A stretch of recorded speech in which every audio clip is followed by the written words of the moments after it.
Find a fucking way.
Doobie, doobie, doobie, doo.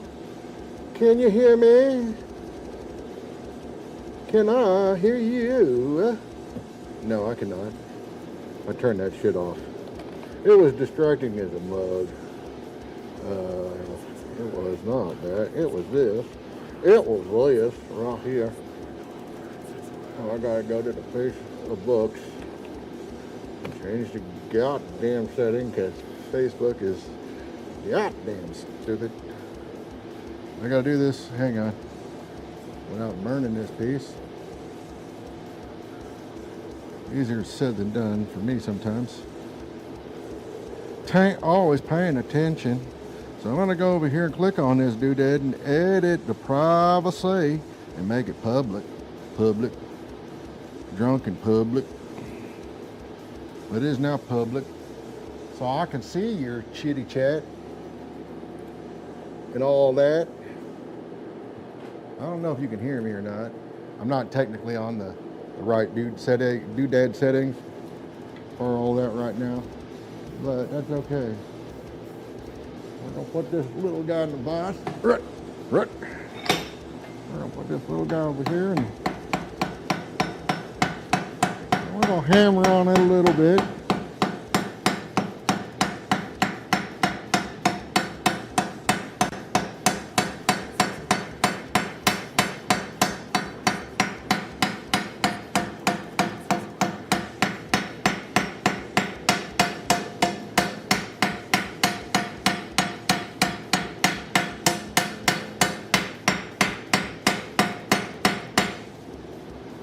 Kind of like that while I drool on myself because I'm mouth breathing right now.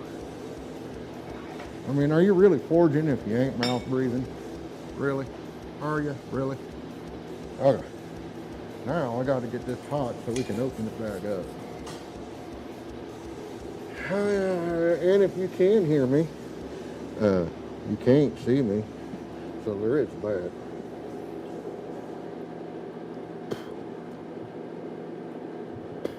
If you read the description, there will not be a bottom swage redemption tonight, simply because I couldn't find a suitable piece of material.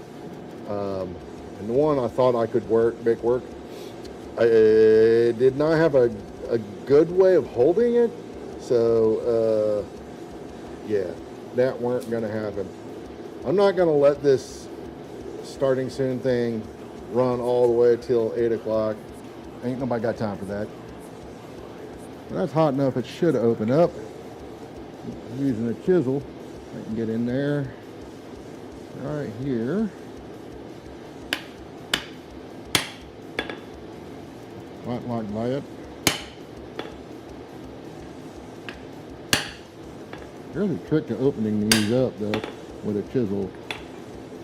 And that's not cutting into your material, just using it to split the seam open, not cutting into the material. You gotta be a little mindful, which is a little hard to do with flat stock. It wants to roll between my legs, kind of like my wife. Well, she doesn't actually anymore.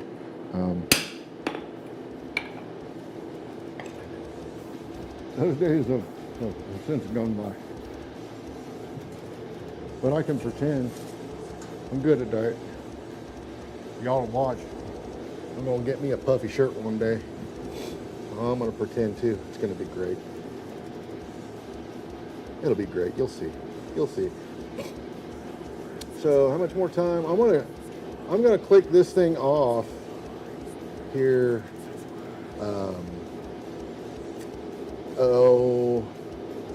Once I have some indication that there are actually people watching, I'll start it up. Right now, I'm not showing that. So yeah. So I ain't gonna. Just open this up a little bit more. I think that should do it. And I'm thinking and thinking that I'm thinking at this point I can use the edge of the anvil to get to the rest of it. Or the heel. Open it up a little bit more. Oh yeah. Oh yeah. I don't know. That's kind of a last minute decision. What am I looking at here? Go to dashboard. What has this dashboard got to tell me? We'll see. Streaming, 0 people. So I'm gonna let that shit run until I see some people actually on here. Otherwise, why am I gonna click it off until then? That makes no goddamn sense.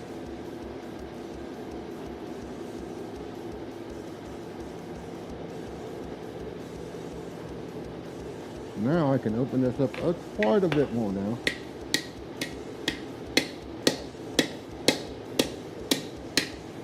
Oh, it's spicy.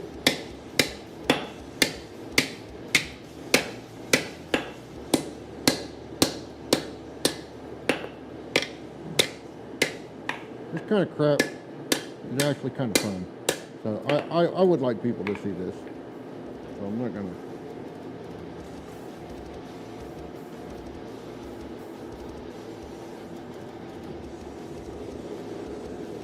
I don't know, what's this do? What's this button do? I'm click the channels button, but it didn't do anything. I'm gonna click it one more time. Channels button. Channels. Shows that there's one person on the Facebook watching, lurking. They ain't a chirping. What the shit is that? I don't know. Okay, we're gonna close this. Hooray for people. It says hooray. Let me type that over here. Hooray. Hooray. Hooray. Can y'all actually hear me? I don't know. I haven't switched over the main scene in OBS yet, so I don't know if the microphone's going through. I mean, I see meters and stuff moving, but I don't know, man. I just don't know.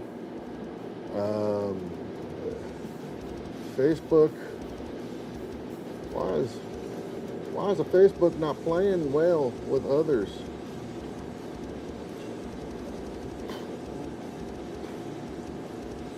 Okay, continue. Making sure, and it's me. It's me. Hey, it's me, y'all.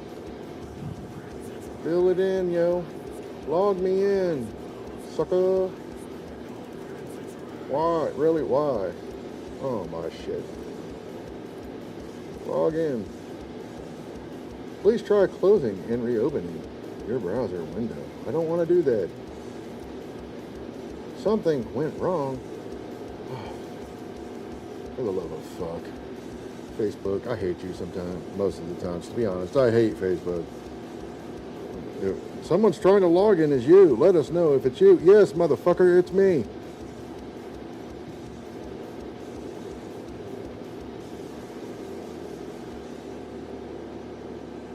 I'm gonna open up a can of Kung Fu on this sumbitch. Y'all, I don't even know Kung Fu, but I'm gonna open up a can of Kung Fu on this sumbitch. It's just a matter of time. It's gonna piss me off. It will. Let's see. So I'm going to click on this thing. Edit the post. Public. No, there ain't gonna be none of that. One share, one view. Is it okay to like your own video? I like my own video. What y'all think about that? Huh? What if I go to the YouTube, it shows that I'm live. I'm gonna type in here to see if it's showing up. Since none of y'all that actually Rob get Hoff. in here ever actually say Hi. anything.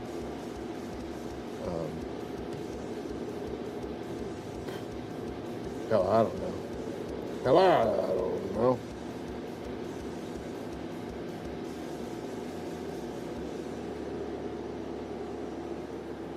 So, I kind of don't want to do any more with this until people jump on.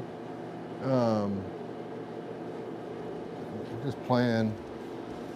And these kinds of exercises, do we want to call that an exercise? Let's call that an exercise. These kind of exercises, for me, are fun. Because you can do something and go, man, hey, look what I could have done with this.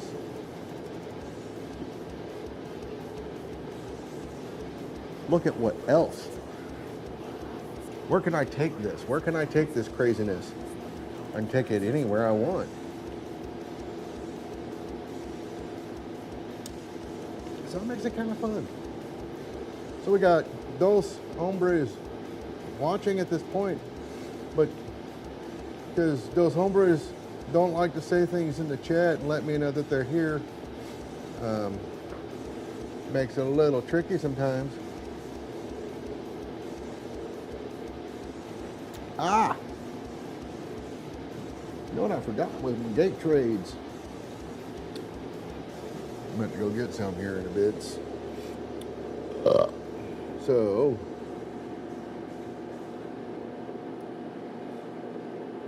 I will say this week has been exciting. If that's how we want to put it. Not really. But while y'all figure out if you're going to join the stream or not, I'm going to go grab a couple of pieces of material. Try not to trip over all of the cables strung across my damn shop.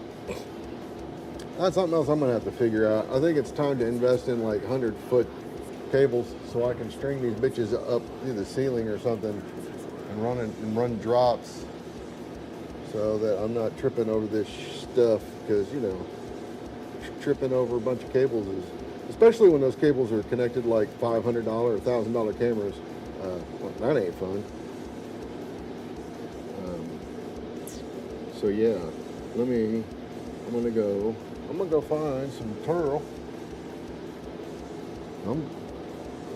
I need material to beat on.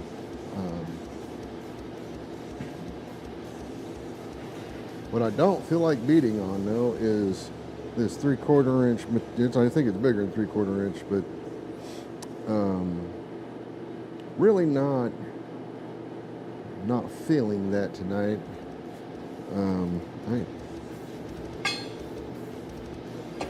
If I had like some Patreons or something, then I'd be all for like getting with it on the hardcore stuff. But man, I ain't beating on this big shit for free. You know, some bitches trying to get some free action out of me. Ain't happening. I think this is, I don't know what this is, but this, I highly doubt that is mild steel. I got a big piece of mild steel in the back of my truck though. I'm gonna go get it. Piss my dogs off. They love it when I bang around in the back of the truck. So it's like their favorite thing I do. They get very belligerent about it, to be honest. Those bastards. You'd think they knew who fed them. Great little turds. I would like something bigger, to be honest. What I'm thinking.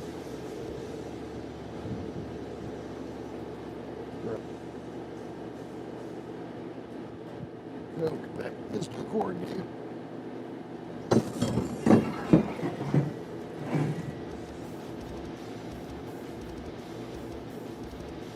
Keep the fire going.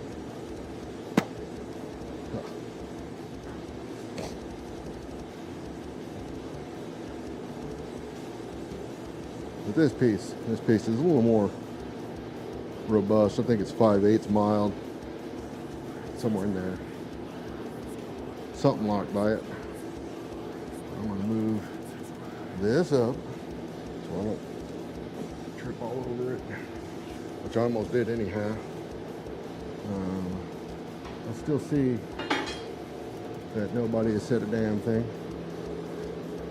So I want to come over here and smack this piece of coke with a hammer. I'll put right on top, let it get hot. It's more likely to break apart. Let it get hot.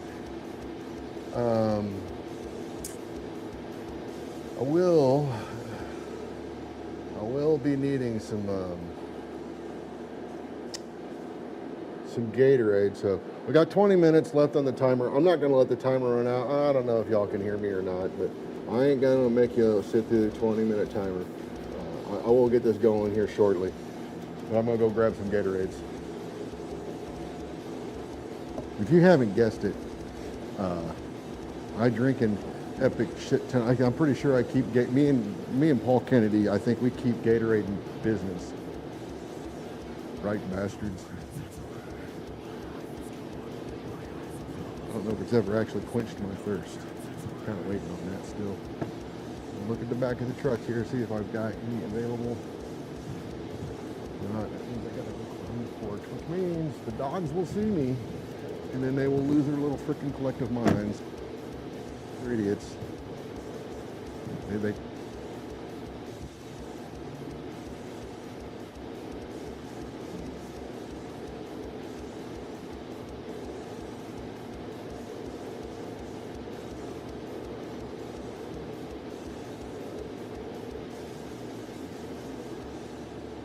bastards.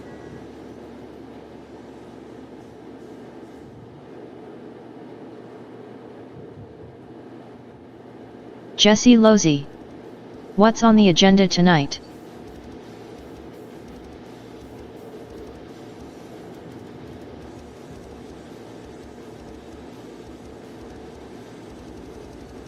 Well, when you really think about it, they're kind of like children, you know. I think at some point your children do eventually grow up to be somewhat appreciative of you. I don't know that the dogs ever are. I'm not convinced they ever get to that point. The cat, as far as the cat concerned, I am nothing more than a pillow to be slept upon and mocked. And for the dogs, I'm nothing more than the feeding machine. So, what's on the agenda tonight? Well, let me swap this over here, Jesse. I don't know if you can actually hear me, but I'm going to main camera. We're going to transition. Prepare yourselves.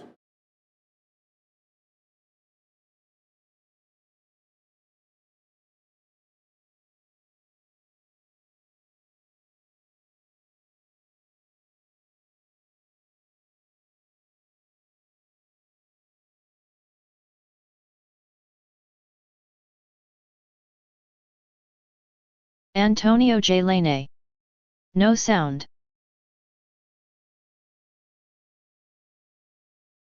So, I think sound should be there. You let me know, Antonio. Antonio, you're the only one I can trust, man. You're the only one I can trust, Iron bro. Weaver. Transition removed audio.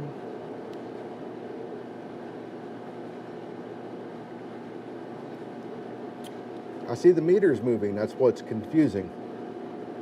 Antonio J. Lane. You good now? You See? good now. And I'm back. Iron All Weaver. right. You're back. Can you hear me okay? Anything else I need to do? I don't know why this is not working correctly, but I'm going to click on this button here and Jesse it's gonna say Losey. on. I don't Sound know good the now. shit that actually does, if it does anything, but that button is on. but there we go. So that button is on, y'all. So. Antonio J. Lene. Can you repeat not what is now. on the agenda? What is on the agenda? Let me tell you what's not Antonio on the J. agenda. Lene. I put it in the description. Now asterisk. In the description. Bottom swage redemption. So if you'd been paying attention to YouTube, you may or may not have noticed Brian Brazil posted a video of 3 chuckleheads forging a bottom swage. I will let you know, at the beginning of that project, those chuckleheads really didn't know what they were forging. We didn't have a whole lot of guidance. So we forged. I'll show you. I have it sitting here as a stark reminder. It is a functional bottom tool. It is a bottom swage, round swage. It ain't pretty by any stretch of the imagination, but it will do the thing. So that was going to be the redemption project. However, the problem was I really couldn't find a suitable piece of material to do that with that I could hold on to very well. I found a big chunk of material that we had butchered in the past, and I tried to hold on to it, and what I came to the conclusion of is I just do not really have a good set of tongs to hold 2-inch material. So it was not a pleasant experience trying to forge that down, so I decided to stop. So I'll spend some time working on finding said material to do that with. I have it, I just didn't have it readily available.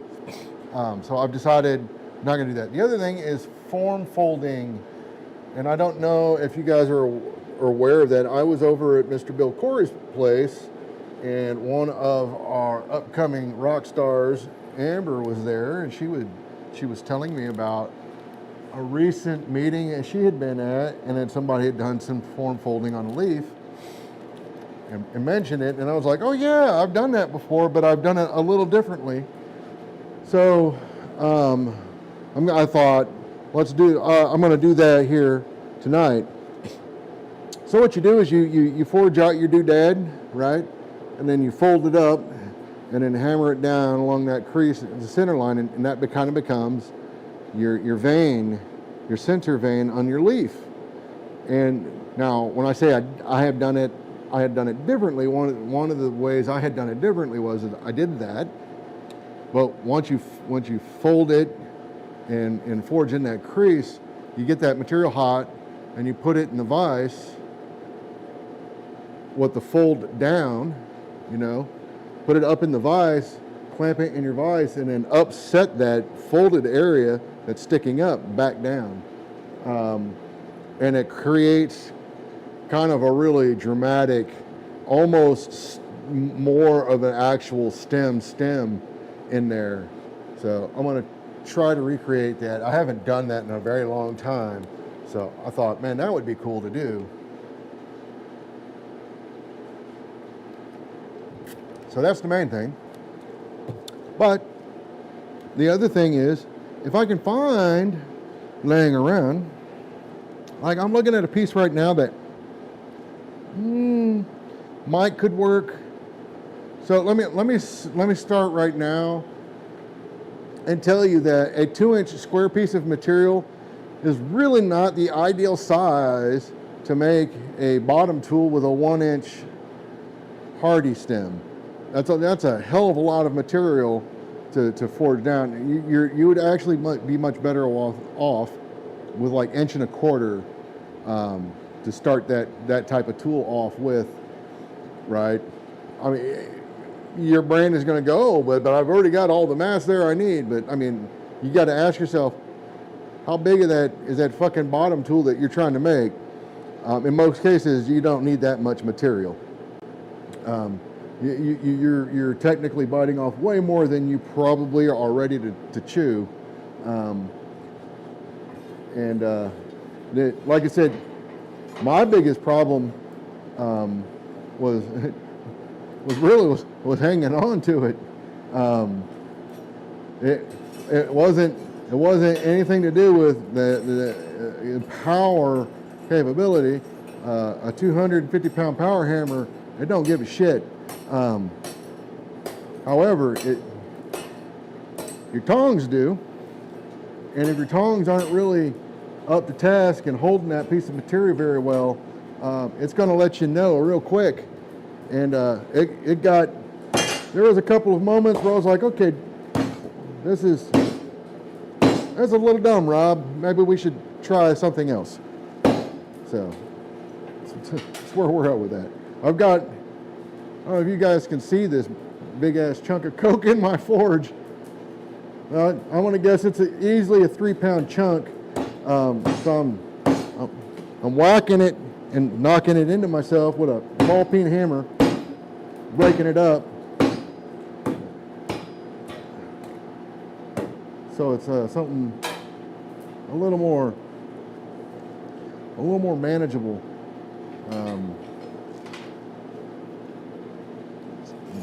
So like there's one of the chunks that came off of it. A little more manageable. Once this stuff starts getting hot, it breaks up a lot easier. But you actually ignite this stuff and get it hot. A piece that size, it's not gonna just, it ain't a piece of charcoal, y'all. It ain't gonna just do the thing. You gotta have a pretty good fire going for that to get anywhere where you need it to be. But I ain't scared.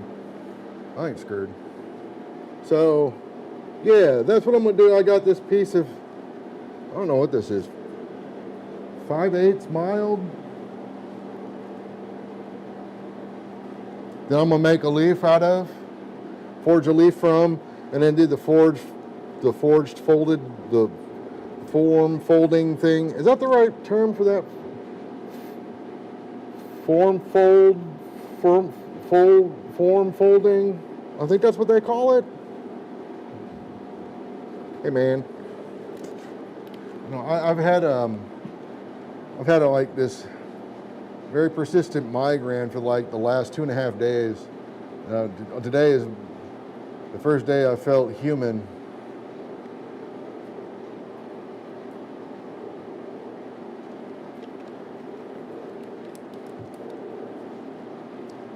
And the migraine medicine my wife gave me, I think that stuff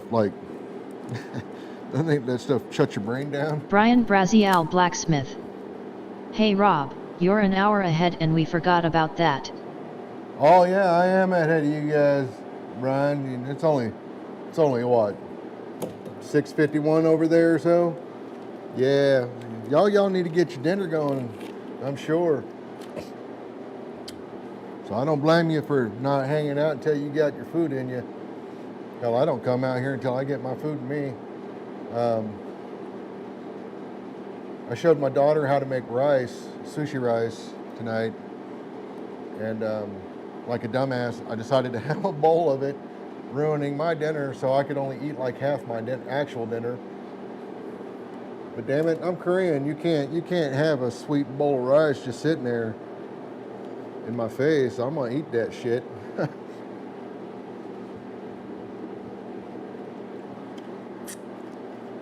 So yellow people problems. But yeah, so as far as the bottom swage redemption, I still fully intend to do that. A couple of reasons, right? I'm not one to cede defeat easily. Antonio J. Lane. And Form folding. And it's not that I felt that what we did in Louisiana was terrible. It wasn't great. But now knowing what I know, I feel like I can attack that problem, that situation, much more informed. So I have a better idea of what needs to be done.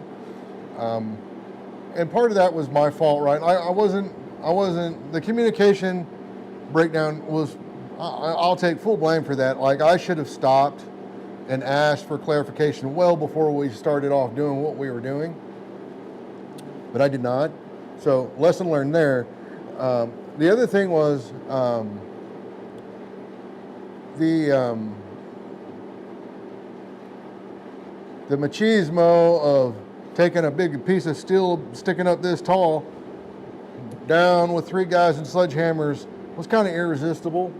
Now, what I learned was that my aim, what a 14-pound sledge, trying to keep up with 2 guys with swinging 10-pounders or whatever they were, 12-pounders, is actually pretty decent. Those 2, however, their aim was shit. I'm just putting that on record Jeff right now. Killian. You guys go watch that video. Hello. And watch where those boys are hitting. Their aim was shit. Wasn't me, it was their aim. However, I was technically in charge of that group of chuckleheads, so I should have stopped them well before it got as out of hand as it did. So that's on me. I should have been paying more attention.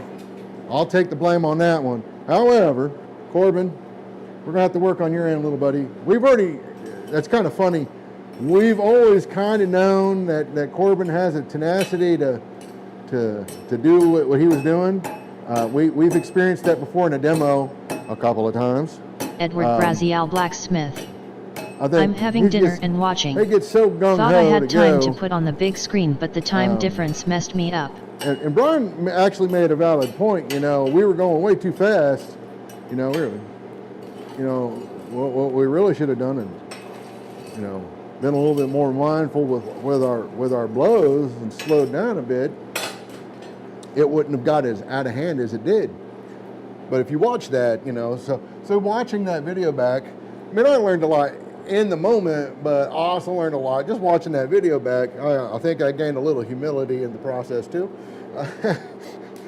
But I learned a lot from that, and it reinforced things. It actually reinforced things Brian had taught me before, so it was one of those kind of moments where, like, duh. And I've had a couple of those over the past few years where it's like, well, yeah, duh.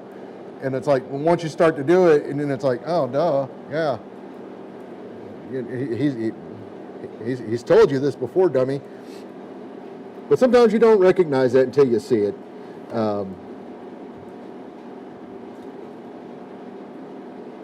That's part of the learning, right? Is just knowing, reinforcing what you thought you knew. Now you know, right? It's. I don't know about everybody else. Sometimes I can learn something that doesn't necessarily in my brain tell me that I don't, and that doesn't build the confidence inside that I know it. And you don't get that. I don't get that until I do it.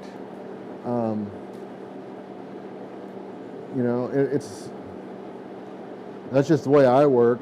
I kind of have to do it a few times, and then I get there. So after we did that bottom swage, but like I was saying, I was going to try to do the redemption thing here, but the problem is the only material I really had, it's just too big, really. I mean, I've got these are 2 1/4 inch 4140 blocks. I can break this down, but I don't have a good way of holding this under the power hammer. So that is something I'm going to work on this year. Is I'm going to forge. I want to forge some tongs that'll hold this bigger stuff better, and I feel a little safer holding it. The tongs I was using did not inspire a lot of confidence when you've got an angry 250-pound power hammer coming down on a piece. And there's a lot of rocking and rolling going on, and it's like, yeah, no, I don't know about that.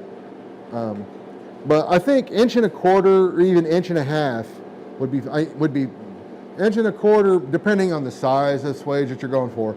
But 1 1/2 would definitely get you there. And I've got plenty of 1 1/2 to do that with. I just got to break it down, and I'm not gonna do that on the stream tonight. But I'm definitely going to do that. In fact, if Paul is still around, we're going up to Warriors Way, and I think it's the weekend after next. The weekend that closes out the month of March, we're going up to Warriors Way. They've asked us back. So we're going to take a couple of stations up there, and we're going to take material to do these bottom swages. We're going to bang out a few bottom swages. Why would we do that? With a striker? One, because it's fun. Two, there's things we can do that way that inform efficient forging that I think is Iron beneficial Weaver. for people to see. Next weekend, But yes. the other thing is, I've got a 25-ton press here, and I've got a 1-inch Hardy bolster block. I could technically put this material under that press and just bang that out like that. We've done it before, but that's not always as in. It's I don't want to say it's cheating, but you're letting the machine do for you what if you learn these techniques properly, you can still utilize them under a power hammer or a press and be far more efficient with both, rather than just relying on pure power to do it. As much as I love Kurt, I already know what Kurt would do. He'd take that to a 600-pound steam hammer and whack that thing like one time and be like, there you go. And I get it. Trust me, if I had one of those in the shop, I'd do the same damn thing. But trust me. But sometimes it's just kind of good. Like I said, I don't see defeat well. I'm not one to quit and give up. I mean, I might quit in the moment, and that's because I know my anger enough to know to step away from something and let it calm down. But I won't stay away from it. I'll go back after it. I'm too damn stubborn. I'll go back after it. I may not perfect it, but I'll at least get it to a point where I can look at the tool I've made and not hate every aspect of it. Like that bottom swage that we made. If I were to continue to look at that thing, it would disgust me in no time. It's just the way it is, because there's so many issues with it. And so many things that I know every time I look at it, man, we could have done this better. We could have done that better.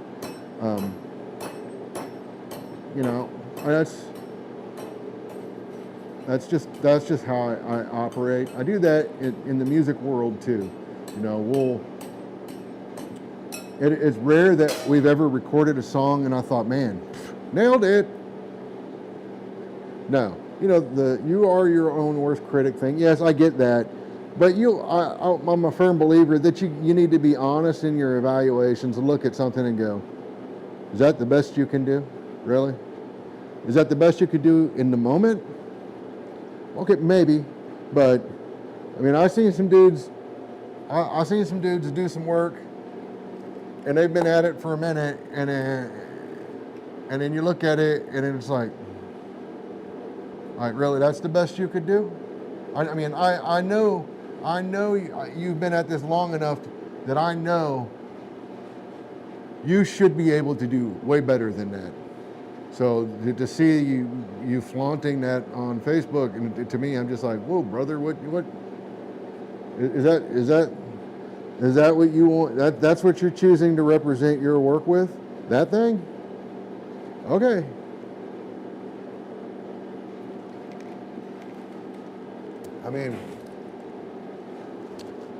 You do you. All right, so let's see if I can.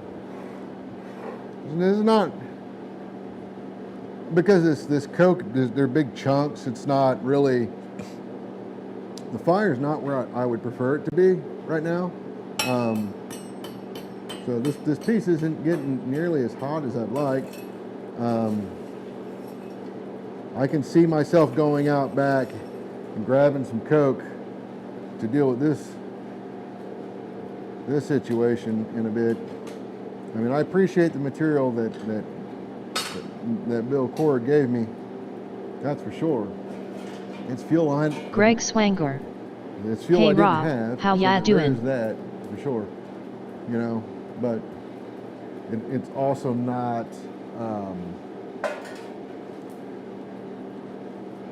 I probably should have broken it up more than what it currently is. So before I use this ginormous piece, I need to cut a chunk of it off. So I'm going to try to get this thing hot, and then I will cut this thing off. I will even try to remember to swap. Hey Greg, how's the hammer, dude? So like Greg bought a hammer from us, and I was I was hesitant to sell him a hammer because it was like, is this the best we can do? Is this the best thing we can do? I looked at that hammer probably Greg an hour Swanger. before I sent and pulled Love it it. out and actually decided that was going to be the one. But I felt Paul did most of the work on that one, if I recall. But was it the best we could do? And I felt like it was a great representation. Otherwise, I would not have signed off on that hammer.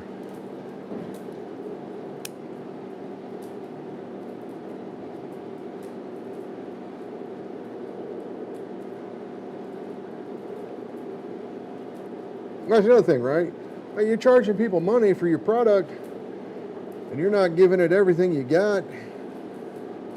Greg I don't know, Swanger. and I see that. I just Very good hammer. I think maybe I think to myself, okay, well, this is why I don't make any money doing this, because apparently I need to get to that world of having no shame whatsoever.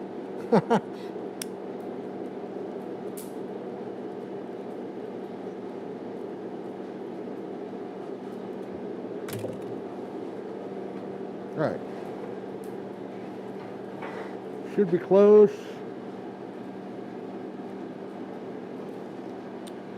You know what else I forgot to do tonight? I forgot to go get water to fill up my quench tanks. Yeah, it is what it is. I'm an idiot. I'm glad you like that hammer, dude. Iron Weaver. Glad you like it, Greg. Hot enough. Hey, we got a different camera tonight. Oh, you can't see shit there. How about here? You can see here, though. Oh, terrible hit. Way over here.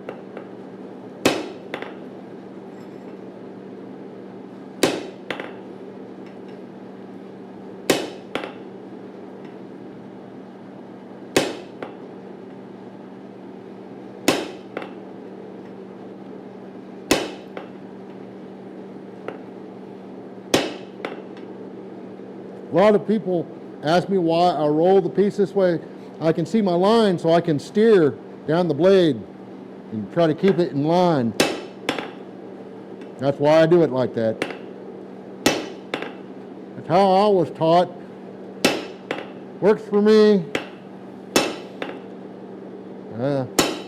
You don't keep tabs on that. Good way to make a screw.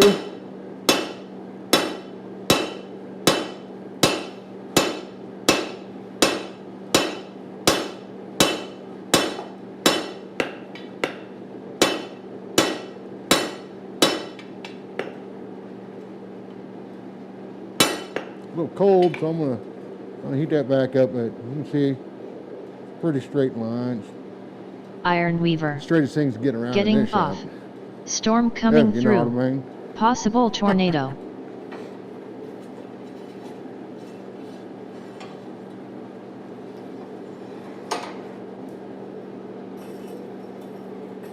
I'll get that. I'm not a big believer. I mean, I can do it. Heat is crucial. Heat is paramount in that process. If you want to get through it in one heat,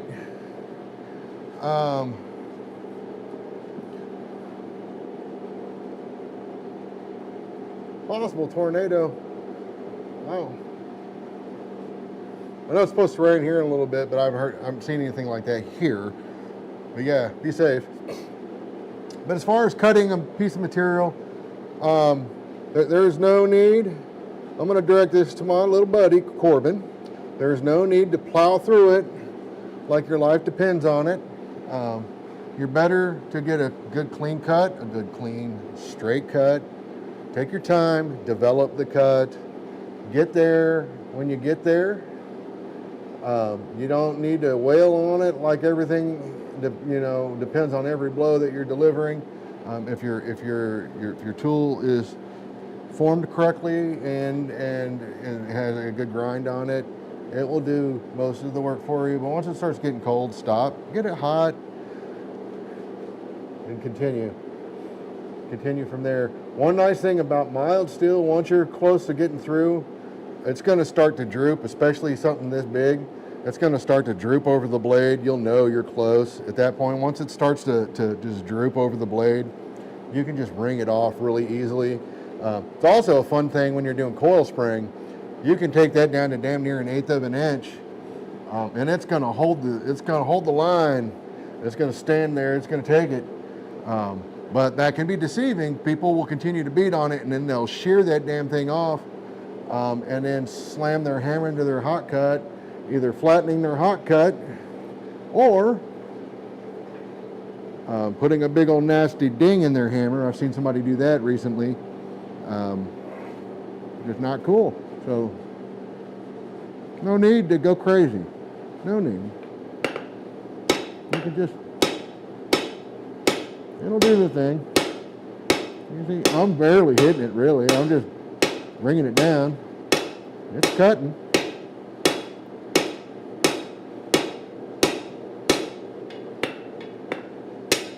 And then just monitor the cut as you go and try to keep it as centered as you can. That'll give you the best cut. This is going to start dropping. I can already see it. Every hit it's dropping. That's it, right there. There's no need to continue at that point. There's no need to continue. So I'm just going to grab a pair of tongs and grab it because I think it's hot down here. I'd rather not find out the hard way. Just going to wring it off. There we go. See? Nice clean cut. Mostly to the center. It ain't perfect, but it's good enough for this crowd.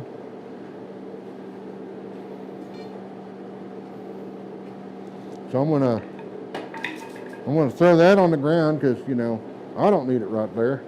I'm gonna come over here and quench this off in the water bucket. I suspect it's hot. I do indeed suspect that it is hot. Probably not a bad idea to find a pair of tongs that will hold that a little bit better than these. Pickup tongs aren't really made for that size stock. I mean, they'll work, obviously. They did. But I want to get a hold of something a little more bite. See if I can reach them. So that's the problem with this streaming business. Is goddamn cables running all over the place. Ed knows all about that. Wires running all over the goddamn place, trying to trip you. So there's that. That is cool enough to hold now. Good enough for me. These tongs will hold it. And I can put a tong clip on these. So, yeah. But I don't think I'll need that. But if I do, I know where they're at. So I'll get this out of my way.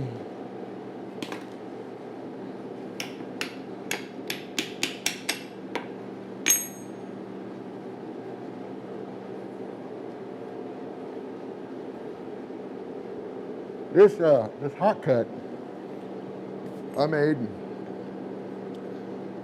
is an example of something I probably wouldn't sell to somebody because it's not my best work.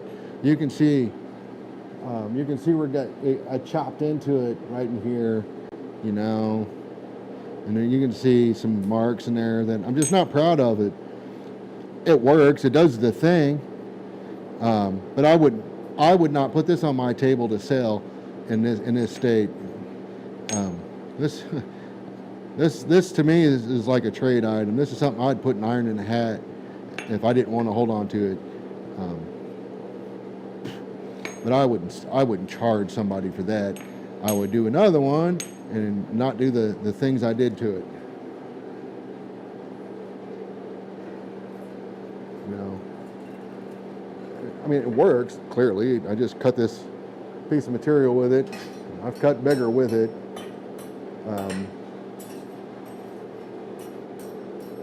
But it's just one of those things where it's, you know, my name's on that damn thing, so I want it to be a representation of what I can do. If I'm going to sell it, I'm not going to charge somebody, because they're going to look down and be like, man, this dude charged me $75 for this thing. Look at this. Look what he did to it. I ain't cool, right? So I just think, you know, some guys should be a little bit more. I'm not trying to be a gatekeeper, but I just think some folks should be a little more, I don't know, critical of what it is they're choosing to represent themselves with, work-wise.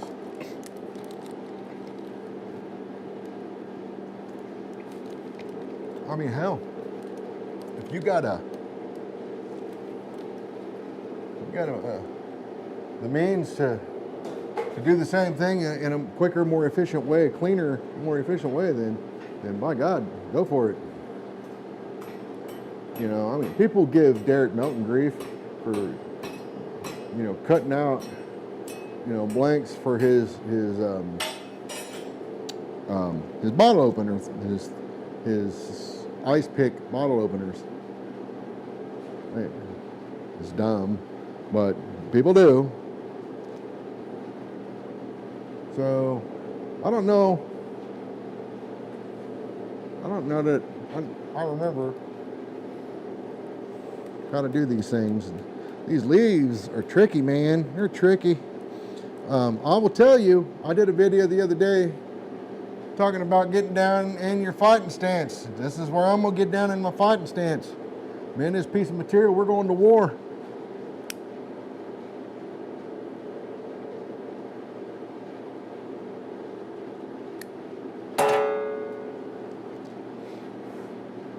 Come over here and I'm gonna start dropping bombs on its ass.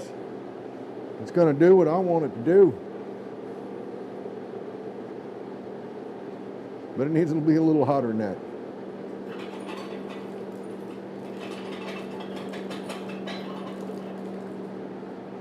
Hey Greg, I don't know if you're still around.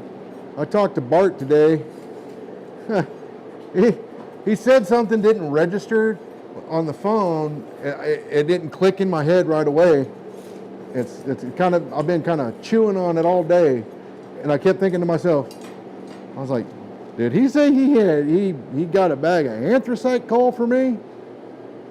Did I piss him off?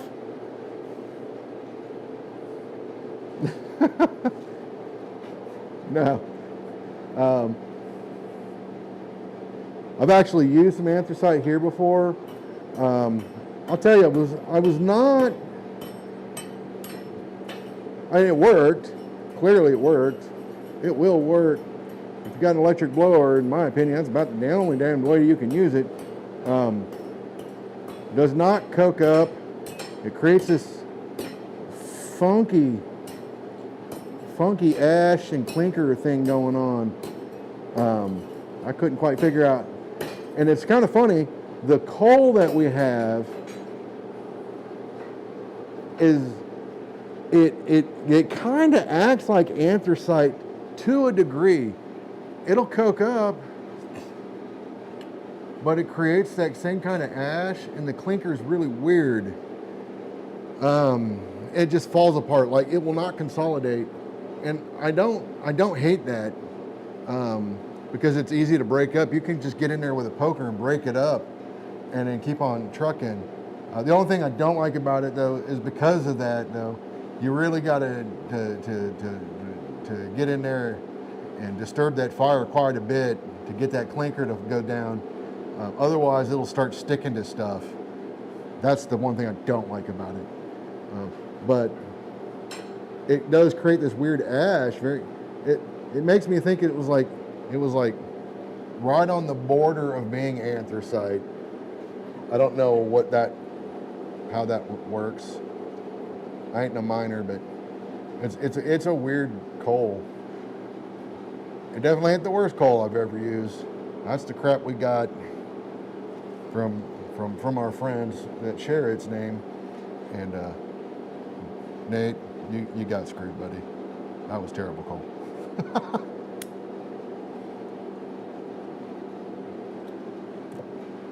That shit starts to clinker up like within 5 to 10 minutes of lighting it.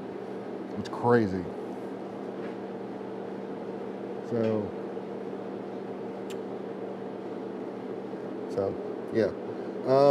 I meant to do something earlier that I did not do. I'll also tell you, I checked the battery. I thought I had my microphones in their battery case, but when I pulled them out, it showed low battery. So my microphone could possibly die at some point. So I'll try to monitor it, but I have a room mic. So hopefully that will pick me up still if this dies, but there you have it. So I would not consider this hot. I'm gonna pull this out and show you guys.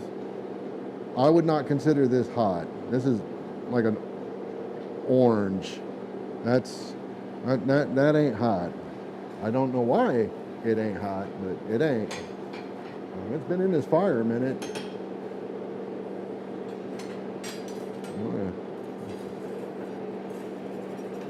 I'll get in here and disturb this clinker a little bit to see if maybe that's what's going on. It's getting air for sure because it's spitting at me.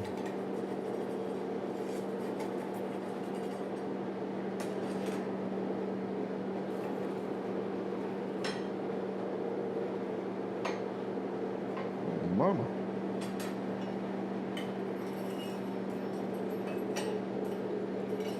This Coke on top is so big, I'm wondering if maybe I shouldn't just kick the air up more. So I can do that. I can do that.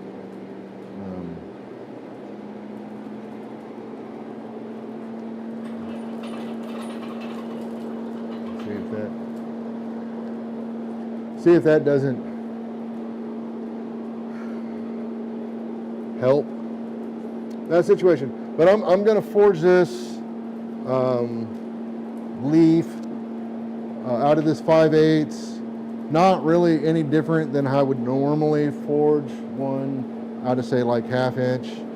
It's just bigger material, and I'm only choosing this to get a more broad leaf.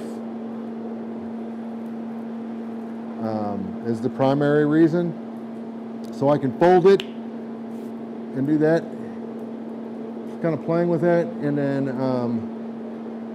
and I'm not gonna get too, because I have this piece of flat bar that I kind of played with, but I wanna continue working on it. And I realized there was nobody on when I was playing with it, that if I were to continue, it would have been kind of pointless. So let me get this going. I'm gonna switch the camera real quick, maybe. I'm gonna come over here. Is this a good view? I think this is a good view for where I'm gonna be working. We'll see. You guys can let me know. You can tell me. So I'm gonna come in here.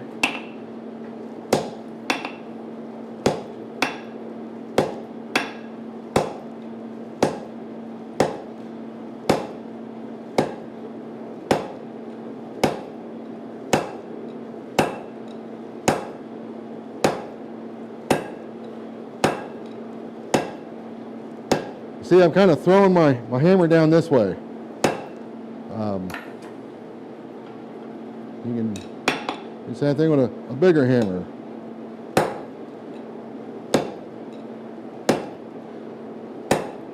Give me that really short taper that I'm after here.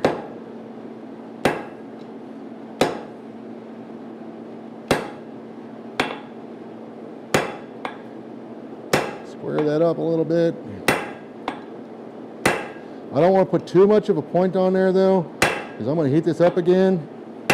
And knowing me, I'll just burn that off if I make that too sharp.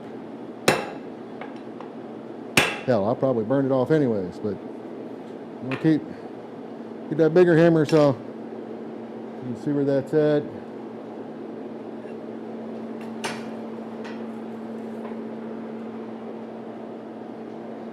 I mean, I wasn't muscling through that. There was nothing. 5/8, you know, single heat taper.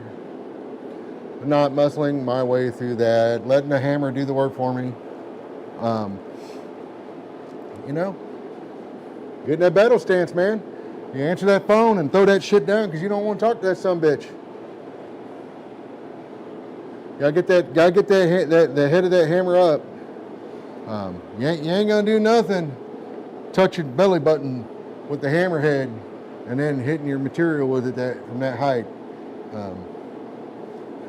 Unless your belly button is up at your neck, you might, but I doubt it. But you might. Highly unlikely. Get it up.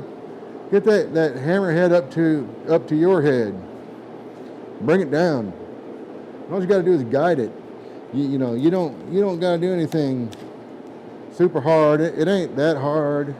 The trickiest part of these techniques is understanding that you can't be doing this over a sharp edge. I suppose you can, but it's also a great way to introduce a lot of cold shuts. So you want a good rounded edge to be doing stuff like this on. You don't want a sharp edge for that. Sharp edges are good for decorative stuff and detail work, but not for heavy forging. You want a nice rounded edge. I could probably use this horn. This anvil is mounted to 18 inches of concrete, so it's not gone anywhere. But I would have more mass here than here. But if I wanted to do some stuff on my horn, it's entirely possible. So I'm going to bring this out where my forging starts and stops. I don't know how well you can see that, but I'm going to bring this up here and do a set down there. Right there. Right? So keep it kind of locked in. I'm going to roll it over.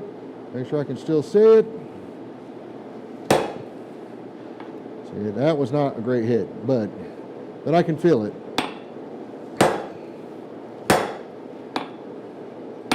And then just work that set down. And try to keep it locked into that. And I moved it. And you can see where I moved it. That weren't good, but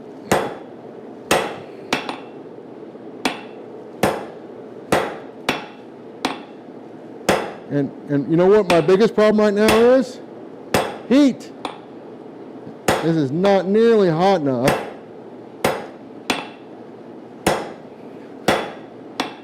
Which does not allow these set downs to go as deep as they could. And therefore I screwed up a little bit. But I can fix that. But I need to get it hot, but I'm gonna have to bring it over here a little bit more and then to correct. But it needs to be hotter than it was. So if you've ever been on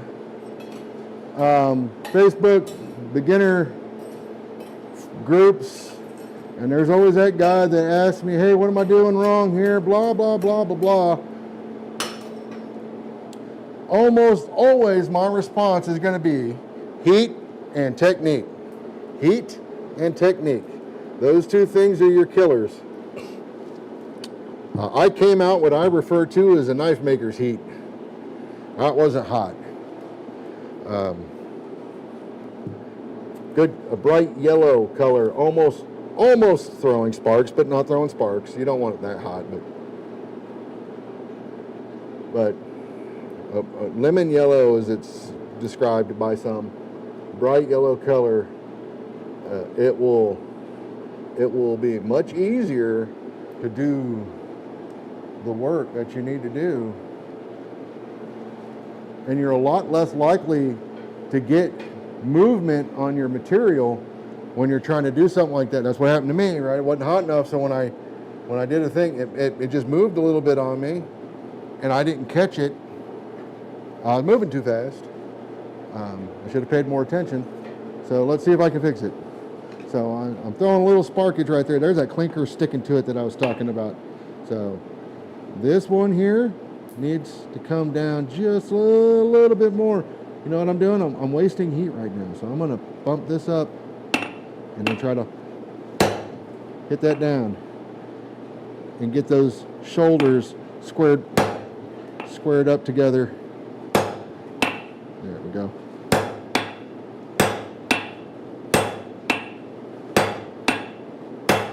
And then just, I try to, I don't pull back hard, but I try to pull back a little bit so I can feel it lock in.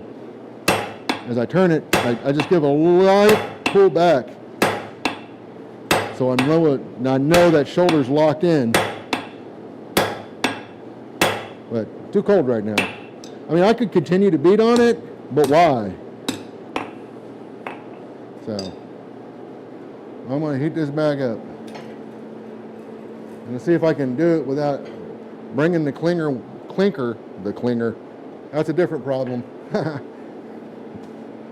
Let's see if I can do it without bringing the clinker with me.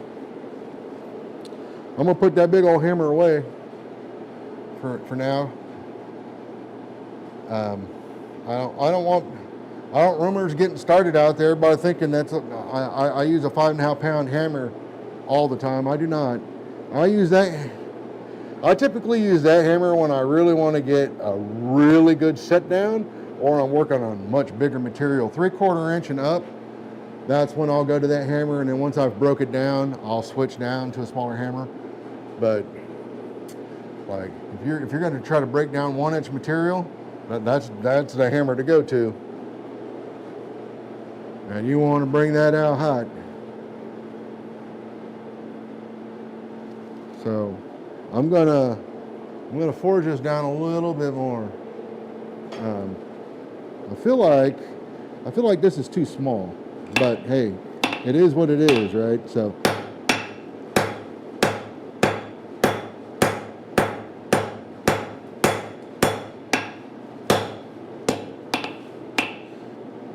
I'm gonna hit this couple. Hey, that's getting warm. Hit that a couple of times.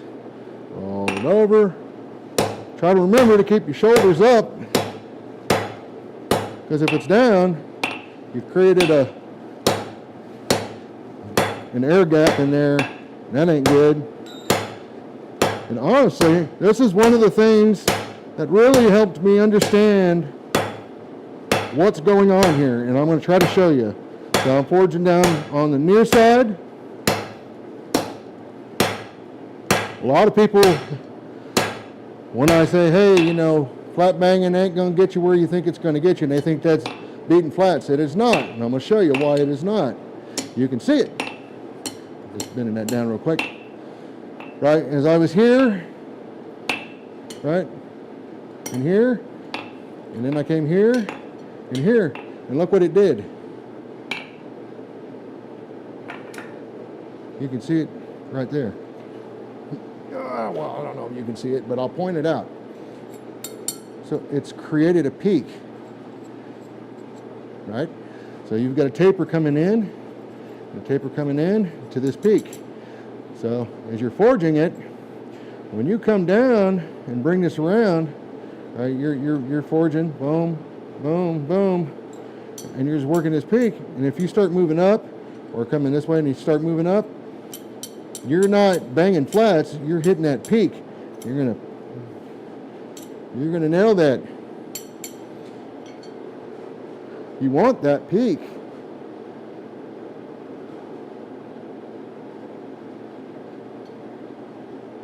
That is giving you, that's giving you what you want right there. I mean, it's doing the thing, and you'll see. I'm going to put this scribe down real quick so I don't have to bend over and pick it up again. I'm going to find my Gatorade. Actually, I'm going to drink the rest of my tea because I need the go juice.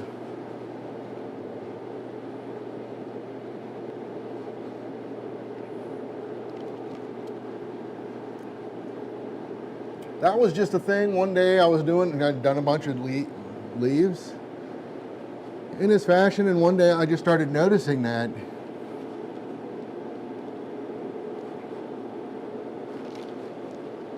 And somebody had said to me, well, look what you're banging flats.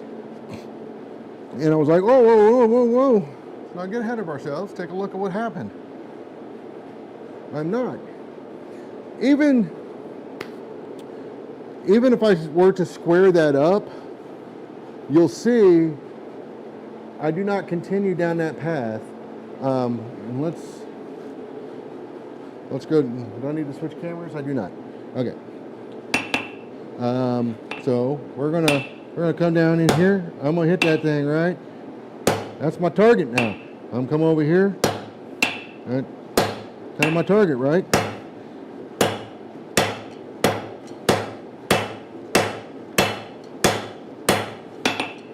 But if I were to come in, if this was all squared up, I'll square it up a little bit.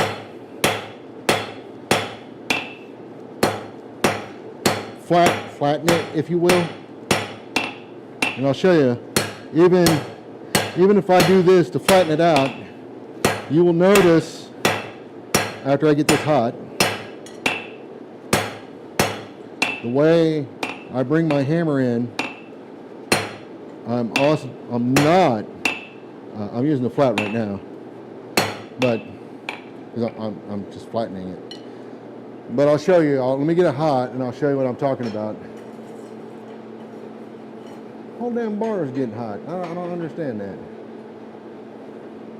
12 inches away from that fire, come on.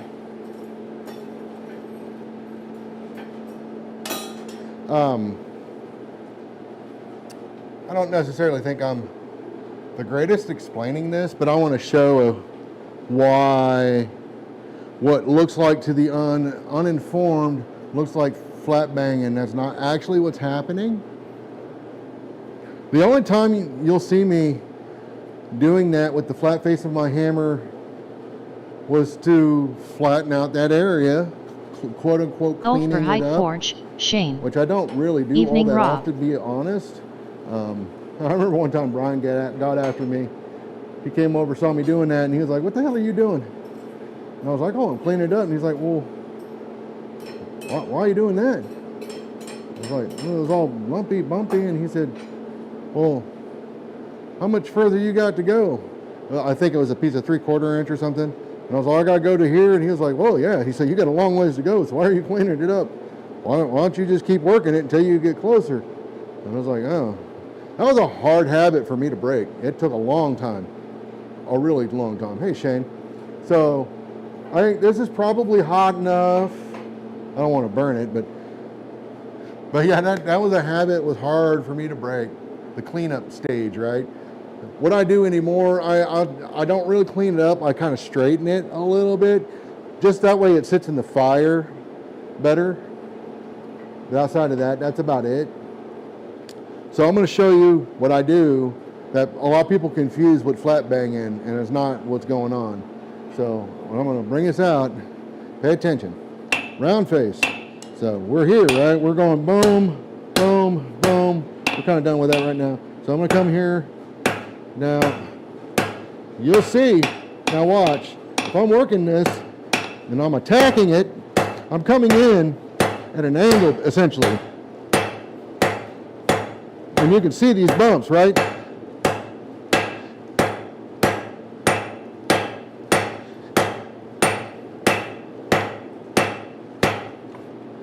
So, same thing on this side. I'm just coming at a different, my attack vector is a little different, but I'm still going for it. So I'm kind of coming down like this. I'm not hitting flat. I'm essentially using the round face of my hammer as a fuller. And if you look, I don't know how well it shows up, there's some pretty nice dings in here. And lumpy bumpy. You'd think I was going after with a straight peen, which I can do. You can do too. So, I have one. I have a nice one. Andrew Larson made. I bought it specific for a very specific reason. This ain't it, but I'm going to use it for this. Now here it is. And I'll show you. We're going to do the same thing, essentially. This is not really hot enough, but it'll do the thing. But I can come in here, and it's just going to chew it up. You gotta be careful and not go too far with it. You see, that's putting those bumps in there. Same as I was doing. You can do that with a rounding hammer. You might be able to do that with a cross peen, but I suspect you're having to do some weird thing to get in there to do that. But why? Just learn to tilt your hammer. This is why I find a rounding hammer, a Brazil style rounding hammer, not that there's anything wrong per se with the Alex Steel style square circle, but you're limited on a square circle hammer how you can tilt it, where you don't have the same limitations on one of these. Brian's got a good video showing the uses. The same here, right? You got a cross peen and a straight peen, cross peen. If you want to do that, you can do the same with your round face. You just got to learn to tilt it. I ain't saying the greatest at that, but it's one of those things, you got to practice it to get decent at it, and I do it quite a bit. Guys that know me, they've seen me do some stuff, and they thought I was crazy. But, and I'm not saying any of those other style hammers, there's a problem with them. I don't have a problem with them. And I've told people many times, the right hammer is the hammer that inspires you to work. So if that's a cross peen, then hey man, it's a cross peen. That's the one that gets you there. What I don't want to hear you telling people though, is that your cross peen is the greatest blacksmithing hammer ever made. That's not true. It's the greatest hammer ever made to inspire you to do work. That would be more true. But it's not the greatest general forging hammer out there. I mean, it's just not. So let's get this back where it needs to be. We're across the anvil, so one of the things I can do when I'm across the anvil is really get after all four sides.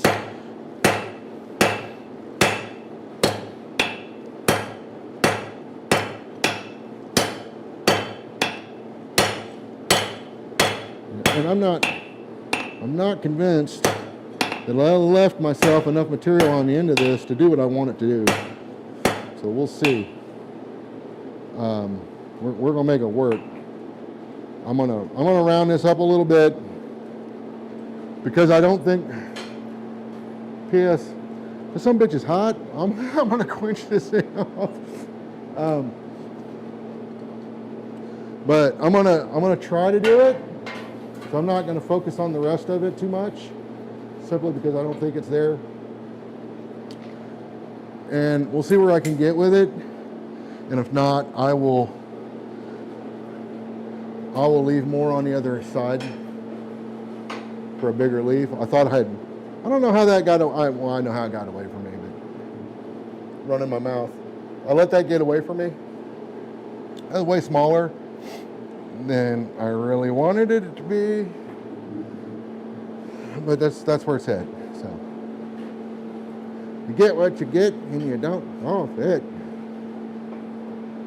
big dodo. So let's see how it looks on this. I've got a bigger piece of material here that I can do a much bigger leaf with. So I'm gonna get this nice and toasty. I'm gonna take these corners off. Try not to hit my shoulders. Cool trick for that, by the way. Ouch, that was spicy. A cool trick for that, by the way. If you don't want to hit these shoulders, get this nice and hot. And then if you take it over to your vise and use your vise like a press and get in there, and then you can press those down with your vise. Far more controlled. Or you can just practice to not doing dumb. Watch, as I say, I'm about to do some dumb. But I'm trying to not hit that shoulder. And I don't care on a leaf that this is perfectly round. I just kind of want it roundish. And I don't care that there are hammer marks in it. People pay extra for that, I've heard. Actually, it makes it look a little more organic. So that's about all the more I'm going to do to that. So that's where that's at. I don't know how well that's coming across. I do apologize.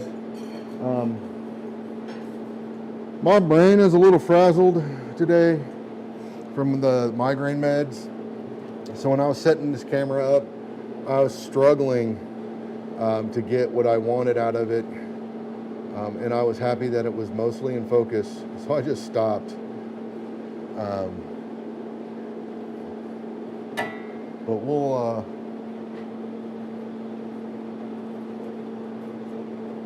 I don't know. You guys would have to let me know if this particular angle is fine for what we're doing right now, or if I should switch to the other anvil camera. But I'm going to go ahead and flatten this out a little bit. So I'm going to come over here with the round side of my hammer, and I'm going to come in at what I would consider the heel of this leaf and straight in at it, kind of, before I start to flatten it out. You can introduce a cold shut if you're not careful right here, and pay attention to what you're doing. Rob, I'm talking to myself just as much as you. So as you go to flatten this out, try to keep it evenly spreading out, right? So try to keep it spreading evenly. And if you catch something going one way more than another, you know, that's when you want to correct that. You don't want to just flatten that bitch out and then you got all that correction to do that you could have done a long time ago.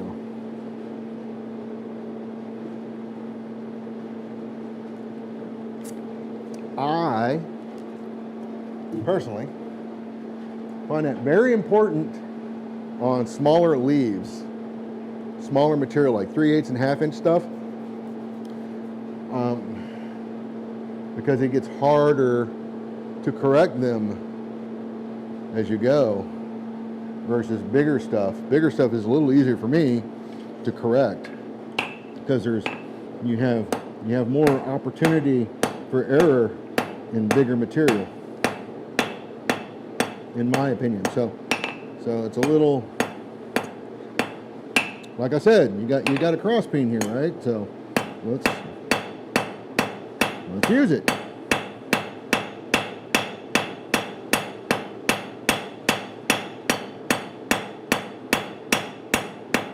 Is it the most efficient cross peen in town? It is not. I'm not going to try to bullshit you.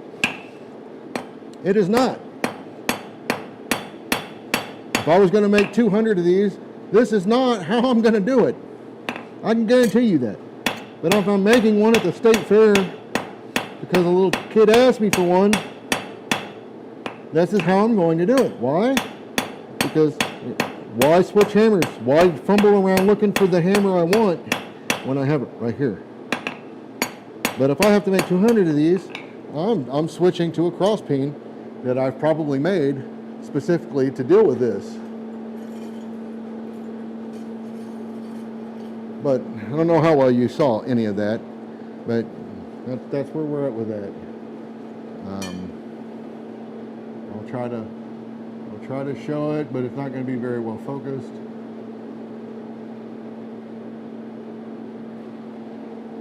But it can be done. It can be done. It's practice. You got to practice, man. You got to practice. And again, I'm not trying to bullshit you that you should use your rounding hammer as a cross peen for all the things. No. What I'm telling you is, if you don't have that hammer handy and you know what your rounding hammer is capable of doing, then there's no need to stop what you're doing and to switch hammers or find that hammer when you've got it in your hand, right? That to me is one of the things that makes a rounding hammer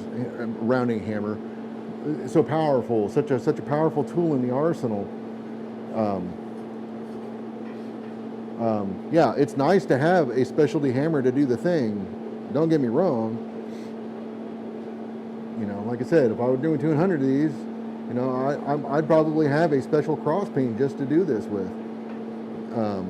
But I would still have to switch hammers when I get to this stage. Whereas right now, I do not need to do that for this one-off little leaf. If I'm doing a drawn corner, a quote-unquote Haberman bend, I could put my bend in and take it straight to the fuller on my rounding hammer and complete it from there. So, which is I'm going to do now. So, and again, all I'm doing, I'm just tacking to the center of the leaf, and then I'll start pushing, not really pushing, but moving out towards the edge a little bit, and then I'll start pulling it towards me, the hammer towards me a little bit, to the edge nearest me.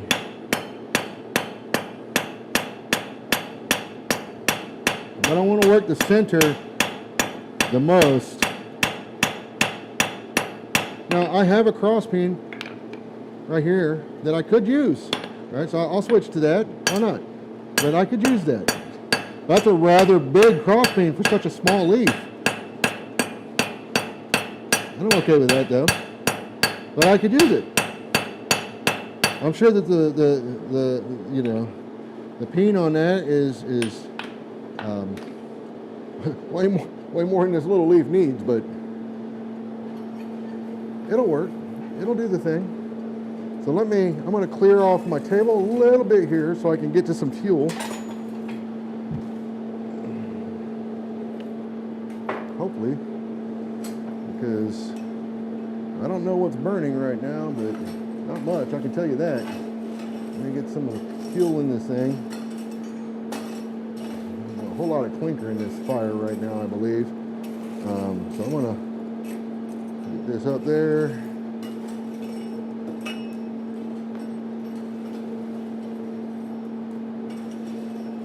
We're going to go pick up a load of coal here in a few weeks. And let me tell you, I'm ready.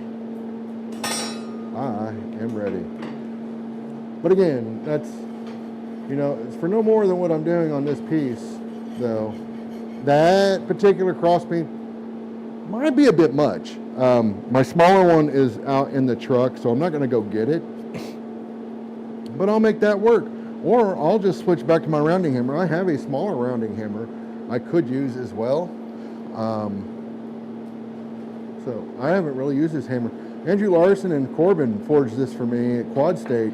So I have honestly not really used this that much yet. So here's a good opportunity, I think. And I've been wanting a smaller rounding hammer just for stuff like this, just for this type of stuff. I've got this little guy. I got my everyday 3.5 pounder. I've got a 3.5 pounder Andrew Larson and I forged at the IBA conference a couple of years ago. And then I've got the one that Ed Brazil and I made back in 2019. This is my everyday hammer. And then I've got the 5.5 pounder that Ed and I made about this time last year. If I recall, it was sometime in March last year, and we made that big boy. That was fun. That was a fun hammer. It was a beast too. Thing was a beast.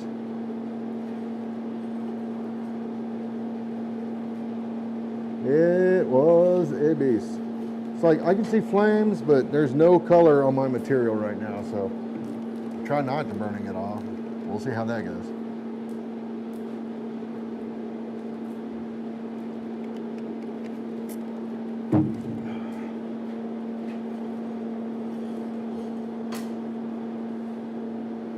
I'm actually surprised my bout of battle stance video I did the other day.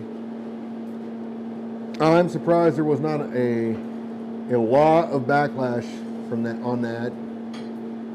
I thought for sure I was going to offend the traditional stance guys. I was just having fun. Derek's stuff. So.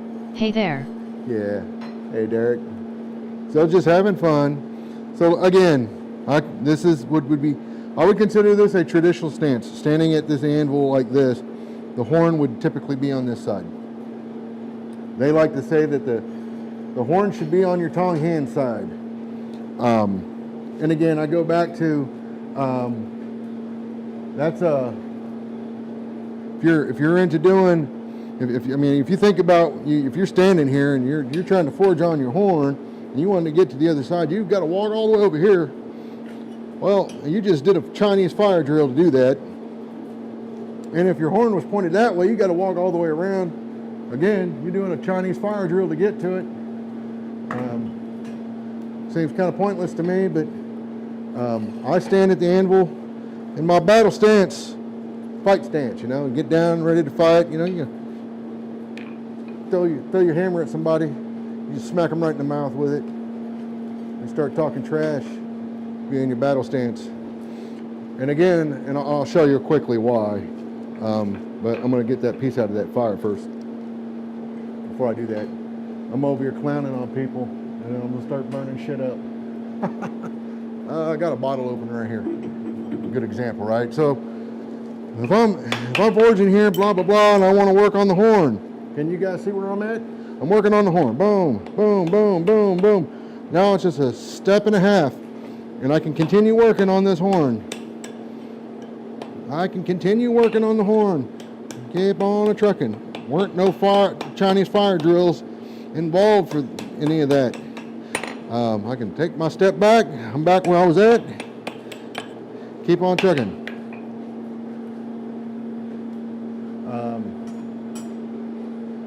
You flip yourself around, you gotta get into Chinese firefighter mode, run around in your anvil and all that. And I do need the cardio, so maybe I should switch it around. I don't know, but ain't gonna.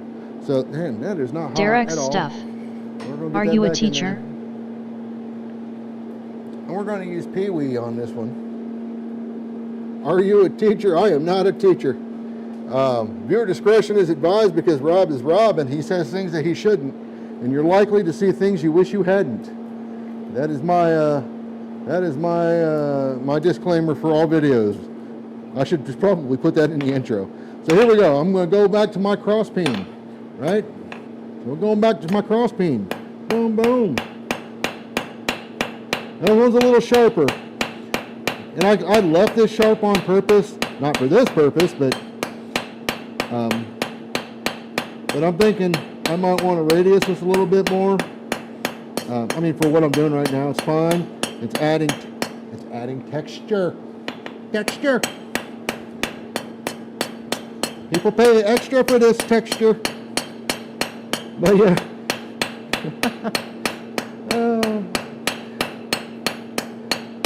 But Derek, no, I'm not a teacher, but I have taught. I would definitely say that there are those that are much better at teaching than I am. But I do what I can. I look at it more like I will show you how I do things, and maybe it will help you if you're receptive to learning the techniques. I'm more than willing to show you, but I'm also a bit of a dickhead. So if I spend time and show you how to do something in my shop, and you turn around and do the complete opposite of what I just showed you, and you going back to doing whatever silly ass thing that you saw somebody else do on the internet, then I probably will never show you that thing again, unless you ask for that help. But I'm not going to, like at that point, it's like, why are you asking me to show you something and you're just going to not do it? I got better things to do with my day. I'm not saying you in particular, but it's happened. So I'm going to do the same thing with the round face of my hammer on this side. Try to smooth this out a little bit. And spread this a little bit now. So you'll notice I don't really take my hammer to the material. I'll move the hammer a little bit, but I'm not taking the hammer to the material. So I want to come over here a little bit. So instead of taking my hammer over there, it's just easier to move this material under my hammer. And I can get it where I want it. Same thing here. So I want to catch this edge a little bit better. So I'm just going to move it. Try not to move my hammer much. I feel like I'm more accurate that way. So I pulled this little blob right here out a little too much. Well, we can fix that. We can correct for it on the other side. Running my mouth while I'm working, not always conducive to doing things as they should be done.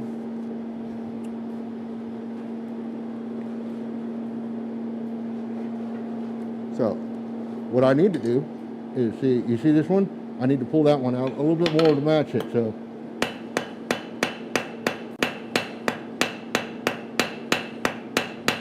I don't want to go too far.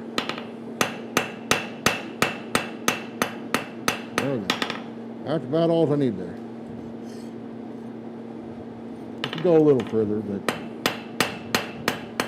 Derek's stuff. What insect does a blacksmith manufacture?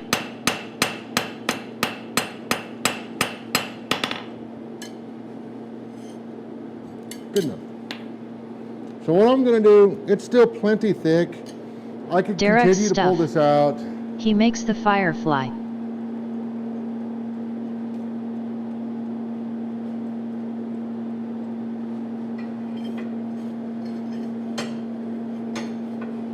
Derek is showing up with dad jokes, y'all.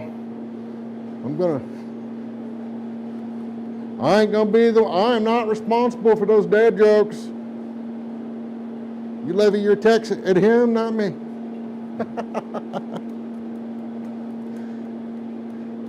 I'll have to remember that for the next time I'm at the state fair, Derek. We do the state fair every year.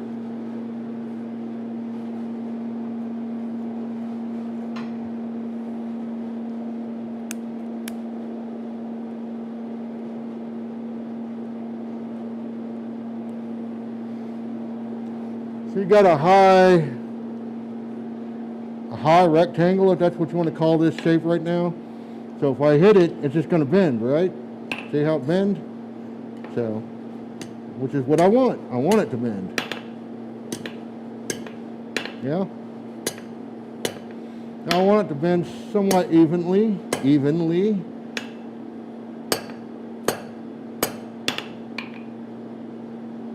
I'll get it while hot.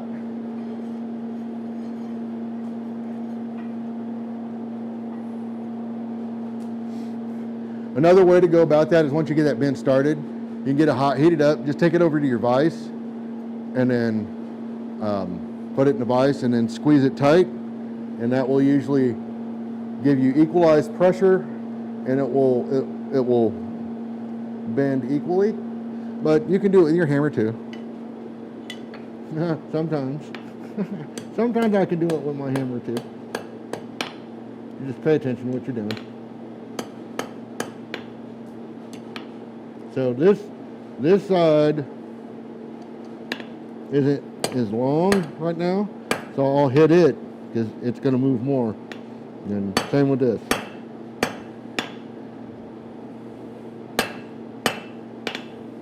All right, and I think that's good enough for purposes, the purposes of what we're doing here. Again, and the material I left for that leaf, I'm not really keen on, but I think it'll be enough to demonstrate. And then what I'll do is I'll use a bigger piece to do that leaf, a bigger version of it later. But for right now, we'll take it down. So.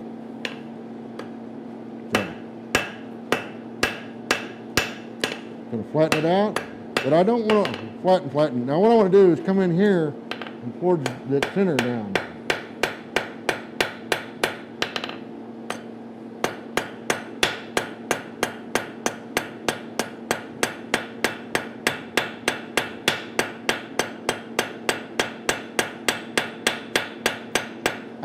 I've just made a taco, essentially. If you're a knife guy, you do well to pay attention right now. If you think about what I'm doing, in effect, I mean, it's not a great example, but in effect, all I'm doing is forging a bevel on that spine. Derek's stuff. Zoom out. So it's a zoom out. Zoom out of what? I can't zoom out, dude. These aren't webcams.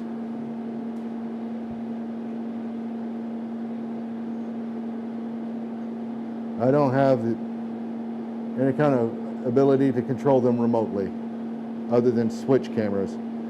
However, once I get my Patreon set up, I'll let you know. And you can subscribe, and one day I'll be able to afford that $20,000 camera that I can control remotely through that device, which I cannot do with these. One day, man. One day I'll have that Alex Steel cash. But anyways, but yeah, I'm essentially just forging a bevel on that spine. And then you flip it over. More importantly, cigar. More importantly. So this is doing a couple of things, right? Look what's happening here. Can I show you? I do not know. Where did it go? Where did Derek's it go? stuff. Can't you do that with a cell phone? I had a piece up here, and then argon. God damn it, Brian! I'm gonna have to order a scribe from you if I keep losing mine. Oh, I think Brian just snuck into my shop and hid my scribe from me. So by hammering it out here, it's opening up the leaf again. Right? You see how that's doing that?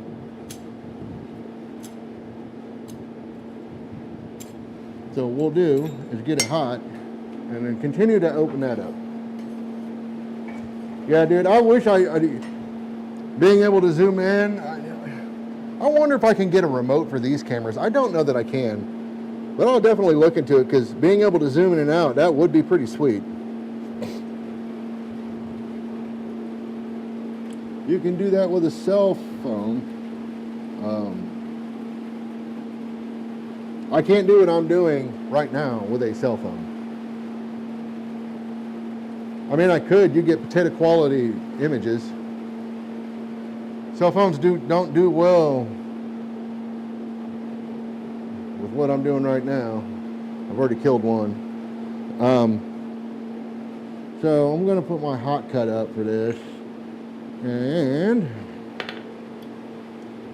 we'll get it in there. Maybe. We'll get it in there. I don't know if there's an app that will, like a Bluetooth app for these cameras. I'll have to look into that, though. You would think for $500 they'd wipe your nose for you. Oh, hey, that's spicy. Jesus. There we go. So I don't want to cut into this. So I just needed to open it up a little bit. And then I can do the rest over the edge of the anvil. But I'll heat it up. For you, Derek, I will definitely look into some of the features, because those would be, I mean, I'm not kidding at all. Those would definitely be sweet features to be able to do certain things like that. I've got another tool that I do look forward. I'm waiting for a tripod to arrive so I can use it.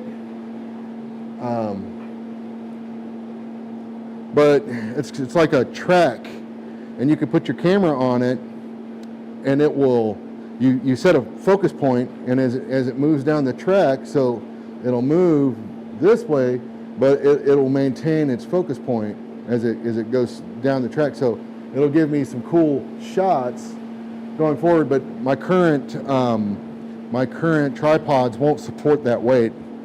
But I got one coming, so that'll be cool. But some of that other stuff will definitely be neat. I'm definitely game for stuff like Trail that. Dust 55. So I'm just going to use the edge Hey, to open Rob. this up a little bit more.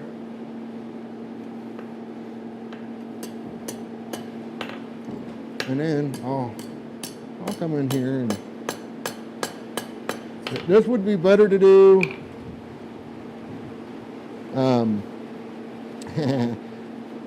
hindsight, right? That would have been better to do on a piece of wood. You can see where it, whoop. I could probably fix that, but I would need to bring it out hot over this edge to try to catch that. But that's going to be tricky. A good way to do that would be with a set tool, with a set right in there. But I do not think I have a set tool for that. I have a set hammer, might work.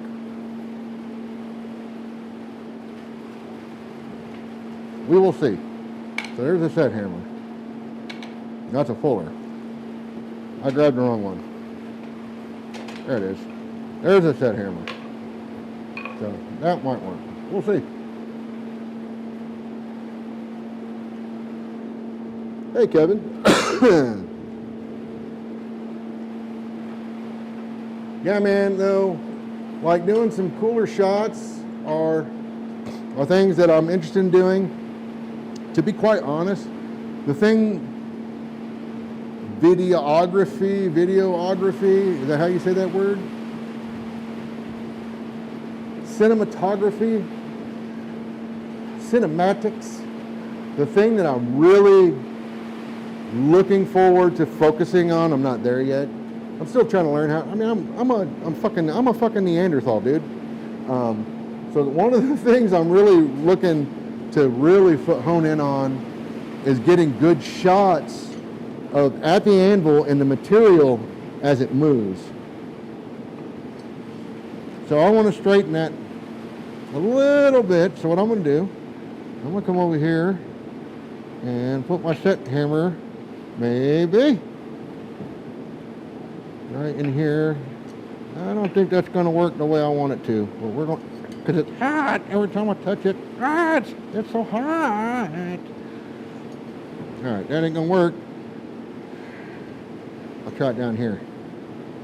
I will try it down here. Really what I could use is fire retardant pants. Because it's hot right here. I ain't too worried about it, but you can kind of see where we got with that there. Let me heat it up and clean it. All that goddamn clinker hanging off of it ain't helping it. Ain't helping none. But yeah, what I really want to do, and I'm hoping, I'm going to switch cameras real quick. So this view combined with this view, I'm hoping eventually that it will really show the material movement better. The only person I can think of that has really done a really good job with that is Joey Vandersteeg. But since he kind of quit forging, he removed a lot of those videos from his channel. But he used to have some really good video showing the movement of the material. He also killed about 6 cameras in the process of doing that. It's harsh on him, but he had some really good, when it came to that, he had some really good content for that. And that's something I'd like to be able to capture at some point. But I don't know if you guys can hear it, but that storm has finally rolled through. So if it gets any crazier, it's going to get a little louder in here.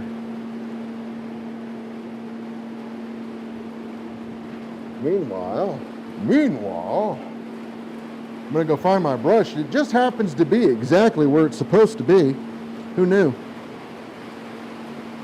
That's craziness. Craziness. Rob put something back where it was supposed to go. Say it ain't so. The madness. Madness.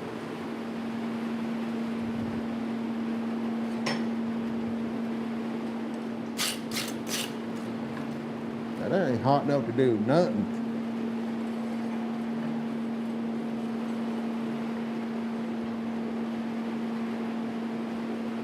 That weren't hot enough to do nothing. So how's the audio so far? Is it can you still hear all my stupid commentary? I feel like I do this so I can talk to myself in the shop without feeling like I'm crazy when I go back in later.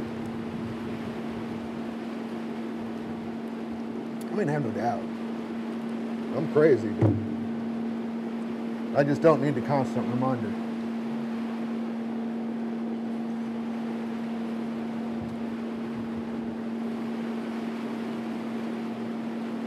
I can also, I suppose,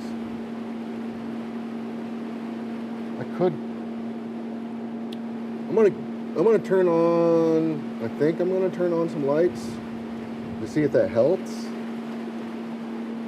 But we'll see. It's getting everything hot that I don't need hot. Tell you what, the cross breeze in here is getting redonkulous.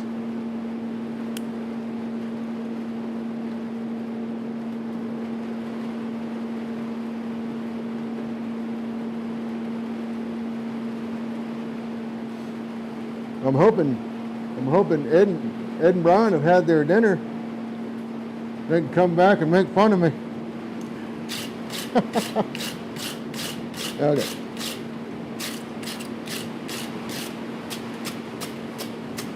All right. There's that. So I folded it over and worked it down, but this kind of flapped over more than I would have cared to. So it's not great by any stretch. And again, I wish that was bigger. I think that would show it better. So I'm gonna put this over here. Can you see? Can you see? Let me switch to the other camera. You probably can see it better on the other camera.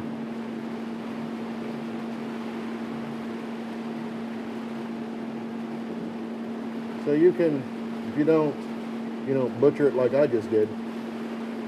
Derek, this is actually, is that a butcher block brush? A technique that can actually work really well on these leaves.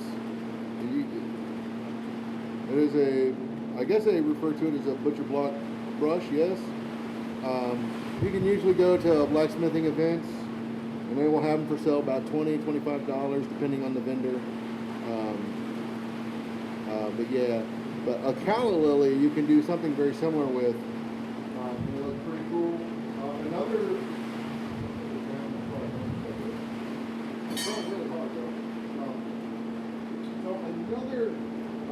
Brian thing you can Braziel use, Blacksmith.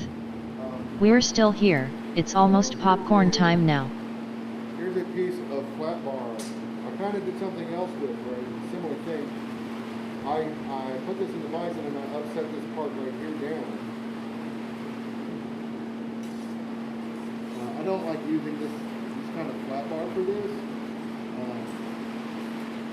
But to do these, I have found you can do, if you get like 1-inch angle iron, you can Trail Dust 55. you can One of forge your the mics dropped point out. on it. A little tricky. If you find it to be too tricky, you can always just cut that in. Derek's stuff. Noon can hear you. But you can fold the angle iron onto itself, put that in a vise. Edward Braziel Blacksmith. Nice and hot on that Hey ridge, Rob, and we're done upset with the dinner. ridge and pull it out Just and being open it nice back and up. making fun in the And privacy it's a of our really living cool room. feature there. You could do another similar thing with plates. Who did we do that with? We might have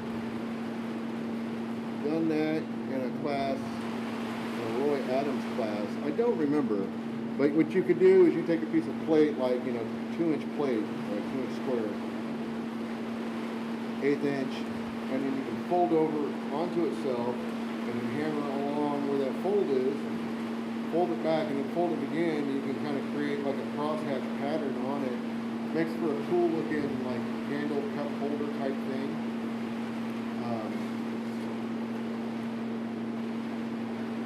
So there's a lot of things you can do to play with it.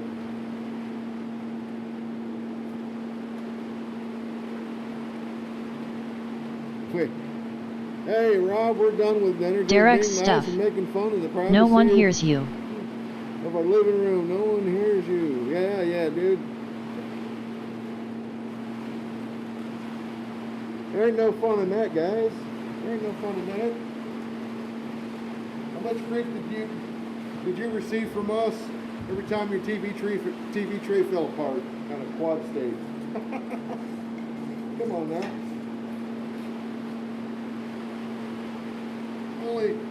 Only the best kind of friends. Buster balls. Ed had this TV tray that he'd done. You look at that damn thing wrong, and it would just fall apart. Until he finally went to Harbor Freight and bought some little vice grips that he could use to lock it back together with. And honestly, it got so bad. It got so bad at one point that I told Paul, I was like, we're going to go to Harbor Freight and buy him some goddamn vice grips. I can't take this anymore. That was pretty hilarious. Derek's stuff. Dude, your microphone doesn't work. Microphone doesn't work? Abba-dabba-dabba-dow. Yeah, did it finally die? Yeah, I had a feeling about that. I mentioned that earlier. The battery was not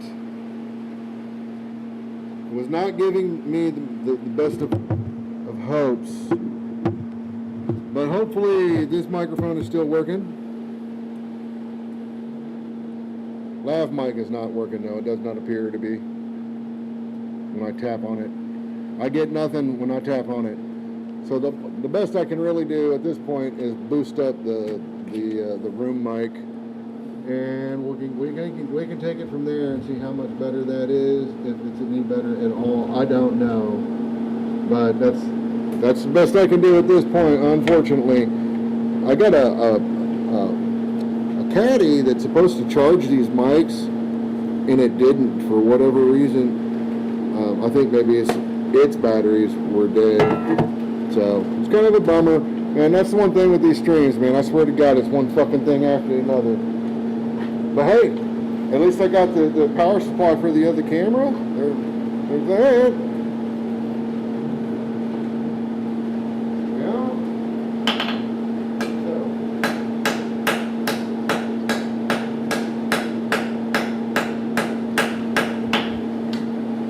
Derek's stuff. Do you ever make your clothes?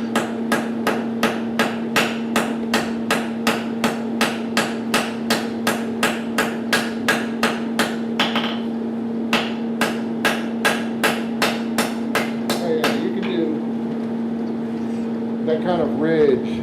Trail Dust 55. I've had a hearing loss, but I can still hear you. It really doesn't do, it's not, but you can use your imagination with that and use it in different ways. Let me see, I'll switch to a different transmitter and I'll see if that doesn't fix the lav mic thing. But I can't guarantee that it will. I might be just stuck with the room mic at this point.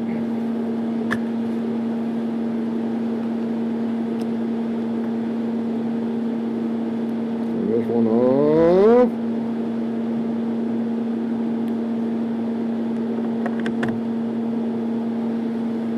I'll turn this one on.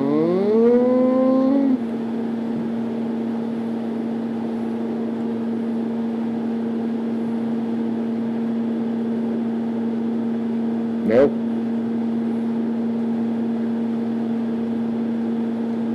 I think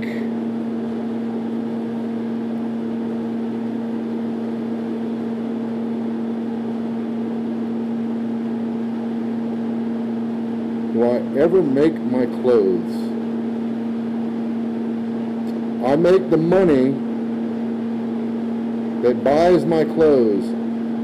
So in theory, yes, I outsource the making of my clothes to a person that I do not know, but they seem Derek's to do a pretty stuff. decent job. Do you spend time at Walmart? I try not to spend time at Walmart. No, I don't spend time at Walmart if I can help it. Good, your microphone doesn't work. No one hears me. But Kevin can hear me, though he's suffering from hearing loss. So, I don't know. All I got is the room mic at this point, so...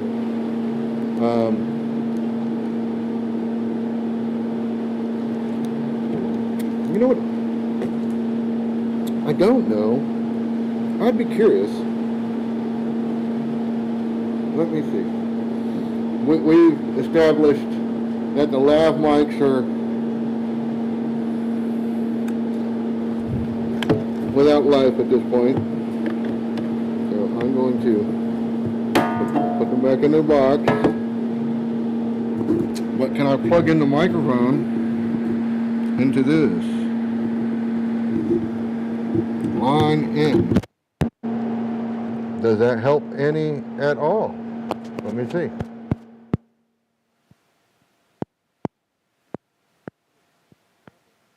you hear me through the microphone now? Derek's stuff. By curious. I'm not sure what that means, but probably not.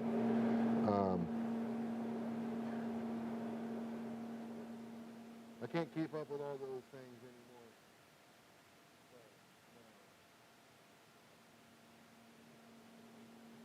I ain't very curious. Bimetal may be curious. Bimetal curious? Yeah. But I don't know from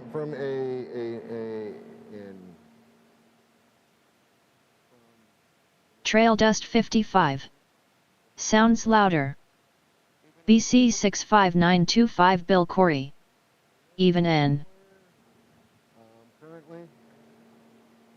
So I think we're just going to be stuck with the microphone as is.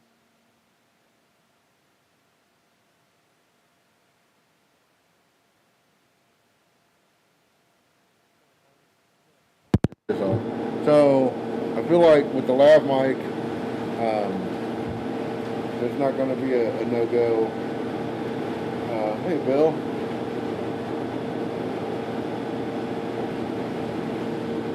So what I'm going to do, I'm going to get a piece of bigger material. Oh, I already have one here. This is a big old chunk of like don't know what this is. 7/8. I don't think that's 3/4. I think it's 7/8. That'll make a leaf, damn it. So I'm gonna get this big old piece hot.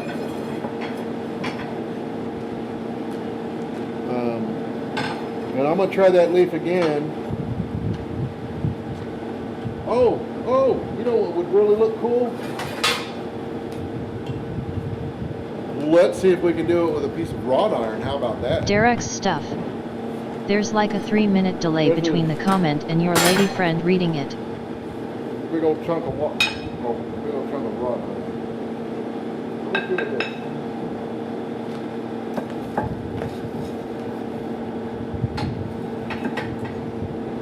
So, yeah.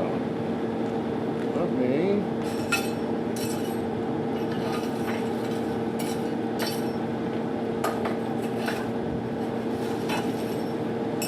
drag some more coke over into this fire pot. Things will get hotter quicker. There's some actual fuel burning rather than me just running my mouth. That ain't gonna get nothing hot. Well, it might get you hot, but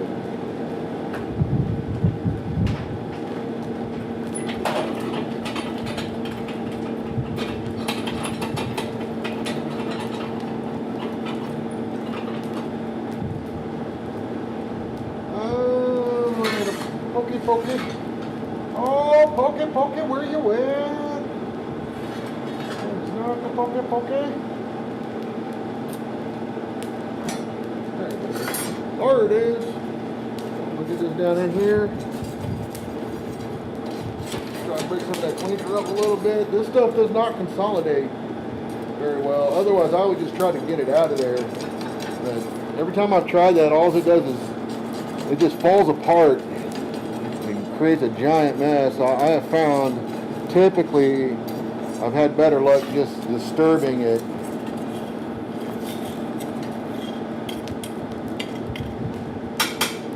So we'll see. It's gonna make a liar out of me for sure. And your lady friend reading, minute delay between the comment and your lady friend reading it. Oh. Yeah, I don't know. I intentionally Derek's did not try to stuff. turn that on tonight. Have you ever watched paint because dry? I found it very distracting last time. I have really bad tinnitus, so when I'm in a room full of people talking, I have a hard time focusing on one person. So like when she starts talking, it's very hard for me to concentrate. It's really weird.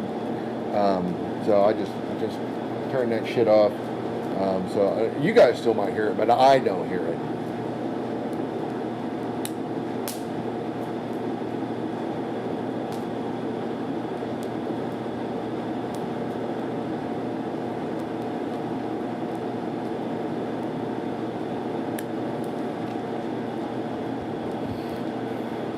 I feel like I spend most of my life watching paint dry. So yes, but yeah, I'm gonna do that leaf out of this rod. I think I've used this before for something else. It's pretty grainy, so I think it'll make a pretty cool leaf.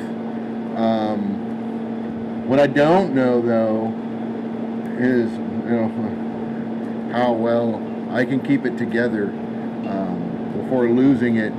Ed and I did, it wasn't out of this particular piece, but we were working on some wrought iron. We did a 3D horse head, and when Ed was when he went to bend the horse's head down, when he went to bend the head down, the poor head came and flopped right off.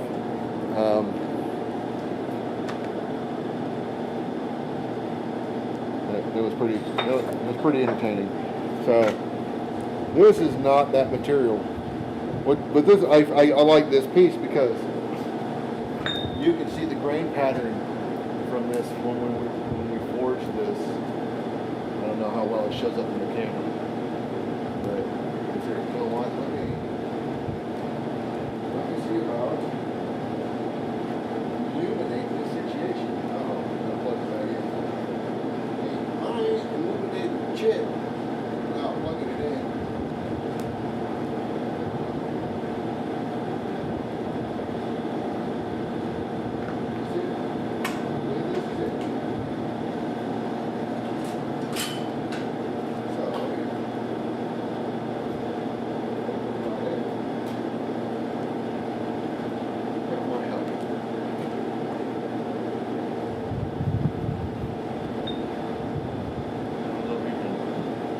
Make out the grain in it or not.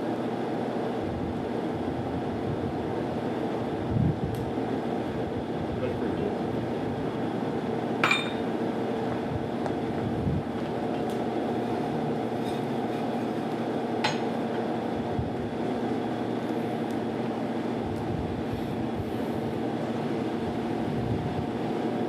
That light, I don't know. I'll switch to this camera. Derek stuff. Have you ever hit your hand? Well, we're gonna switch to this one for now. Since we're gonna be doing some forging, I'm gonna put Pee-wee away because Pee-wee's not the right choice of hammer for what we're gonna be doing right now. This is gonna be more. I can actually do it with a 3.5 pounder. I might want to rod iron as long as I get it hot enough. It'll move plenty well. One of my favorite stories with this rod iron, actually, it's not this particular piece, but a piece of similar size. This was I would say three quad states ago. I bought several pieces of 1 inch rod iron, and I brought it back to my station, and I thought, man, it'd be really cool and see how thin I can take it. I'll forge a leaf out of it and see how thin I can take it before it splits. And I got it pretty thin. I was pretty happy with it. So I proceeded to forge the stem of the leaf out of that 1 inch. And I started forging it, and I took it from 1 inch down to about 3/8 in one heat. And I turned around, there was a gaggle of old guys. There was about 4 older guys standing behind me as I had done it, and I turned around and one of them goes, BC65925 I Bill ain't never Corey. seen anybody take one. You hit your hand when punching / drifting / cutting when you look at the action end of the tool and not the struck end of the tool when hitting it.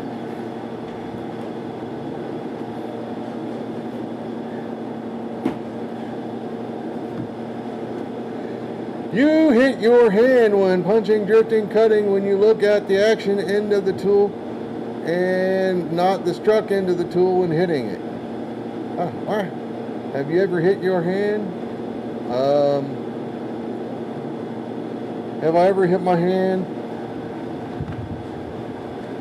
I glanced it before, but I've never hit it, damaged it or anything. Actually, the worst thing I've actually ever done, wearing a glove, a Kevlar glove, holding a punch, and I was choked up on it too high, so when I actually came down to hit it, it pinched the glove between the struck end and my hammer and cut it. So I've done that. I try to be mindful about that. But one of the things, when you're holding a drift or something, for instance, I did this in a video the other day. So something to think about, right? You're drifting a hammer.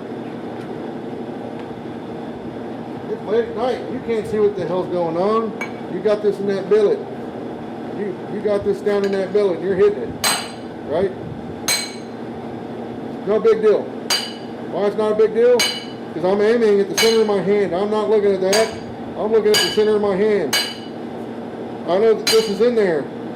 I'm gonna hit it, not me. So,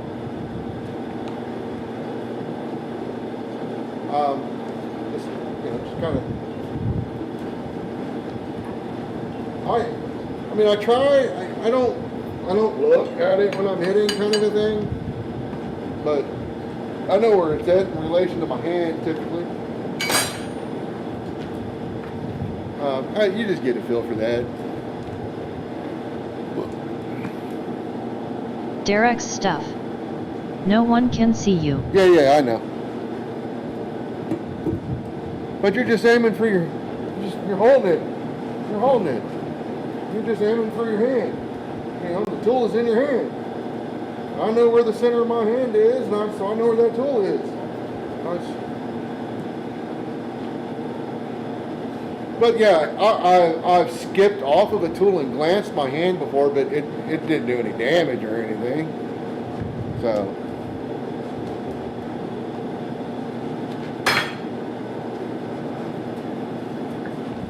I've seen guys do some dumb things. VC65925 I Bill think Corey. there's a lot of fear of Most of us don't themselves, want to see him. and then with that fear comes mismanagement of the tool. Bill and I watched a young man. He ain't that young, but we watched a guy fling a chisel out of hammer because he hit it wrong, and that thing shot out of his hand like a bullet, not once but several times, to the point that Bill actually had to say something and say, "Hey, you can't hold it, and stop trying to hit it." And then if he didn't do it the very next time, we put an end to that right then and there.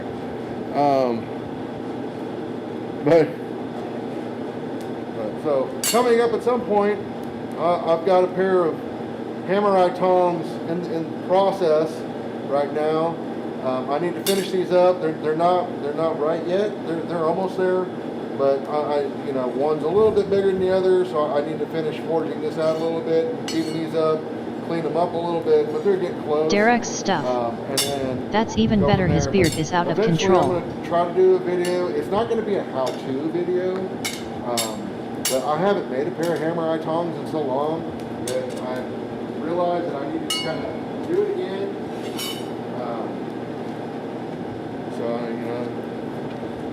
There ain't no way to remember how to do it unless you get out there and do it. So I just need to do it. So that will be coming soon. Brian and Ed will have a good laugh right after that one, I'm sure.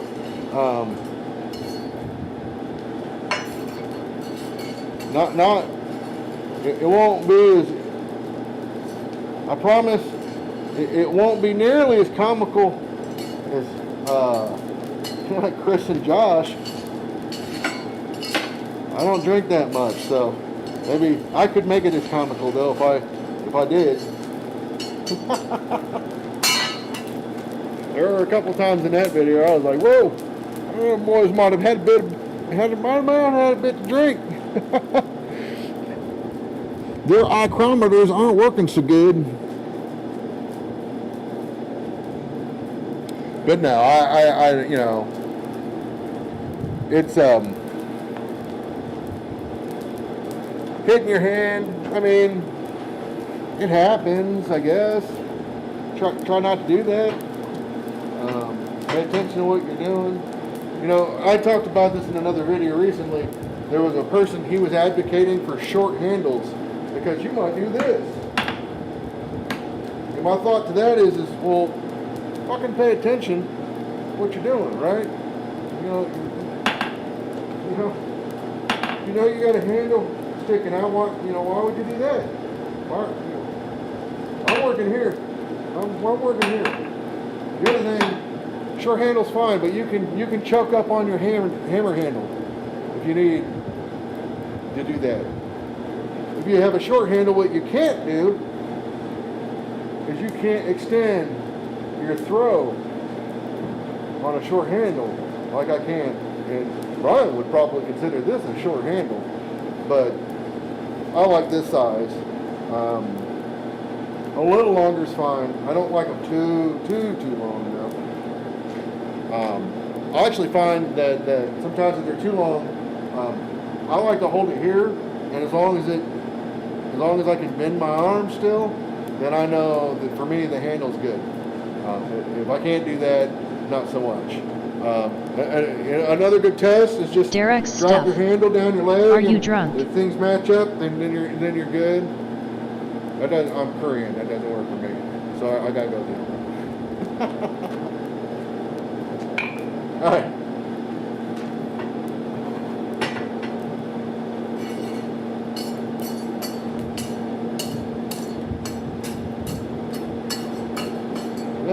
not that I have anything against the short handles. I've got hammers with shorter handles. But again, with this particular handle, right? Like I would typically use it about here, but I don't have a whole lot of handle to pull up on for that extra throw when I want it. I will often shift my grip when I'm forging. I'll go from here to here. That's a little trick I stole from Brian Brazil. I don't know that Brian realizes he does that, but I watched him doing it one day, and I was like, well, that sneaky son of a bitch. Everybody thought that he always forged like this, but actually I watched him do this once, and I was like, whoa, what did he just do?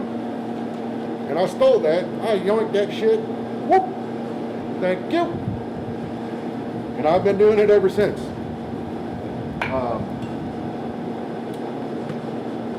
And sometimes you need, you know, depending on what you're working on, that extra throw, it is a handy little piece of cheat to have right there.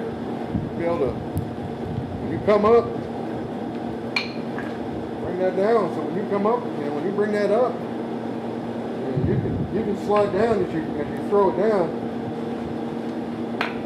It just gives you a little extra. And sometimes a little extra is all you need.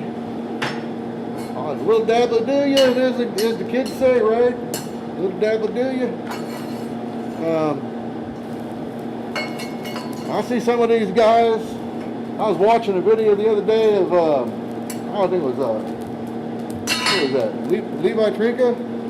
Watching him forge his shoe. To be honest, I was watching, the cameraman kept getting some girls behind. I was actually watching that more than him forge. But one of the things I noticed watching Levi forge, man, he had a long hammer. He had one of those Farrier hammers, you know, long handle. He was whipping that thing and he was getting after it.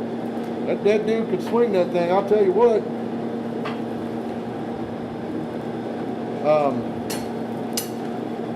I ain't gonna lie though. I was staring at that booty more than the technique. But so this is plenty hot for what we want. We're gonna let it soak, and we're gonna get after it.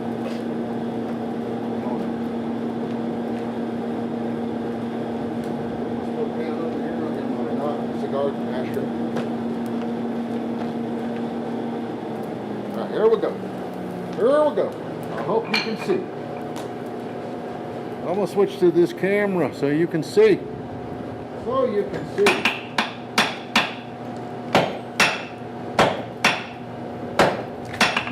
1 inch wrought iron. So there's not any kind of incredible feat of strength going on here, by the way.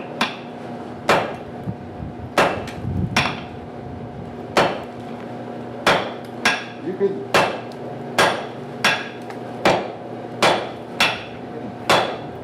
do that too if that's your thing. Not really my thing. I feel like I have to fix that taper if I just do a two-sided type. I like to go on 4 sides. I'm not having to Derek's stuff. go back later. Is your anvil too low for you? So I'm just gonna put that on the big shelf.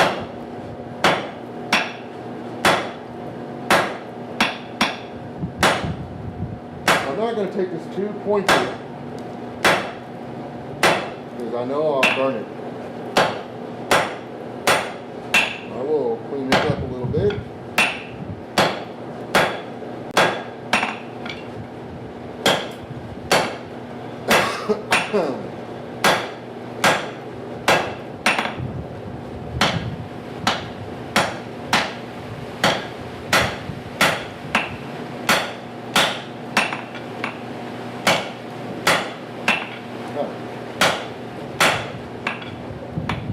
I think that's going to be a good amount of material this time. Get this back in the far.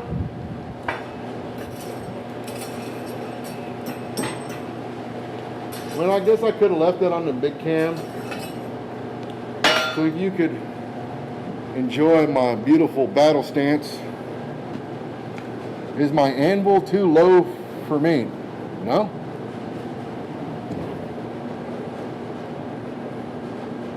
Why would you say that?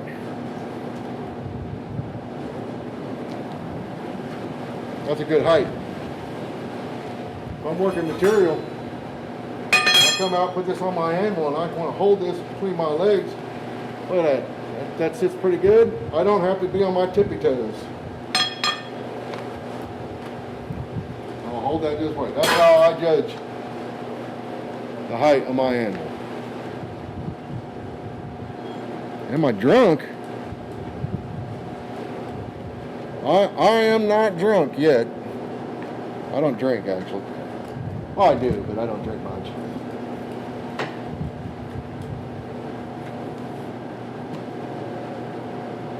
I'm a guitar player in a heavy metal band. I've probably drank enough for most of the people watching this stream right now in their lifetime by the time I was 22. So, no, I don't drink that much anymore. You don't acquire this beautiful shape not keeping various breweries in business. I did my part. As far as anvil too low, what do they do? The knuckle thing? That knuckle thing? Put that.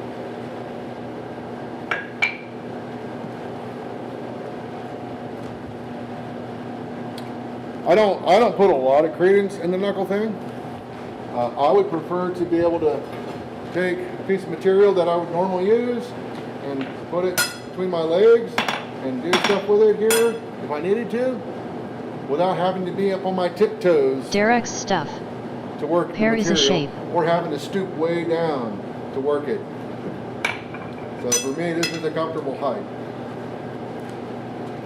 Up to 1 inch. Once I exceed 1 inch, then it gets a little bit. Pear is a shape. I think this is more, I don't know if this is the definition of pear shaped. Maybe pear profile, maybe. I think it's more barrel, more of a barrel. I got a mini keg shape.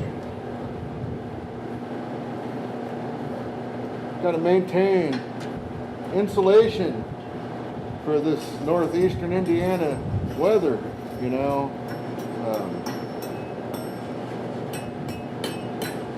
I'm a married man, and I got to be able to keep the women at bay. This is how I do it, you know. Otherwise, it could get bad. So, ladies, come on now. Look at me.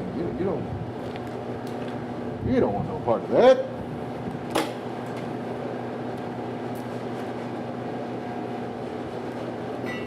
It serves me well.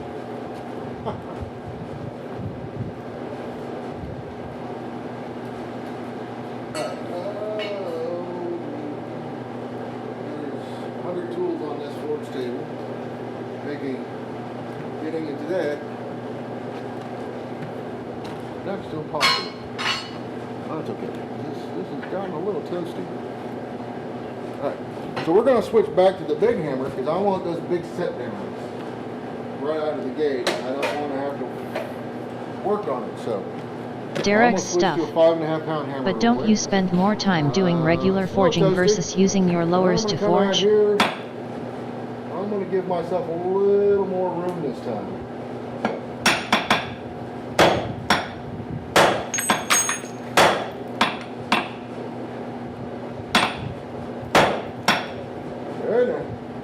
Yeah, no, that's not where I am. There we go. Get that in there.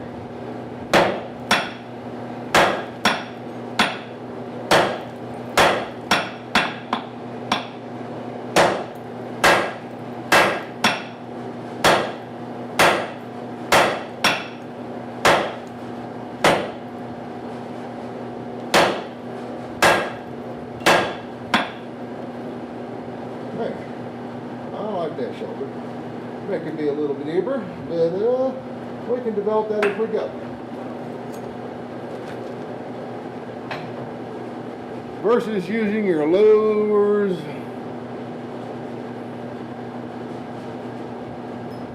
Spend more time doing regular forging, but don't you spend more time doing Derek regular stuff. forging.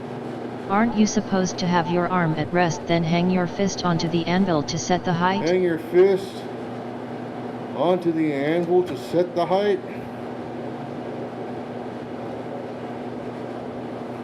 Well, see, Derek, I'll tell you, that is a great way of getting yourself into trouble. When you start following things about, aren't you supposed to? No. What you're talking about is a good general rule of thumb. The best anvil height, in my opinion, is your inseam height. So if your inseam is 30 inches, then your anvil face should be at about 30 inches.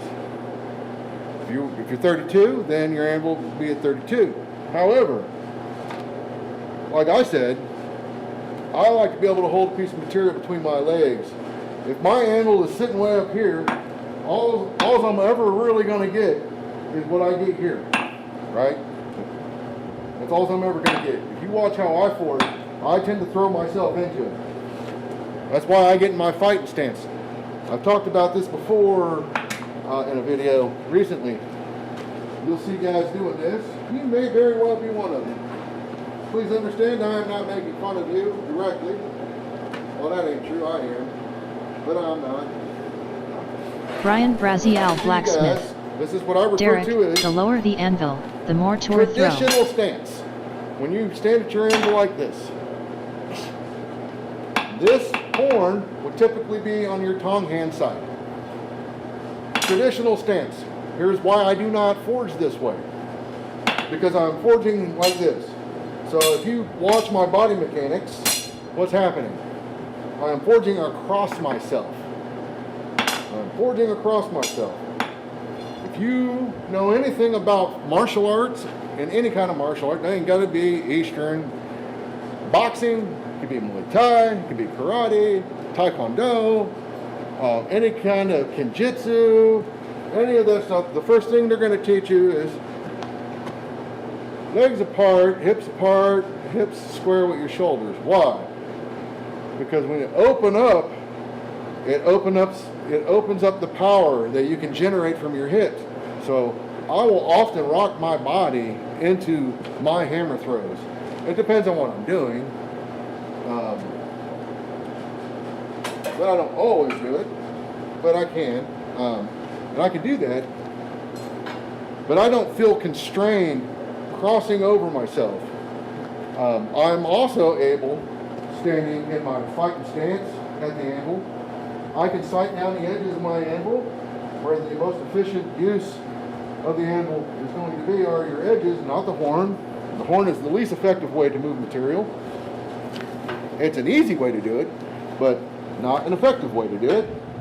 Why? Because you have no mass here, unless you've got a huge anvil. And it's mounted to the floor properly. Most are not. But we're going to go back to this shoulder. And I'm going to come back over here.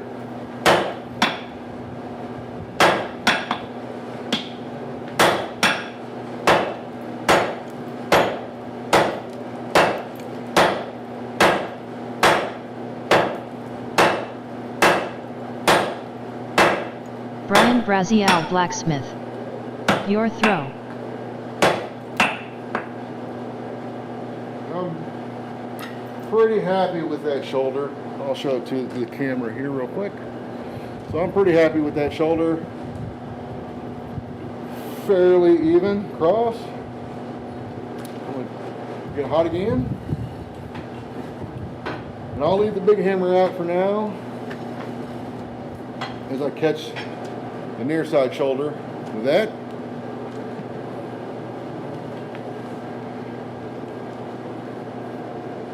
Yeah, and that's another thing, Derek. I don't know if you caught what Brian just said. So a lower anvil, you get more throw. So a lot of folks will ask about the striking anvil, why they are so low. We're swinging sledgehammers at them. There's a couple of reasons, but we're getting a lot more throw from the hammer to that desired location. Plus, when you stack a hammer billet and a cupping tool with a flatter on top of that, you've now stacked almost 9 inches of tooling in between you've raised that target 9 inches for your striker. So imagine if I were doing that on a traditional height anvil, that poor sumbitch needs to be 7'6" or standing on a box to easily match his, a good throw, a good square blow, or he's doing this, which is not a good way to forge the way we forge, unless you want to be there all day. I'm not saying that there's a time and place for things. Forging a hammer, there ain't no place for this. If you come to me with that, I'm gonna throw you out of my shop. We don't roll that way here. Derek's stuff. Forging long days with a lower anvil seems like you'd get tired much easier. Forging long days with a lower anvil seems like you'd get tired much easier. I'm a 50-year-old fat dude, as we've already established. I do this all day. I can do this all day. I swing a 15-pound sledge at this thing all day long. Well, we were just in Louisiana, and that's what we did 3 days almost. Swinging sledges at tiny anvils, short anvils. Nobody passed out from exhaustion. The only time it becomes tiring is when you have to do a lot of repetitive hits in quick succession. It's not tiring, it's more cardio than anything else at that point. But in terms of like the rest of it, no, you just got to be able to lift 15 pounds. Or in my particular case right now, I just need to be able to lift 5.5 pounds over my head. Ain't no thing but a thing, man. Ain't no thing but 5.5 pound over my head. Just got to answer that phone and throw that bitch down because I don't want to talk to that sumbitch. So here we go. I'm gonna leave it on this one. Unless you would prefer to see it at the wide angle, so you can see will hurt yourself if you forge all day with a short throw. Swinging the hammer, throwing the hammer.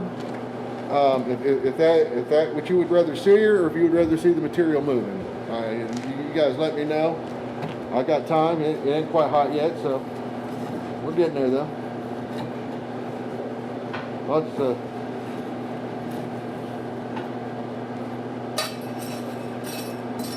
just gotta.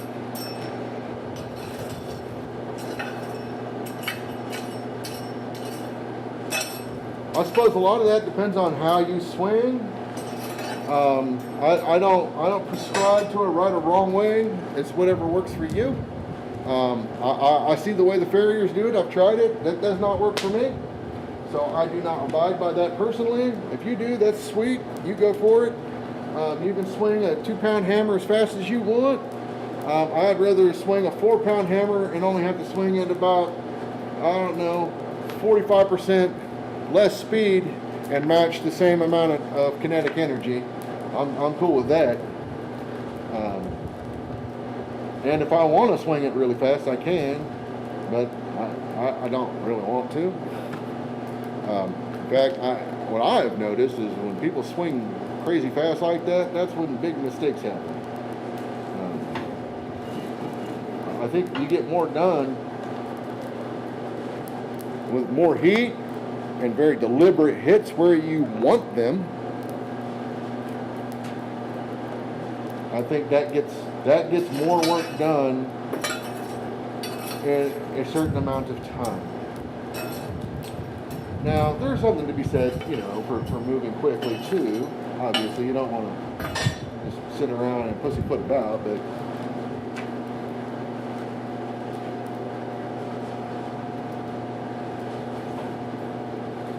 anyways, I'm not gonna say this is really as hot as it could be. I'm gonna give it a little bit more time. So you guys let me know. We want the wide angle camera or we want the close up anvil cam. You let me know and then I'll switch before I bring this out.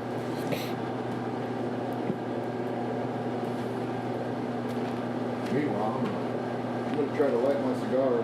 I should find my cigar lighter rather than to use this stupid thing because I got a pretty hectic cross breeze in the shop right now.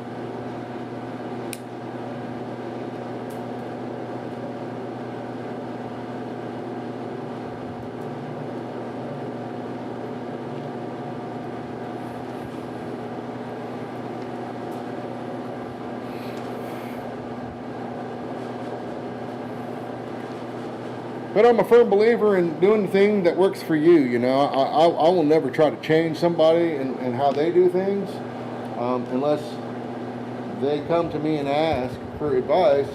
Then I will offer. But otherwise, you know, hey, if that's working for you, man, right, that's working for you. You know, if I see that it's clearly not, I may offer a suggestion. If you're open to that suggestion, then we'll go from Derek's there. stuff. But do you guys know Rand Condal? How many Condal? people are not either open to that suggestion, but what really baffles me are people that will come over and tell me that I'm doing something wrong, but they have yet to produce the amount of work and the time frame that I have done, but somehow I'm doing it wrong to their eyes. I don't understand that mentality personally. And I'm not saying that's what you're saying, but being at Quad State several times, I've had people come up to me and tell me that you shouldn't be doing it like that. Oh, you know, you'll do more like this, blah, blah, blah, blah, blah. And I'm like, hey, cool, man. So here's a little tidbit that I have stone cold stole from Brian too. That's great, man. You show me better. Get your piece hot, and you show me better, and I will do it. I'll do it. I will do it. To date, nobody has done that. To date, nobody has done that. With one exception, and they didn't show me better. What I said was, I had a person telling us one time the way we were striking was wrong. And I was like, okay, well, please show us how it should be done. To date, I've only had one guy actually take the time to make a video to show us how it should be done. He was doing that European style striking. And I did not lambaste him for that, because he at least took the time to take a video and do it. And I appreciated that greatly. I will not forge like that unless I would had to forge on a regular sized anvil. Then it makes sense. But he had no context of what we were doing and why we were doing what we were doing. So I kind of gave him some leeway there. But again, man, kudos to that dude. He's the only guy that ran his mouth. And I won't even say he ran his mouth, but he is the only guy that took the time to make a video. Everybody else would tell us we were wrong, but they wouldn't show us why we were wrong, and they wouldn't show us better. I'm not saying he necessarily showed us better, but he at least took the time to do it. But when it comes to some of this other stuff, man, Quad State is a hive of people that want to run their mouths and tell you how you're doing things wrong because you're not doing it their way. You know, and it's like, dude, well, you try to tell me how to punch a hole, bro, and I just watched you punch a couple of pretty crooked holes that have some severe suck down in them. Ain't straight, ain't round. All mine were. Maybe you should be asking me how I did that. Just a thought. Just a thought. So here we go. I'm hot. I'm bringing this out. I'm going to put it on the big cam. You know, that's not what you wanted. Nobody said one way or the other, so it's what you're going to get. Shoulders up. So I want to go where my forging starts and stops, right about there. Yeah.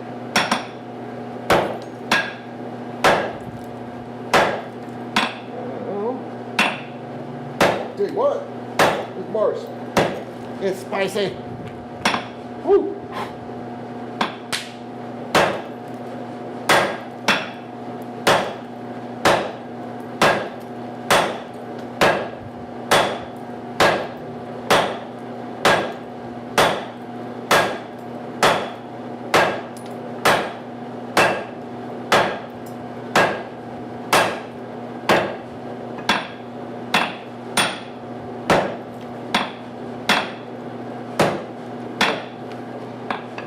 Probably do more, but being that it's wrought iron, I don't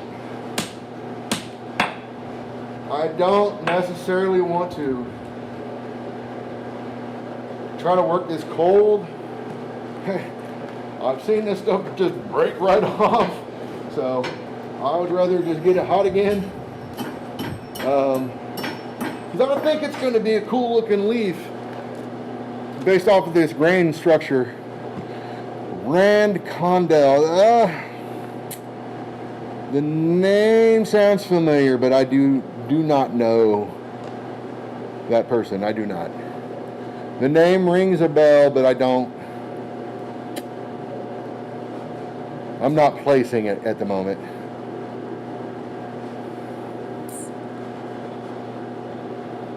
But I always go back to, in the mix of all these things,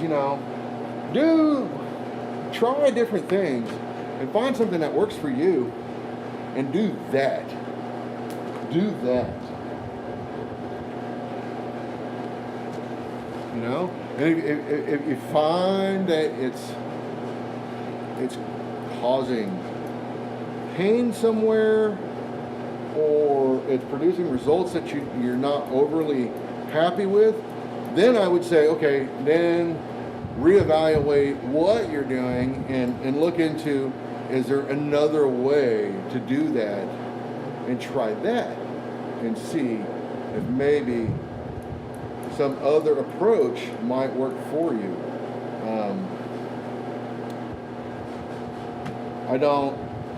I do not subscribe to the supposed tos for sure. That's for sure.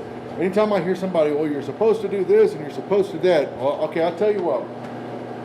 You post a bunch of your work doing whatever you're supposed to do, and then I will base my judgment on your work, and that will then inform me if I think if that's something I'm supposed to do.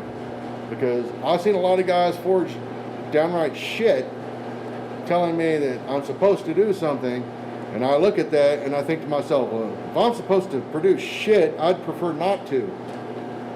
It's just not, if that's what you're into, that's cool, man. Not my thing.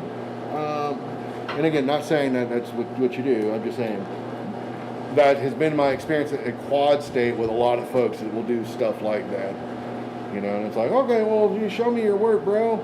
And then, let's see. All right, we ran into Brian a Braziel gentleman Blacksmith, who I like very much, President of the Adirondack Association. hellbound that the way we forge leaves was wrong. And then he showed us his leaf.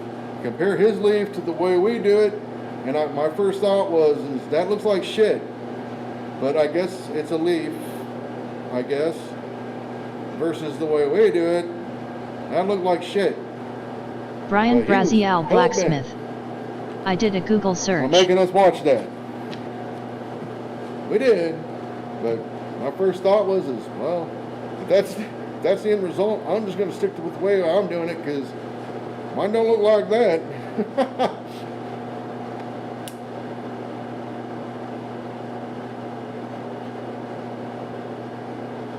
And it took about, I don't know, 1/10 the time to get there, and it still looked better. So, let's get to whaling on this thing. I'm gonna switch to the anvil cam for this one. Hey, that bar is getting a little toasty, y'all. That's getting a little toasty. I don't know why I'm grabbing on the mouse. I'm gonna switch to the anvil cam for this. I'm gonna switch hammers too. Put that big boy down for a minute. I think I've got well established shoulders at this point.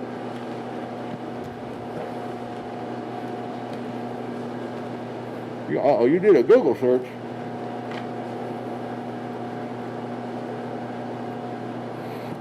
Damn, Brian, I didn't know you knew how to do a Google search. Learn something every day. All right, here we go. I'm just going to forge this down a bit more.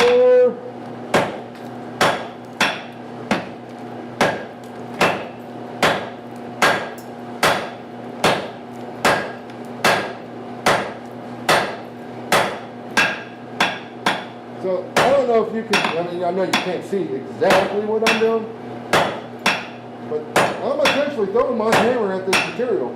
I'm just guiding it where I want it to go. That might be what they call it. the throw with the hammer. And if you really pay attention to your blows, you can heat it up.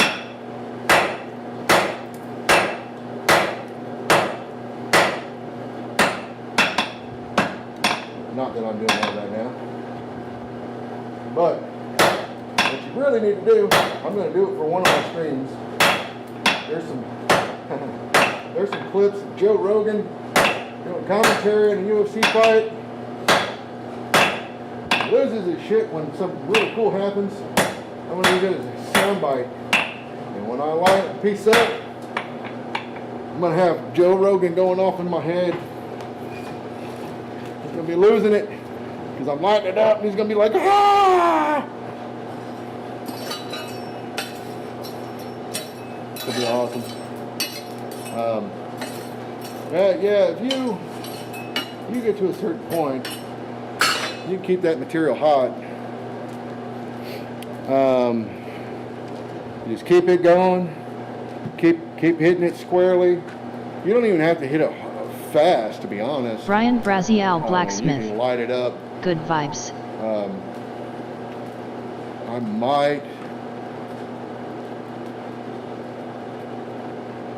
might be able to do that with this bar here in a minute.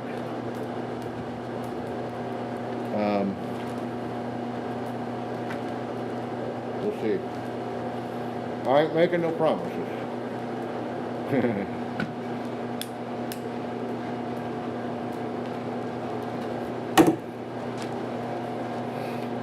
You could also do, I've seen guys take a piece of cold material and you know, just do the hitting it cold on the anvil and lighting it up, and then they'll start their fires that way.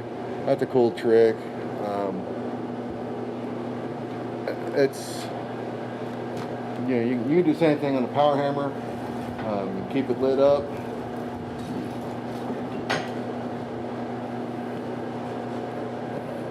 You know, and it's just that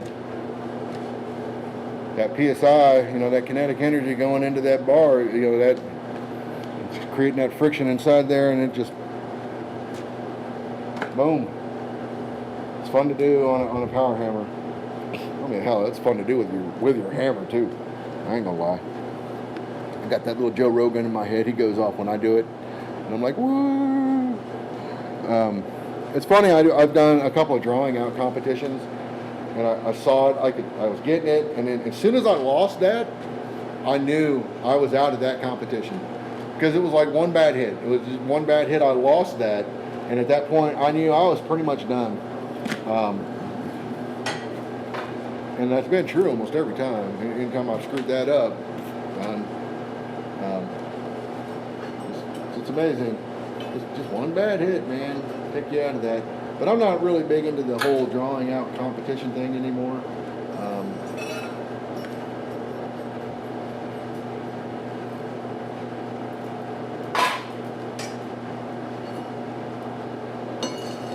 You know, I can draw out, and that's fine, but I can do the thing.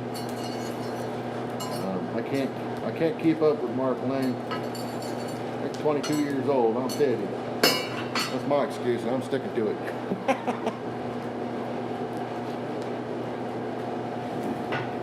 Alright. We're gonna go back to this camera. Shit, if I can hit the button.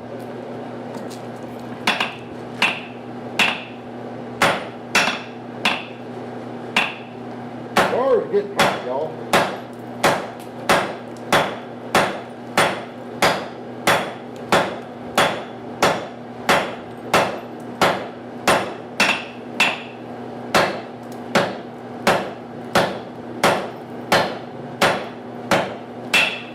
See if I can light this down here.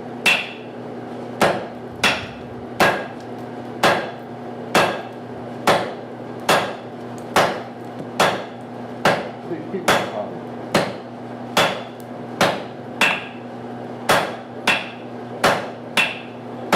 I'm not even doing that.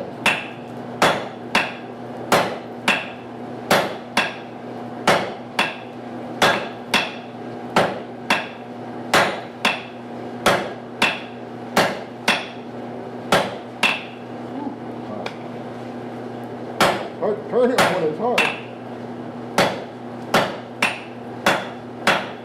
I'll go get a glove. I don't have much more work my delicate little hands can take.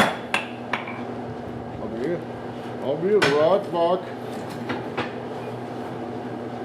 Put this on the Vega camera. I'm gonna go get one.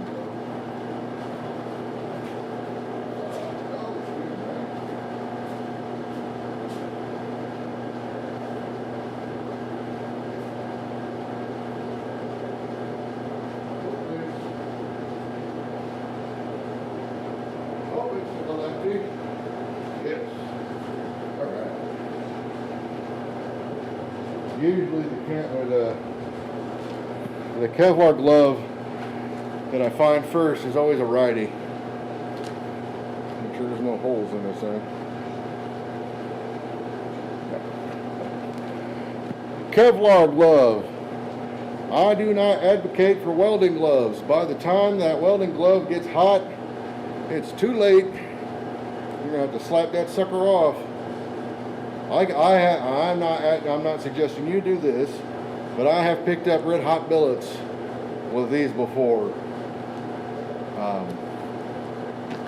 But Kevlar over leather all day long for me.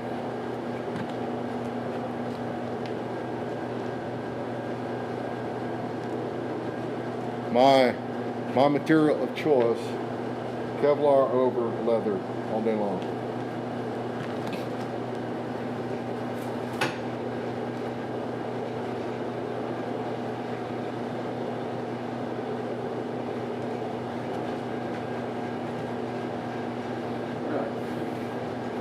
Now, I kind of wish, it would really be cool.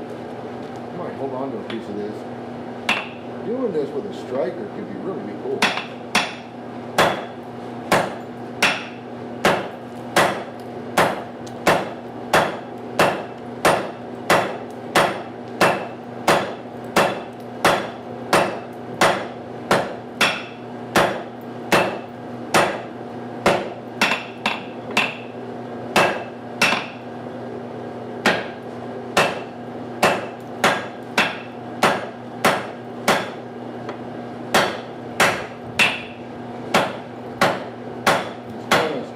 Up a little bit.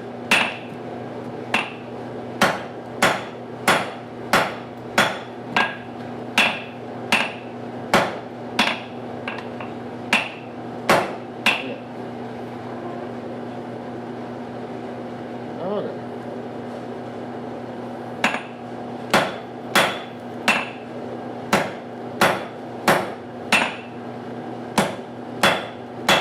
Cold. I don't want to with that right now. I'll heat it up. Put some flatness in that bad boy.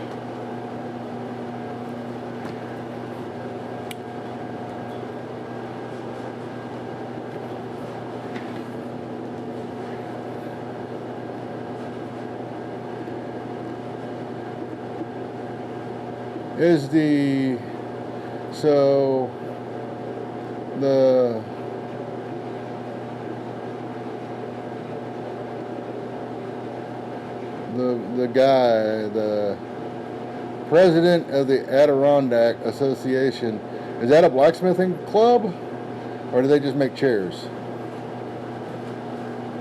Not making fun. I'm legitimately ignorant. I don't know. That's why I'm asking. I don't know if there's an Adirondack forging group. I mean, I know that there are Adirondack chairs or whatever. I was just curious.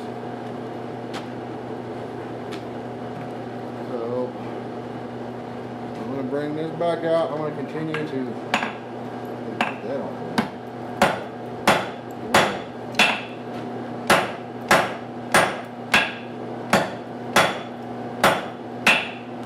Shake my point a little bit more.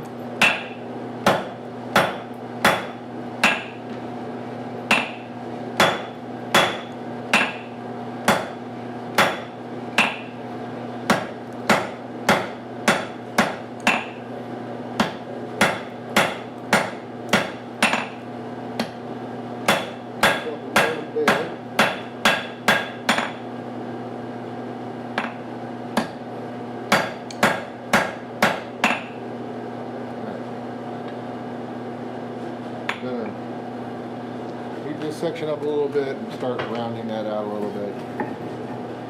Be a little easier to deal with now for me. So I'll round that up a little bit. Again, this is it's not the most refined wrought iron. It's not terrible, but it's not the most refined, so I'm not trying to stress it out any more than I need to. So I'm gonna try to keep it hot as I work on certain aspects of it.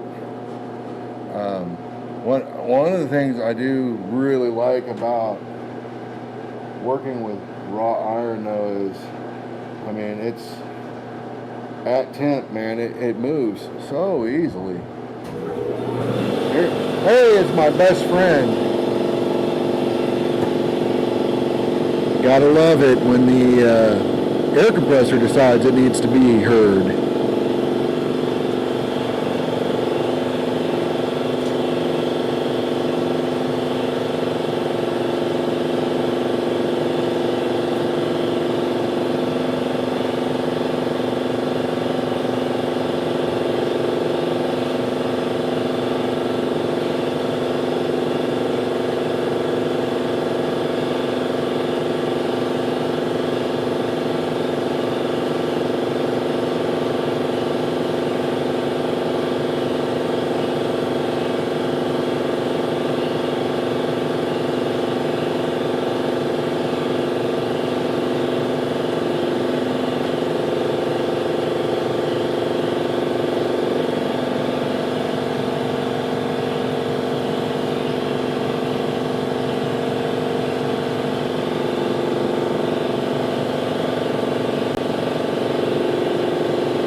So I'm tilting my round face into that corner a little bit.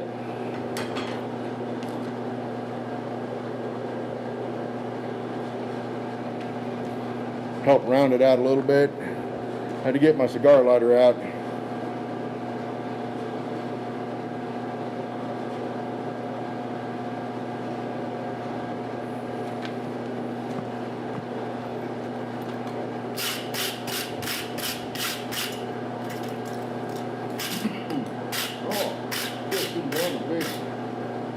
Big old puff. Woo.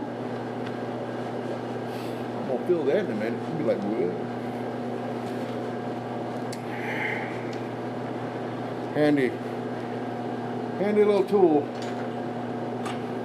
especially when you have these cheap ass lighters to deal with, and there's a crosswind in your shop. Now I'm gonna get this a little spicier than it was, but I was tilting round face, working on this side of the horn, so I could get into that corner a little bit and round it up and kind of clean it up a little bit right in that where that transition is. So I don't want to flatten it with a harsh transition there. That'll just create a cold shut there.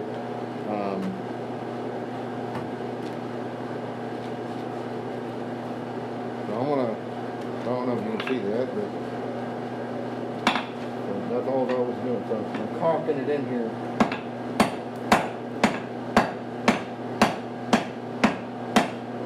Just kind of easing that a little bit, you know.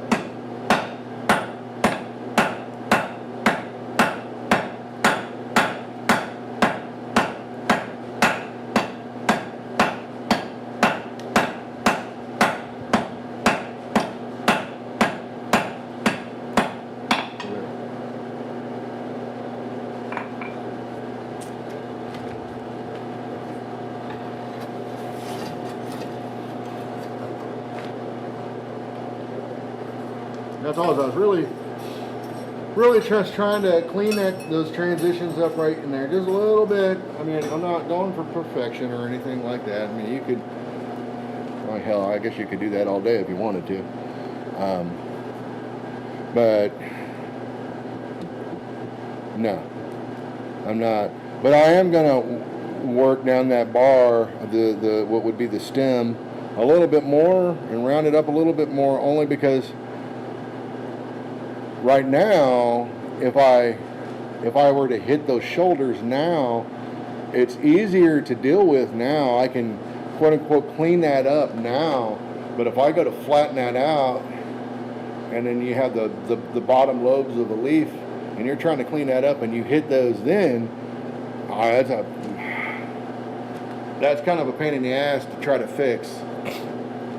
And so I have found that if you want to clean up in that area where that shoulder is, it's best to do before you go flattening it out, because it becomes a lot trickier to get in there without hitting them. So now if you bang up against that a little bit, it's not as pain in the butt to deal with as it could be. So that's why I'm doing that now.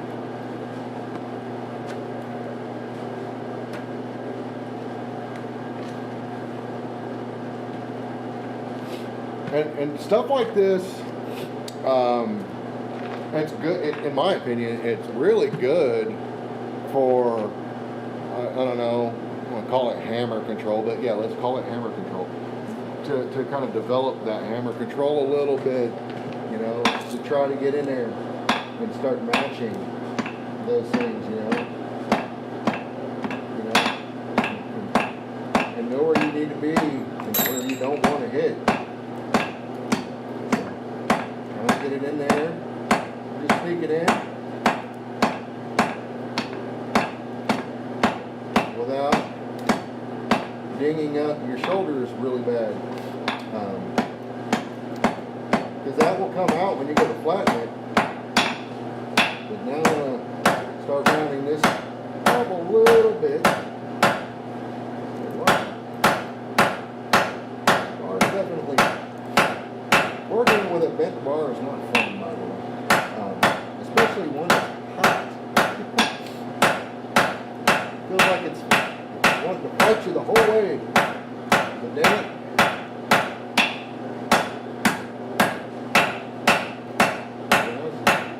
And again, I'm not trying to clean this up too much. I'm not trying to make it super uber round or anything like that. I just roundish, you know. Trying to give it the overall appearance of round, but I don't mind that there's hammer marks in there, but there's square parts in here which I do not care for, so I will take those out. I don't want that.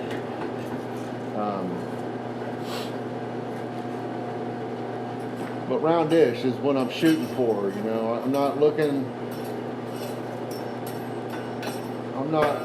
to keep this like concentric within 100 thou of concentricity to the bar or anything crazy like that. I ain't sending nobody to the moon with this thing. It just needs to look roundish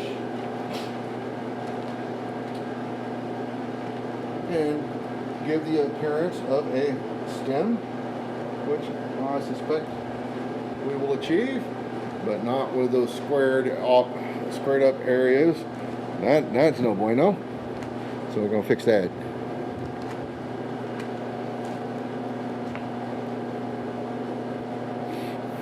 Brian recently did some videos forging a, what was it, a copper leaf bangle? Was that the one where you did the leaf? But if you watch that, one of the big takeaways there is paying attention to how he's keeping things supported as he's working. Because if he was not keeping it supported, what would happen is that mass on the end would start flexing, and then it would just drop off. How many guys have made a forged out a leaf and kept working on it, and the leaf end just dropped off after a couple of hits? That's the reason, because you were banging on it and you were allowing that you weren't providing support on that end, and it was allowing it to flop over, and it just kept doing that. And that, you take a coat hanger and you bend it enough times, what happens? It breaks, right? And that's what you've essentially done. So you gotta keep that in there. You gotta be mindful. There's a big piece of mass right there. I gotta keep an eye on it. I'm gonna take these corners off. And I'm not going crazy. I'm just trying to take the squareness out of this transition right here.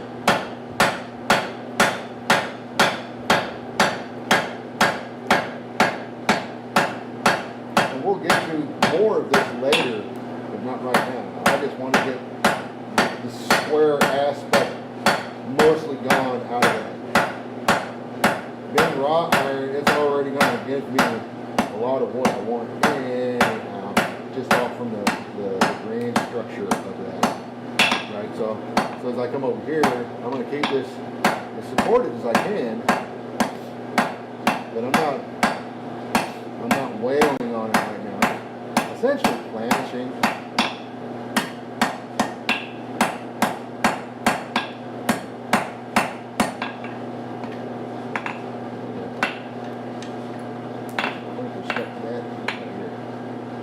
Alright. So I think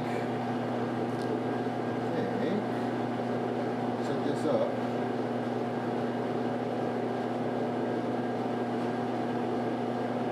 I think we can make a leaf-shaped thing out of that.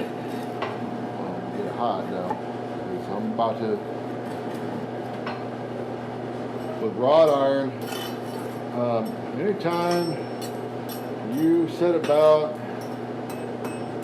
drastically changing its cross section, you want to make sure it's hot. If you go to smash that down and it's not hot, it is almost guaranteed to split on you, and then a couple of hits in the wrong spots, and almost certainly just going to flop right off the end of that bar. Ask me how I know, because I may have done it once or twice or 4 or 5 times. Yeah, not my proudest moments. But just keep that's the secret to wrought, I think, really is. There's a couple tricks I've learned. One, keeping it hot, and then understanding the grain structure, or the path of the grain structure, and using that to your advantage. So if like you're going to punch a hole in a round bar of wrought iron, it is really beneficial to understand which direction that grain is running. Because if you try to cross punch that grain structure, you're more likely to sever that bar in that process, rather than punching with that grain and splitting the grain apart. You can still get a split down the bar that way too, some cracking, but if you were to run perpendicular to that grain, you're from my experience, you're a lot more likely to sever it.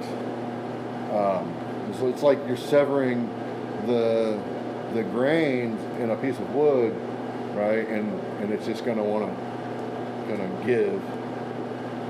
Not fun.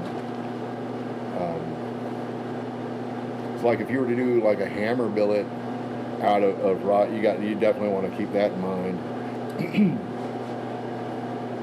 And keep the damn thing hot.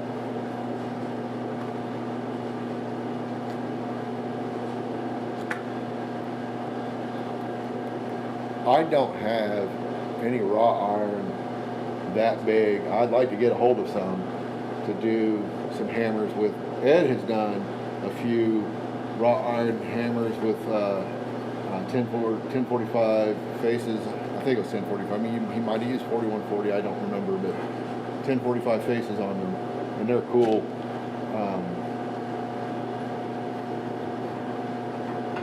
They're definitely cool. I'd like to do something similar, different but similar. You know, and you know, do that, but in a different way. I don't want to be copying Ed, man. I want to hear from his lawyers or nothing.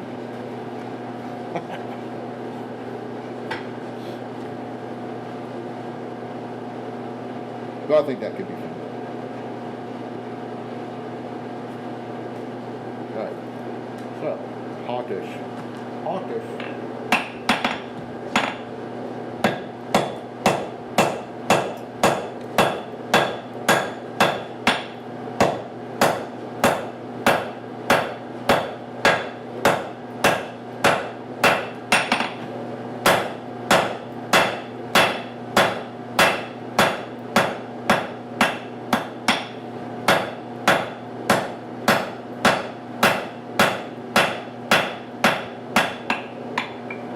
I'm going to try something.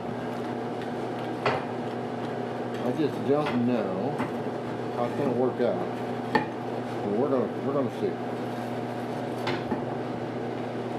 What do kids say these days? FAFO? We're going to FAFO on this one. Is that what the kids say? I don't know. Fuck around and find out. I would prefer to use a top tool for this fullering job, but I don't think any of the fullers I have are really small enough to achieve what I want to achieve.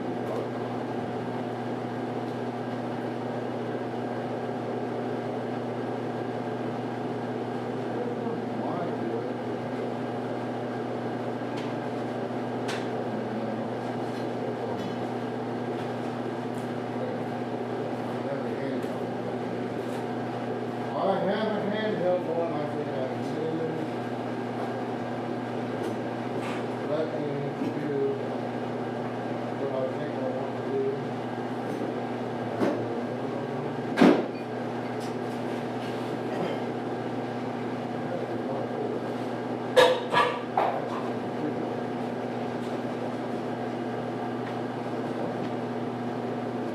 Here, make sure I'm not running the thing off.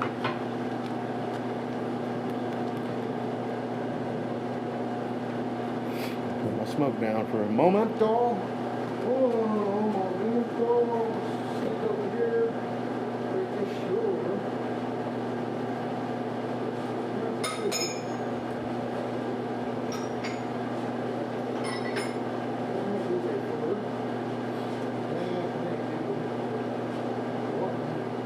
What now wants to do? We'll see. We will see. I kind of wanted to do the fold forming thingy with this, but at the same time,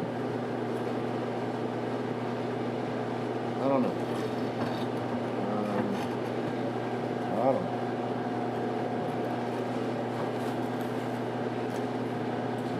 Fuel in the fire, things will get hotter. Interesting how that works.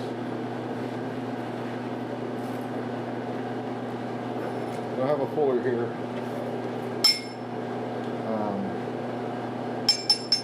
And I think I'm going to run. But my thought is I can run this fuller down, and it will let me do the fold, and it'll make folding that a little easier.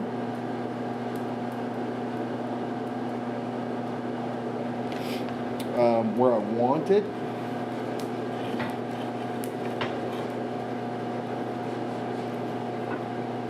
straight tour. I don't do straight. We've already established that I am bimetal curious. So so I don't know how straight I can run this line. My micrometers have been in need of calibration for quite some time now.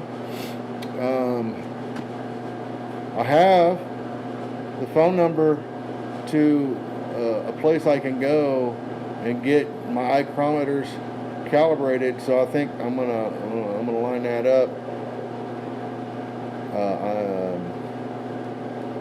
I'm gonna get me some of those old guy glasses where I can look down the bottom lens and be able to read without having to take my damn glasses off. It's getting old. Kind of like me, getting old. All right. And I think this is gonna be acceptable. Let's see. We'll see. Well, you know what? This would be a lot easier if that damn hammer wasn't in my way. Get out of the way, you. I'm gonna try to hold this between my legs, and right about where that stem is coming in.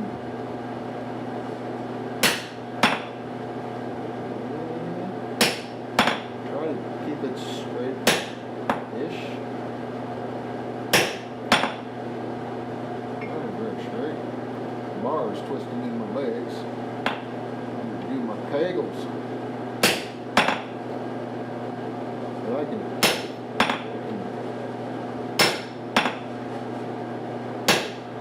don't need to kill it. Just kind of guide it where I want it, and then it's a little easier to drive this down the road.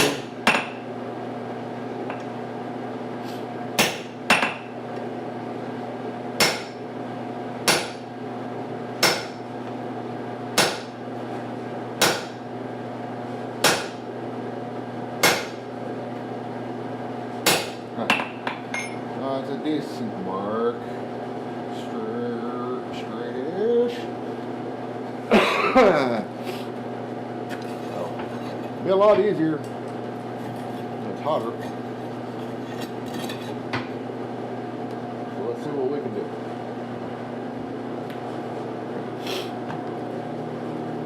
We shall add a little more heat. And then course correct as we go. Once upon a time I was much better at that. It's been a while, but I've got plenty of excuses. But I can't think of them right now.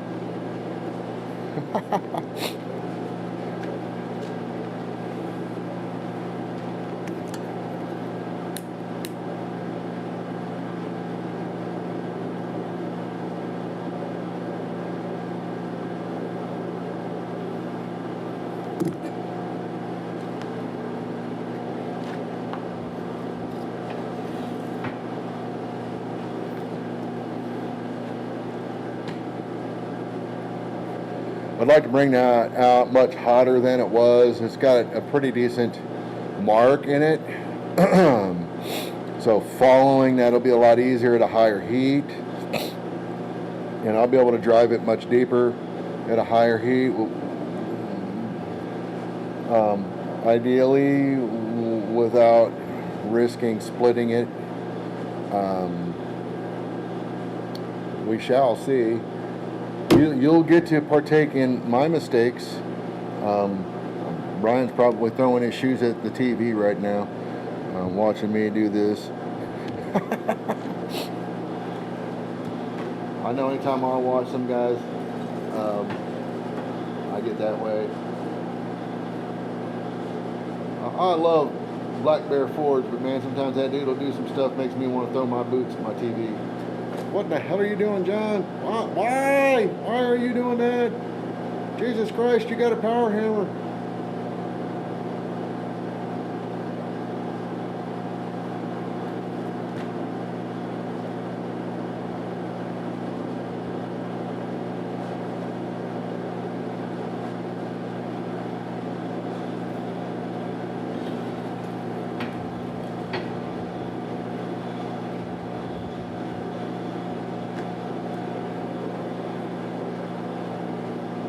What's really funny is this bar I'm working on, I squared one end of it up,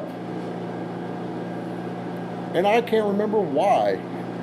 I can't remember why I squared that end up. I had a plan for that, but I think it was the corkscrew.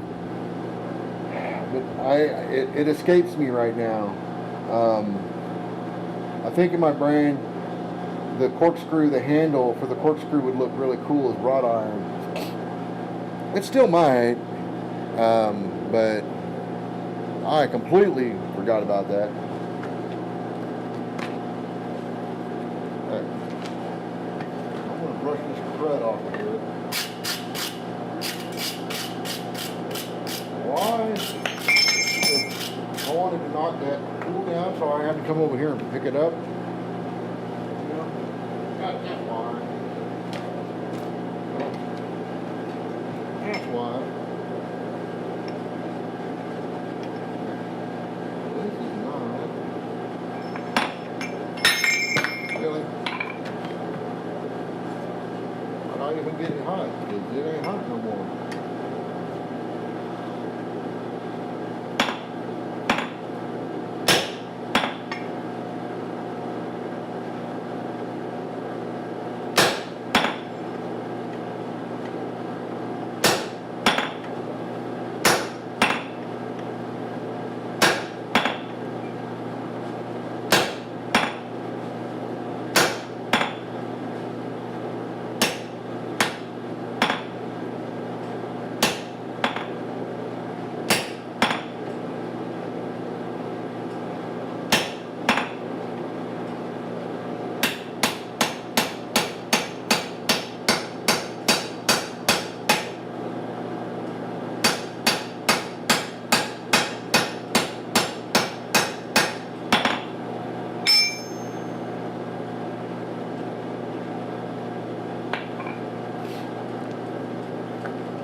Remember, I'm gonna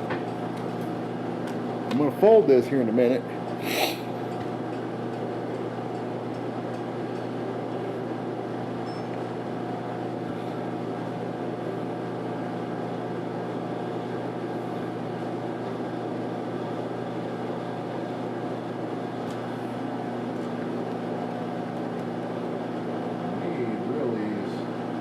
Use some more Coke on the table. It's been raining. I'm gonna go out here real quick and see if I can get this small scoop.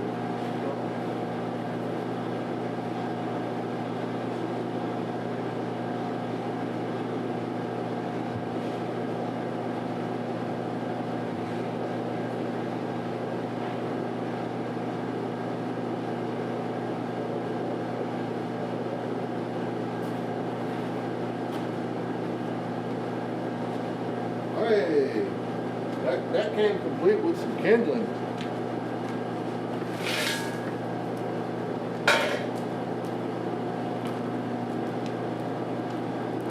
So we'll switch over so you can see the smoke coming off these leaves that are all nice and wet.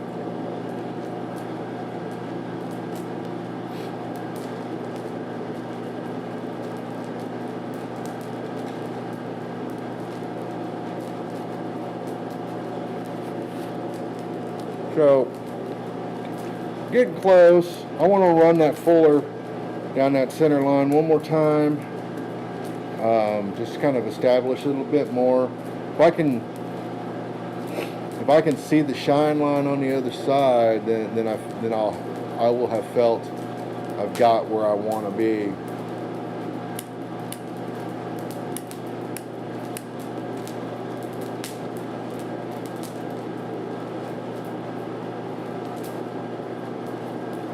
But it ain't there yet. Right there. So,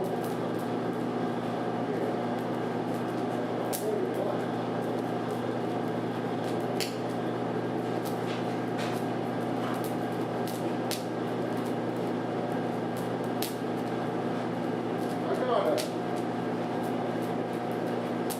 gotta stop making shit and buying shit, putting it in my way. I'm gonna run an obstacle course in in here from time to time.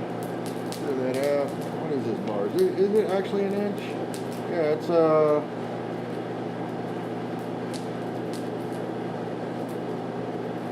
an inch.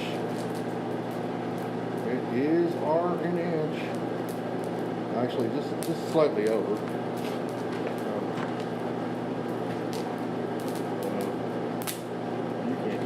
You can't even see that. Let me switch you to here. You might be able to see it now. A little over an inch. That piece. It doesn't really matter the size. I mean, you use what you want that you think will get you the results you want. You know, like 3/4 inch would probably still be like plenty material for this particular leaf.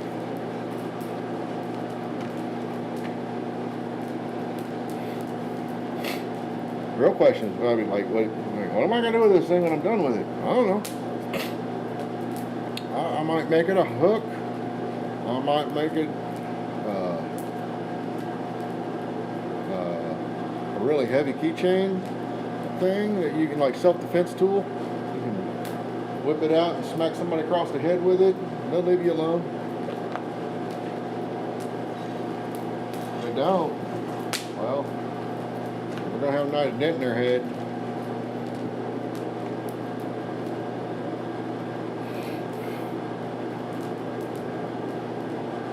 But I don't know. I'll find a use for it. What I have found, soaking it in like a vinegar bath or muriatic acid for a little while really brings out the grain in the rot. Sodium bisulfate does too, to a degree. It's not as toxic.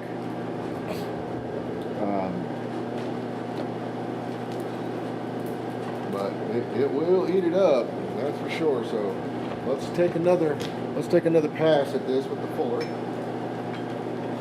Come over here, a little more ding ding. Go.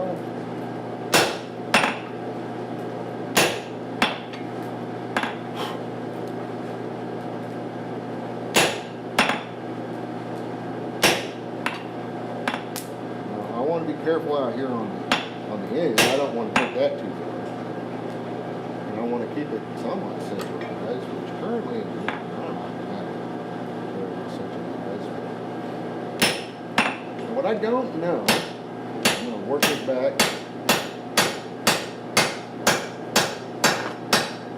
What I don't know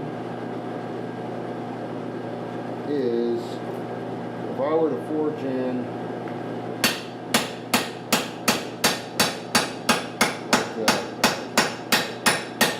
I don't know what you call them, the angled bits here, right? I don't know if I fold this up, if that's going to cause me a problem, or if it would make sense to do that after I fold it up, which I'm thinking I'm going to do. So how am I going to fold this up? You may ask. So first I'm going to do that by introducing some heat, but I'm gonna use the swage block and drive that fuller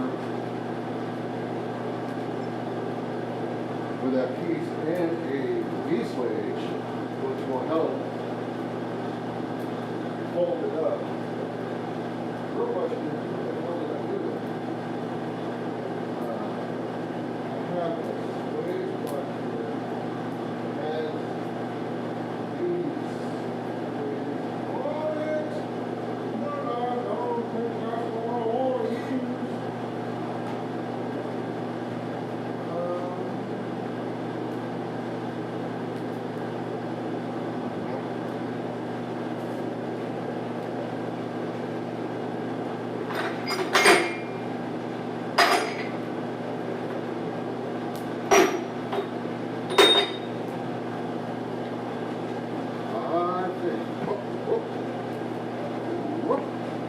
I think the V-swage I want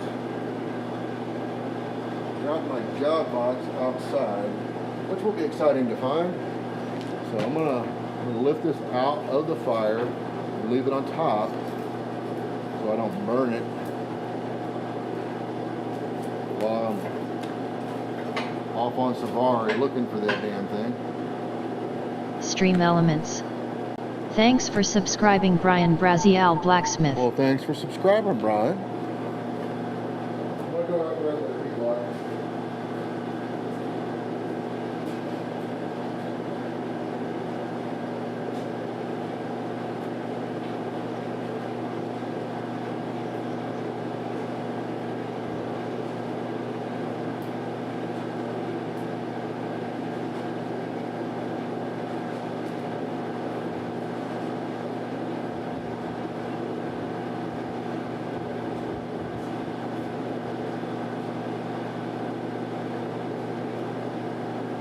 True story.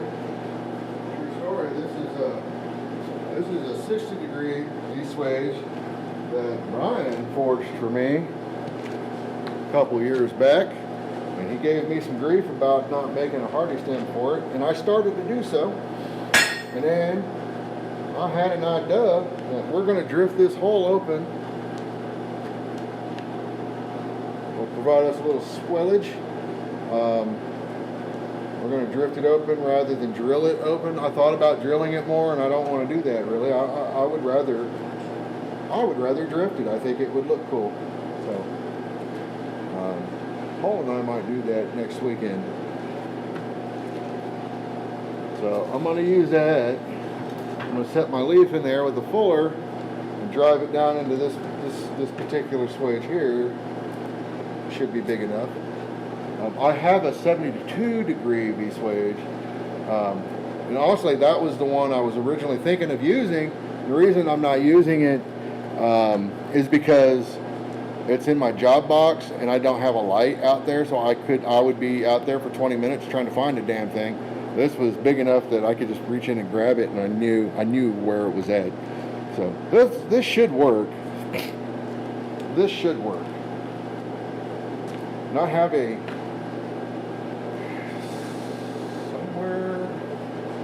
slightly bigger one that we made once on the press. I wasn't overly happy with it, so it's possible it found its way into the river.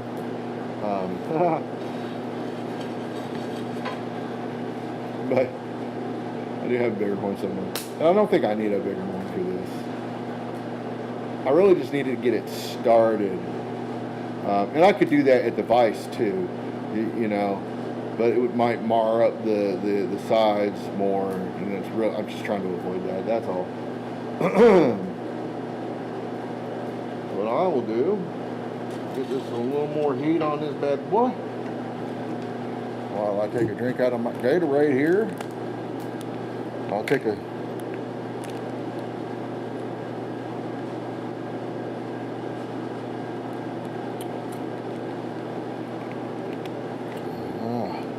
So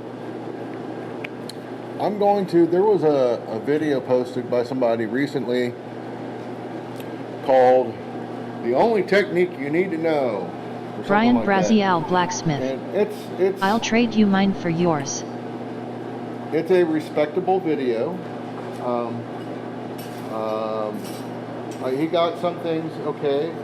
He got a couple things not right, which is fine. But you know, when somebody's trying, I'm not trying to knock them off their rockers or nothing. But I want to do a follow-up video to that eventually. Kind of maybe detailing more, showing more about what's Bar going Run on Forge. and the activity Howdy, howdy, involved, howdy. and really the tools required. Not that there's a lot of tools required. If you want to forge over the edge of your anvil, there are some things that you need to be really keenly aware of.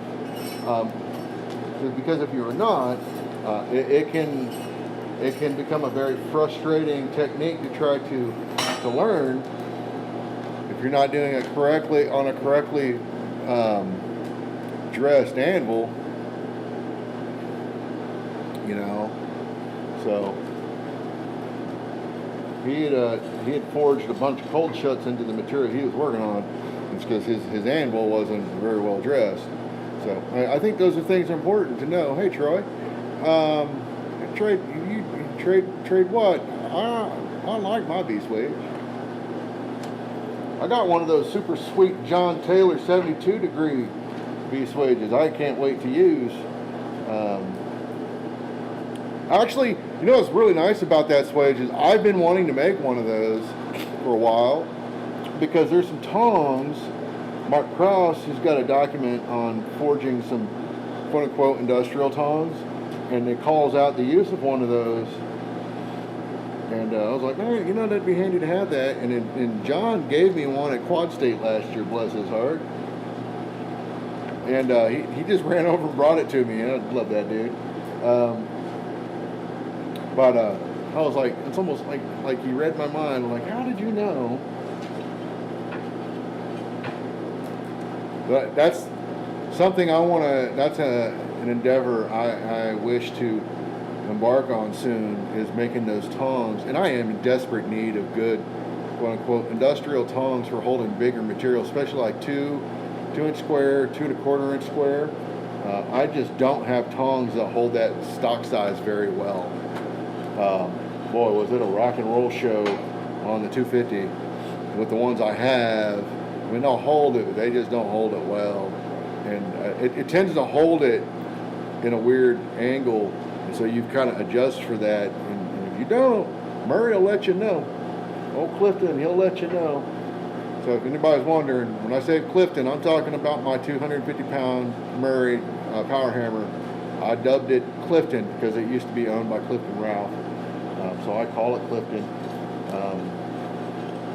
Yeah, that Murray will let you know, man. It will let you know when you ain't got things right. Boy, will it let you know.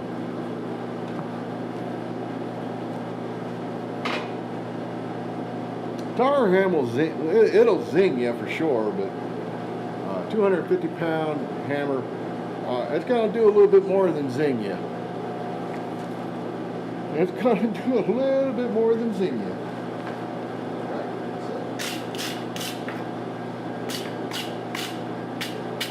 This crud off of there. Before it goes.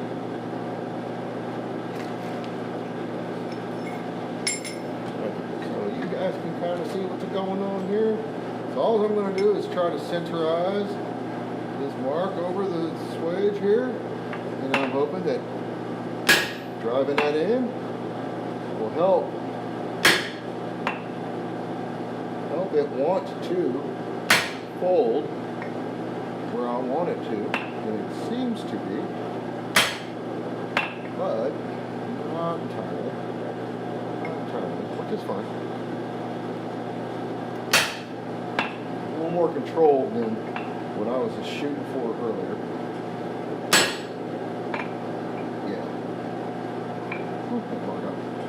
Well, I got a little bit of Bar Run Forge. Rob, I think I'm going to be able to make Friday of the hammer in. I'm going to do that one more time, a little more heat. I don't feel like that was really hot enough. I mean, it moved, but not exactly. I think I'm going to be able to make Friday of the hammer in. My hammer in. Right on, man. You guys, like I said, you guys are more than welcome. And if you want to camp too, you can do that. I can point you to high ground. Around here, you're more welcome to stay in the cabin. We can empty the garage out and set up cots in the garage. Whatever, you know, or if you want to camp, that's great. Or if you just want to hang out for the day, I think I need to double check with Paul, but I believe we're shooting to make it to the gathering this year. Well, we're going to bring a station at least, probably 2. So we're going to make a thing of it. it'll be fun. And if you make it out here, it'll be fun here too. I got Charlie Ellis, Charlie Lionheart Forge. He's going to be demonstrating at the Hammer Inn. Iron Weaver. Going to try. I don't know exactly what he's demonstrating yet. I haven't tried to, I don't want to push him too much. But I would like to get an idea of what he's going to Those V stages are great for consolidating material also. Lyle uses one to make cable Damascus. Yeah, the V swages are great for welding. What's really funny, Joey Vandersteeg did a really great series of videos. We have a family birthday party Saturday afternoon. The V swages for welding. Oh, cool. That's great. And Maybe have a project in mind when you come. They were beautiful videos. They really demonstrated it well. But one of the things it always cracked me was he would weld the bar in there, and then he would move the swage out of the way and proceed to draw it out over that big brushed anvil he had. I mean, if I had that big brushed anvil, I'd do it too. But I used to poke at him and kind of chide him a little bit. I'm like, hey, you can draw out with that V-swage, right? One of my favorite stories with that 60-degree swage was one time Ed and I were drawing out a piece of material. I think it was 4140 or something. I don't remember what it was. It was tough stuff. And we were just going at it, man. We were pulling that material out, pulling it out. I mean, we were literally just pulling it out. Brian getting after us for beating on it for so long and cold, and Brian was like, "You're gonna wear him out." And I think Ed was like, "Well, he's still going. He's a grown man. He can tell me something." And I honestly didn't notice it at all. It was making it so easy when I think we were doing a drift, and he pulled that drift out, and he went to My problem is left hand, and I tend to turn TH cable the wrong way. It was like he was forging on an anvil. It wasn't doing shit. I was like, wow. But yeah, over that V-swage, man, we were pulling it out, like no big deal. It was awesome. I use it to weld with quite a bit, actually. And when I first started doing hex, I actually used these. I used to use this to cheat to start my hexes. It was super easy until I finally figured it out. I don't necessarily know that I completely figured it out, but I'm better at it than I used to be. I don't necessarily need to cheat, but it was great. You put a round bar in here and just bam, bam, and you look at it, and it had the hex pattern for you to kind of essentially follow. So that's what I would do. It's how I used it to teach myself how to forge hex. Bar Run Forge. Was that at Goshen? I remember seeing you guys working a piece just like that. Was that at Goshen? Yes, it was at Goshen. Yep. Now, Ed and I have been a couple of chuckleheads. So, yeah. That ain't never happened.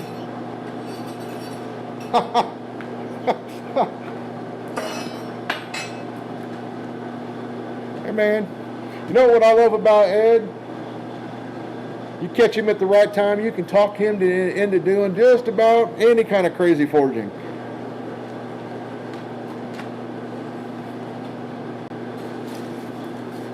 Like, we were at Josh Perkins' place. We spent, Jesus, I think all day long working on this bar footrest for his bar, all of us. I don't think we spent all damn day on those pieces. And somehow I managed to talk Ed into forging a 5.5 pound hammer with me I think it was like 10 o'clock at night.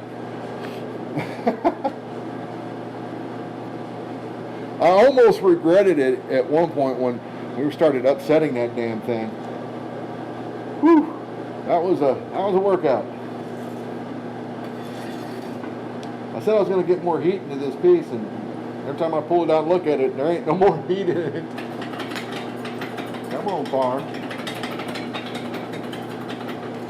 think I need to disturb that clinker again.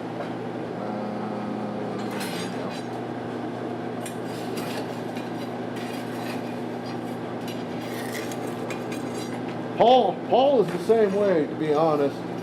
I don't have to catch, typically I don't have to catch Paul at the right time. We'll do stuff here, and it's like, we'll have done the thing, and it's like, okay, we did the thing, now what? Aviary Forge. By accident too. LOL crazy at what you ideas think begin of to this. fly. Well, let me show and you. then it's like, Paul's like, yeah, we should do that. Why not?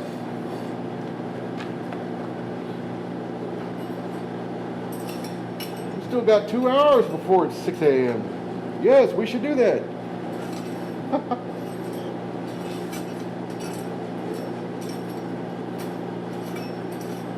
I don't think anyone ever would argue that the two of us make sense when we get together. We don't. We come up with some of the dumbest ideas, but we execute those dumb ideas. Let all know. We execute those dumb ideas, and sometimes those damn dumb ideas come out to be pretty damn cool.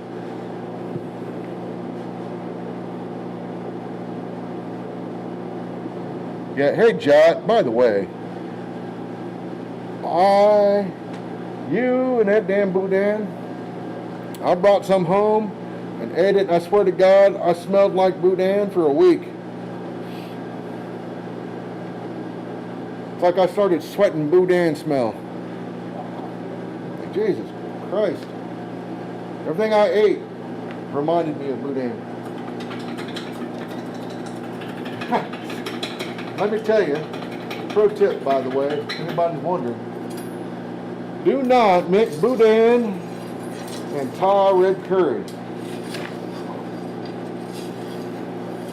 Not if you want to stay married, because you will have the Aviary darkest, Forge. dankest farts It come out, known to yeah, horse. mankind. Iron Hey. Weaver.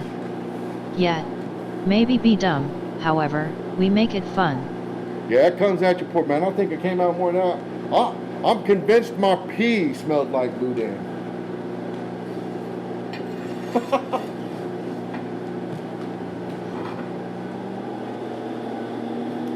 Aviary Forge. I think I have an Hella epic farts. amount of clinker in this fire. It is just not getting hot. So what else do? You crank them shits up, right? You see the clinker rise to the top. It's like that cream. You just scrape it off, use it for later.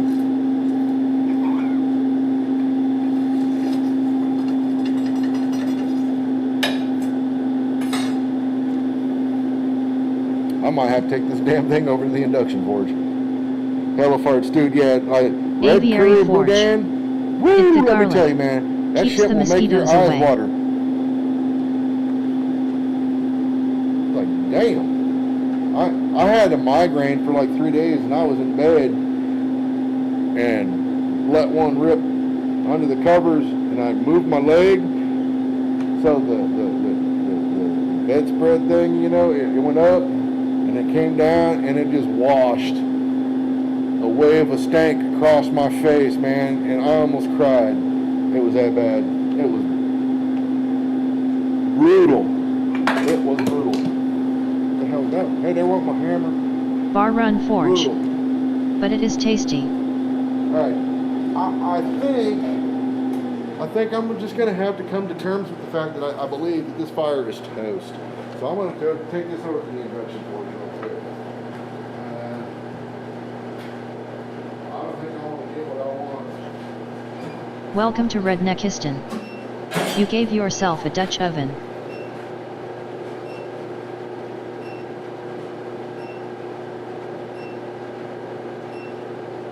This is my brother.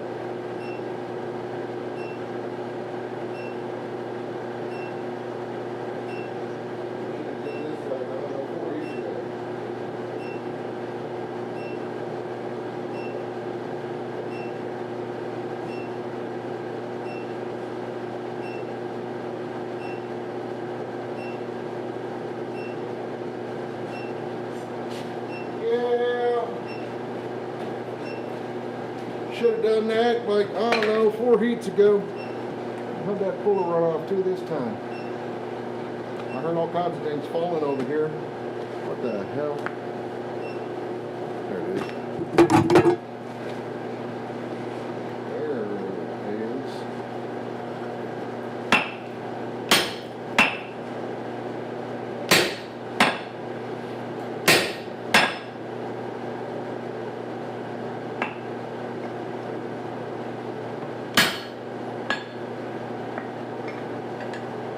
No, it wants to twist in the legs.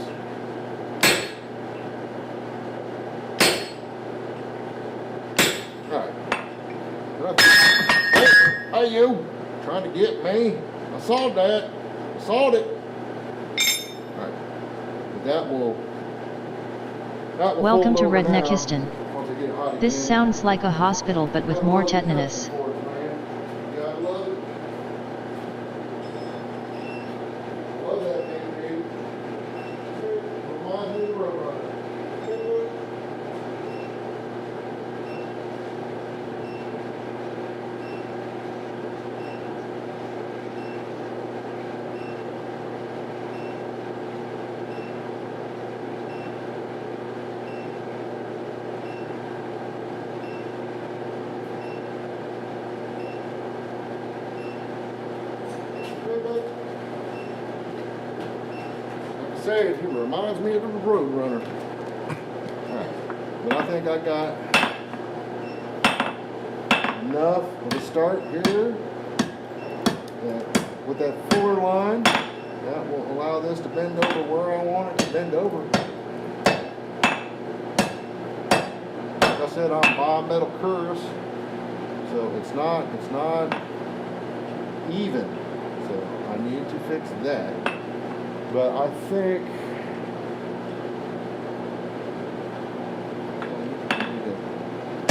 right about there.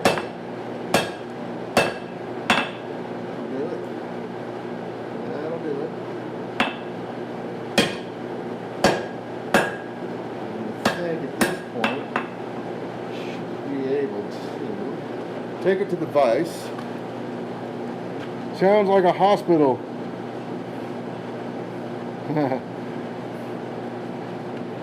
Yeah, I gave myself a Dutch oven. That's brutal, man. It was brutal.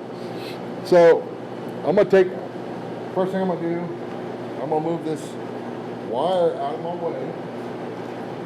And I'll put it on the big camera so you can kind of maybe see what I'm up to. I don't know. But there's a vise right there. That much you can be assured of. Brian Braziel Blacksmith. I told you I'd make a hardy stem for that if you wanted me to last month.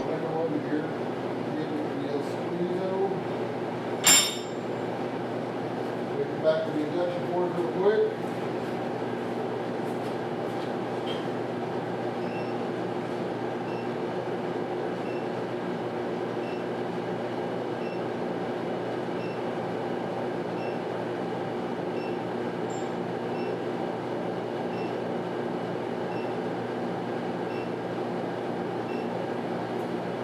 So one thing with the induction board you have to be careful of when you're doing it with rod iron, you get that too high. You can force blow this thing to itself. Be careful with that. Oh. That is not the goal.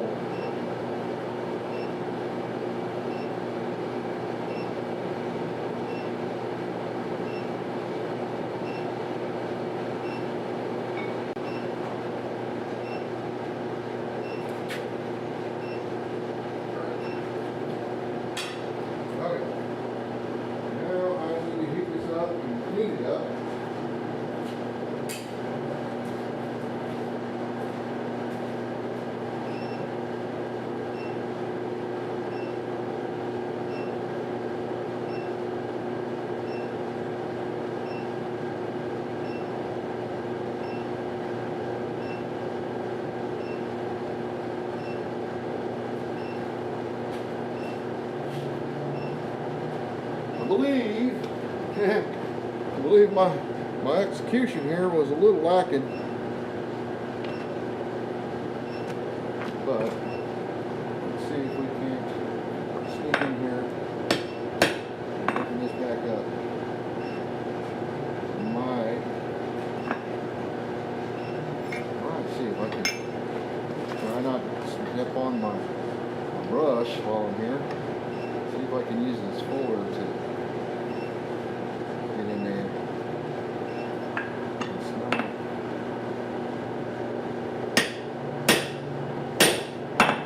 Yeah, so.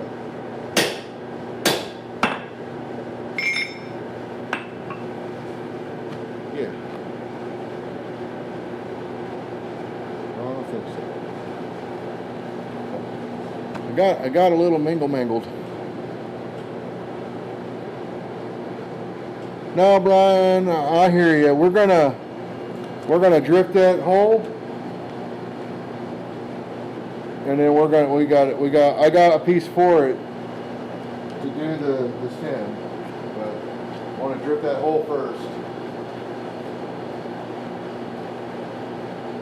That should be pretty easy.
More hots.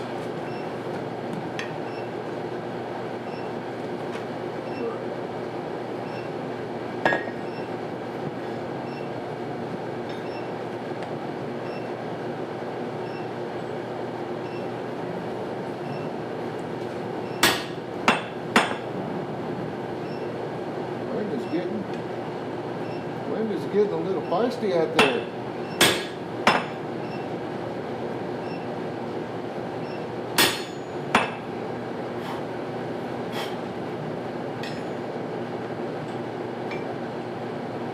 Be a lot easier if the whole bar wasn't so damn snaky.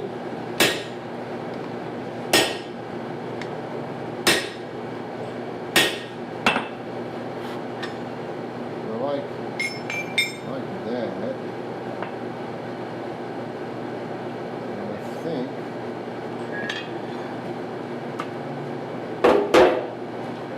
now I will be able to squishy. So I think I'll show you where I'm at. Let me hit the. Sorry, it's hard to show all of this because I'm having to go over to the induction forge and then use the anvil nearby. Because by the time I get over here, it's cold. So I'm gonna grab my gooder hammer. I'm gonna put that one on the big shelf. I'll come back to the induction forge real quick.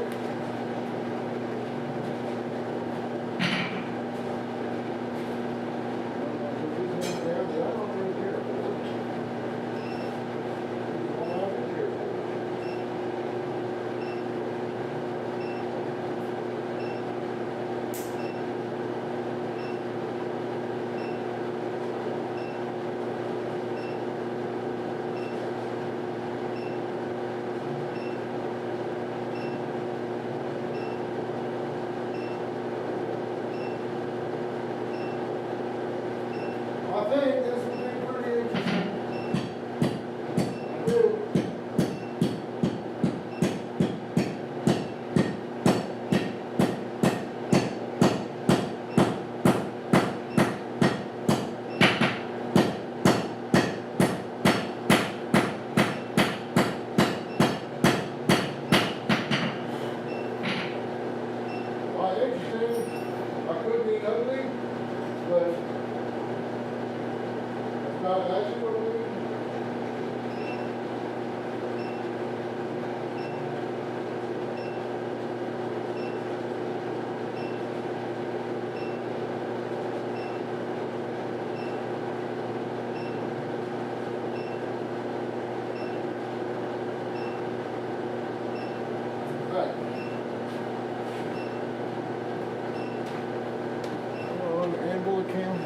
We're not on an anvil cam.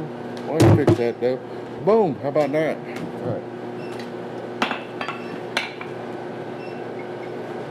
So I'm going back through this. Okay.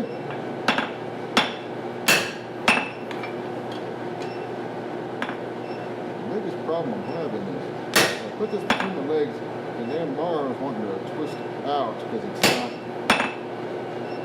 straight at all.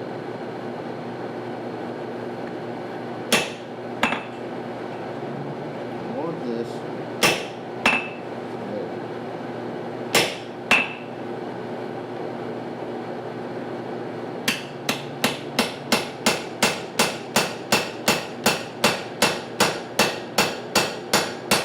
Starting to look like a girl I dated in high school.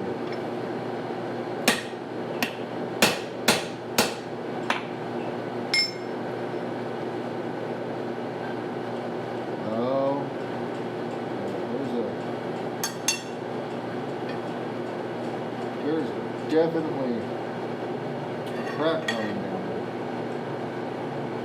So I'm going to take my fuller and my hammer.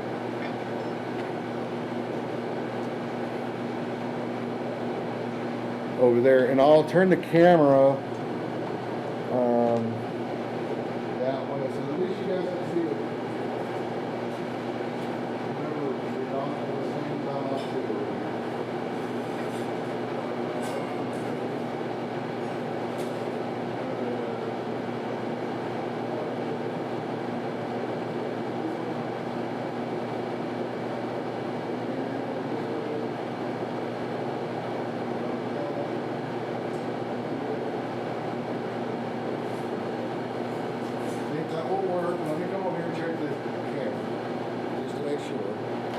see what I'm up to over here. Well, kind of. So I need to tilt. I need to tilt the camera down a little bit.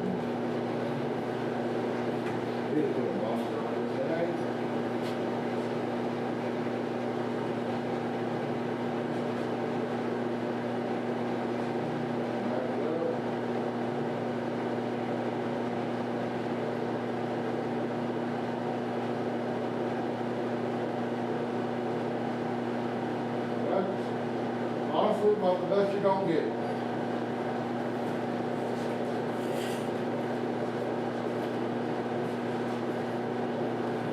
About the best I can do.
point, I'm really babying this thing as much as I can.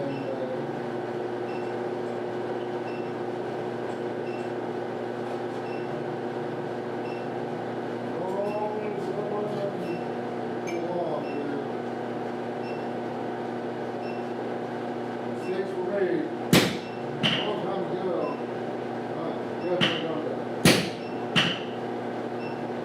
Definitely worth paying that price.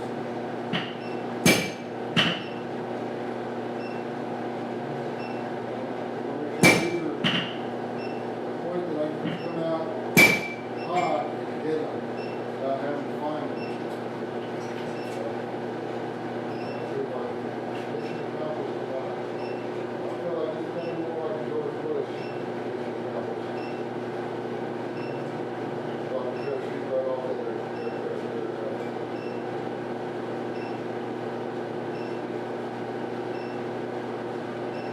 Now y'all can even hear me. But just you just know, I'm stubborn enough to keep on beating on this son of a bitch.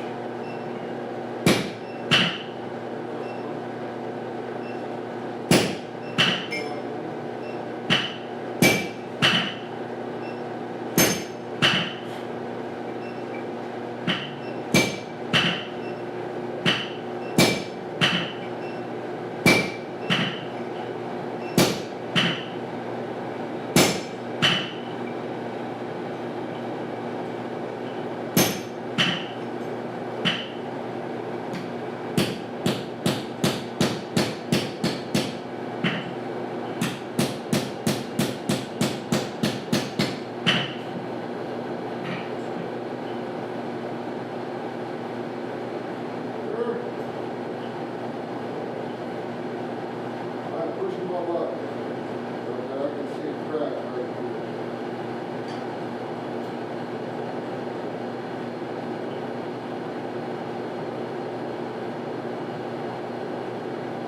That's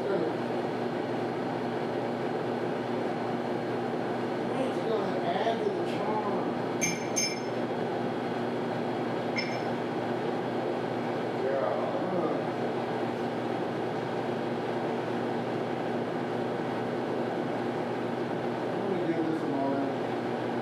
I think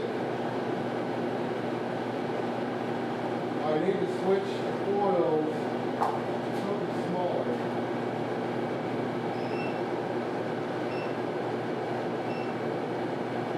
Try to force that crack back. I don't think the coil is going to allow me to get this contact. Try.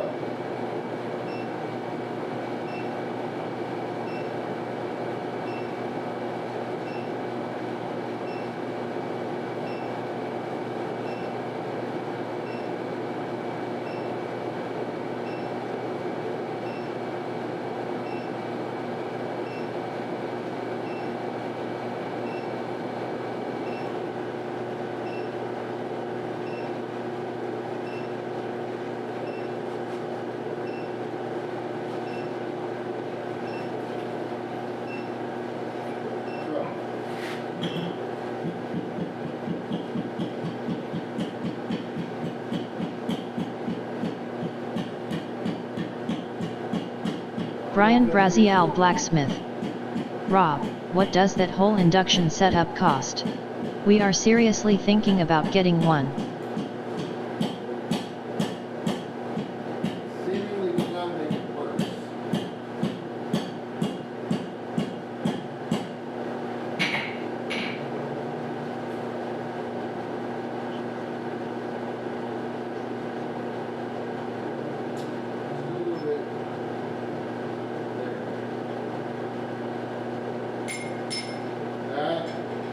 That would actually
back in there.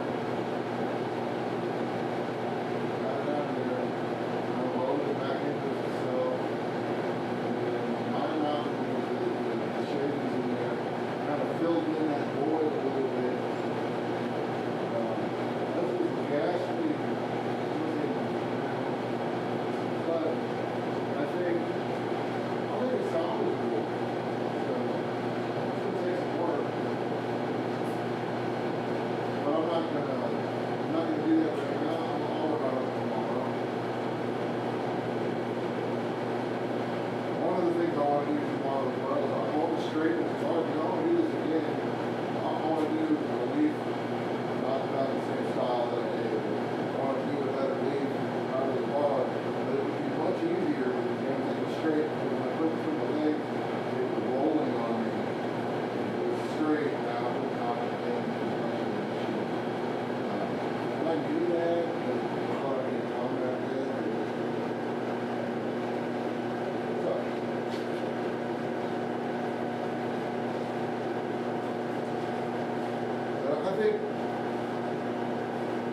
I think it's salvageable. I'm going to switch to a different fuller tomorrow to finish this out with. But I think it can be fixed.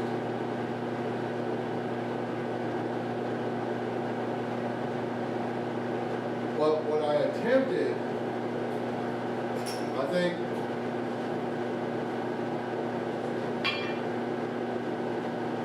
I don't think that worked well at all. And I'm going to do that again another time. I'll do that with I'm going to switch to anvil cam and show you the piece. Oh, keep my glove. Grab it.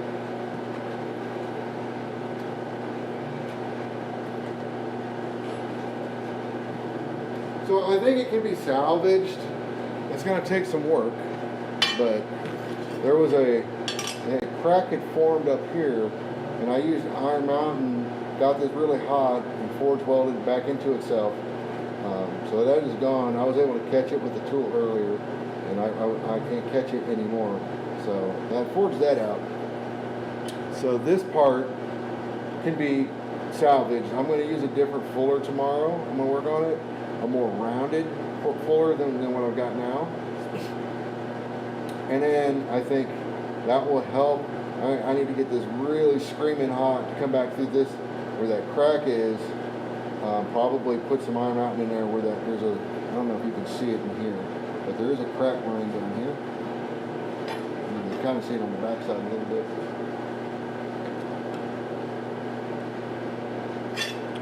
But I think this can be salvaged. So I'm going to spend some time on this tomorrow with a different tool, and I want to clean this up. But I think it can be salvaged. I'm not giving up on it. I'm just not going to continue tonight on it. I'm gonna work on it though.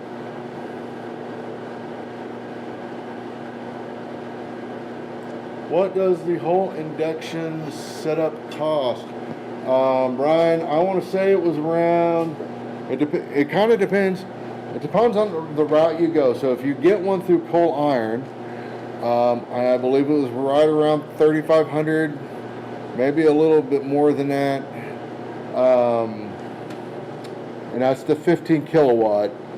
What you're really paying for there is service support plus the big chiller. I've run this thing in dead heat of summer. I've come out here and the coolant was at 90 degrees and fired it up, and it dropped the temperature in there to 70-ish degrees. I've never maxed this thing out from overheating it. We've blown breakers because it's running on a 30 amp breaker right now versus a 50 amp, which is what it should be run on. But that's an easy fix. But yeah, with the chiller, you can build these yourself. You could do a DIY one, much cheaper. John Perilou actually had a great idea for that. I think the units, the main unit is like $700 or $800 from US Solid. I don't quote me on that. I've not actually looked into it. But instead of a chiller, what John was saying was just hook a water hose up to it and run the drain out somewhere and just let it run. Don't worry about it, an actual coolant. Just crank the water hose. And I was like, that's actually a genius idea. Mine is running really expensive coolant because it gets so damn cold in here in the wintertime that I was worried it would freeze. So I bought really expensive TIG coolant for it, and it never froze. I came out here and the temperature read like 10 degrees, and it blared an alarm at me for like 10 minutes until I heated it up, but it still functioned just fine, but it never froze. But yeah, I'll tell you what, I was seriously considering buying something else. It would have cost me an extra $1,000 to buy the other thing I wanted to get. And I'm very glad I bought the induction forge. I've used that thing literally every time I've come out to the shop. I will use it. I can have gas forge going, I'll use it. I can have a coal forge going, I will use it.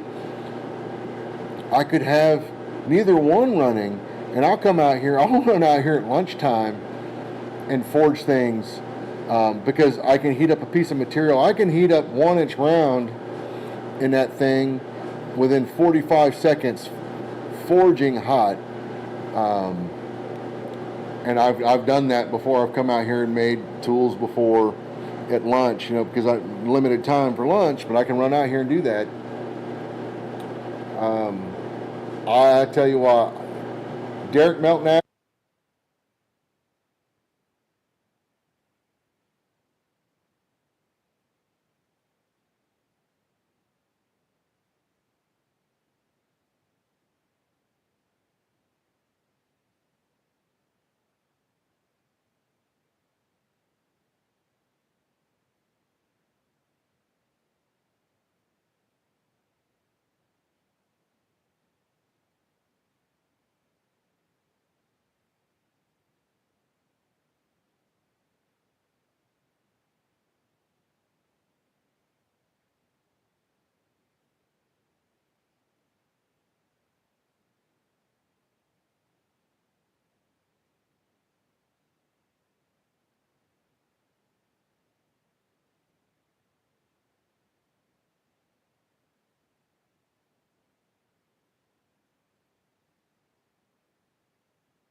Aviary Forge. Mic battery died. Edward Braziel Blacksmith. No audio.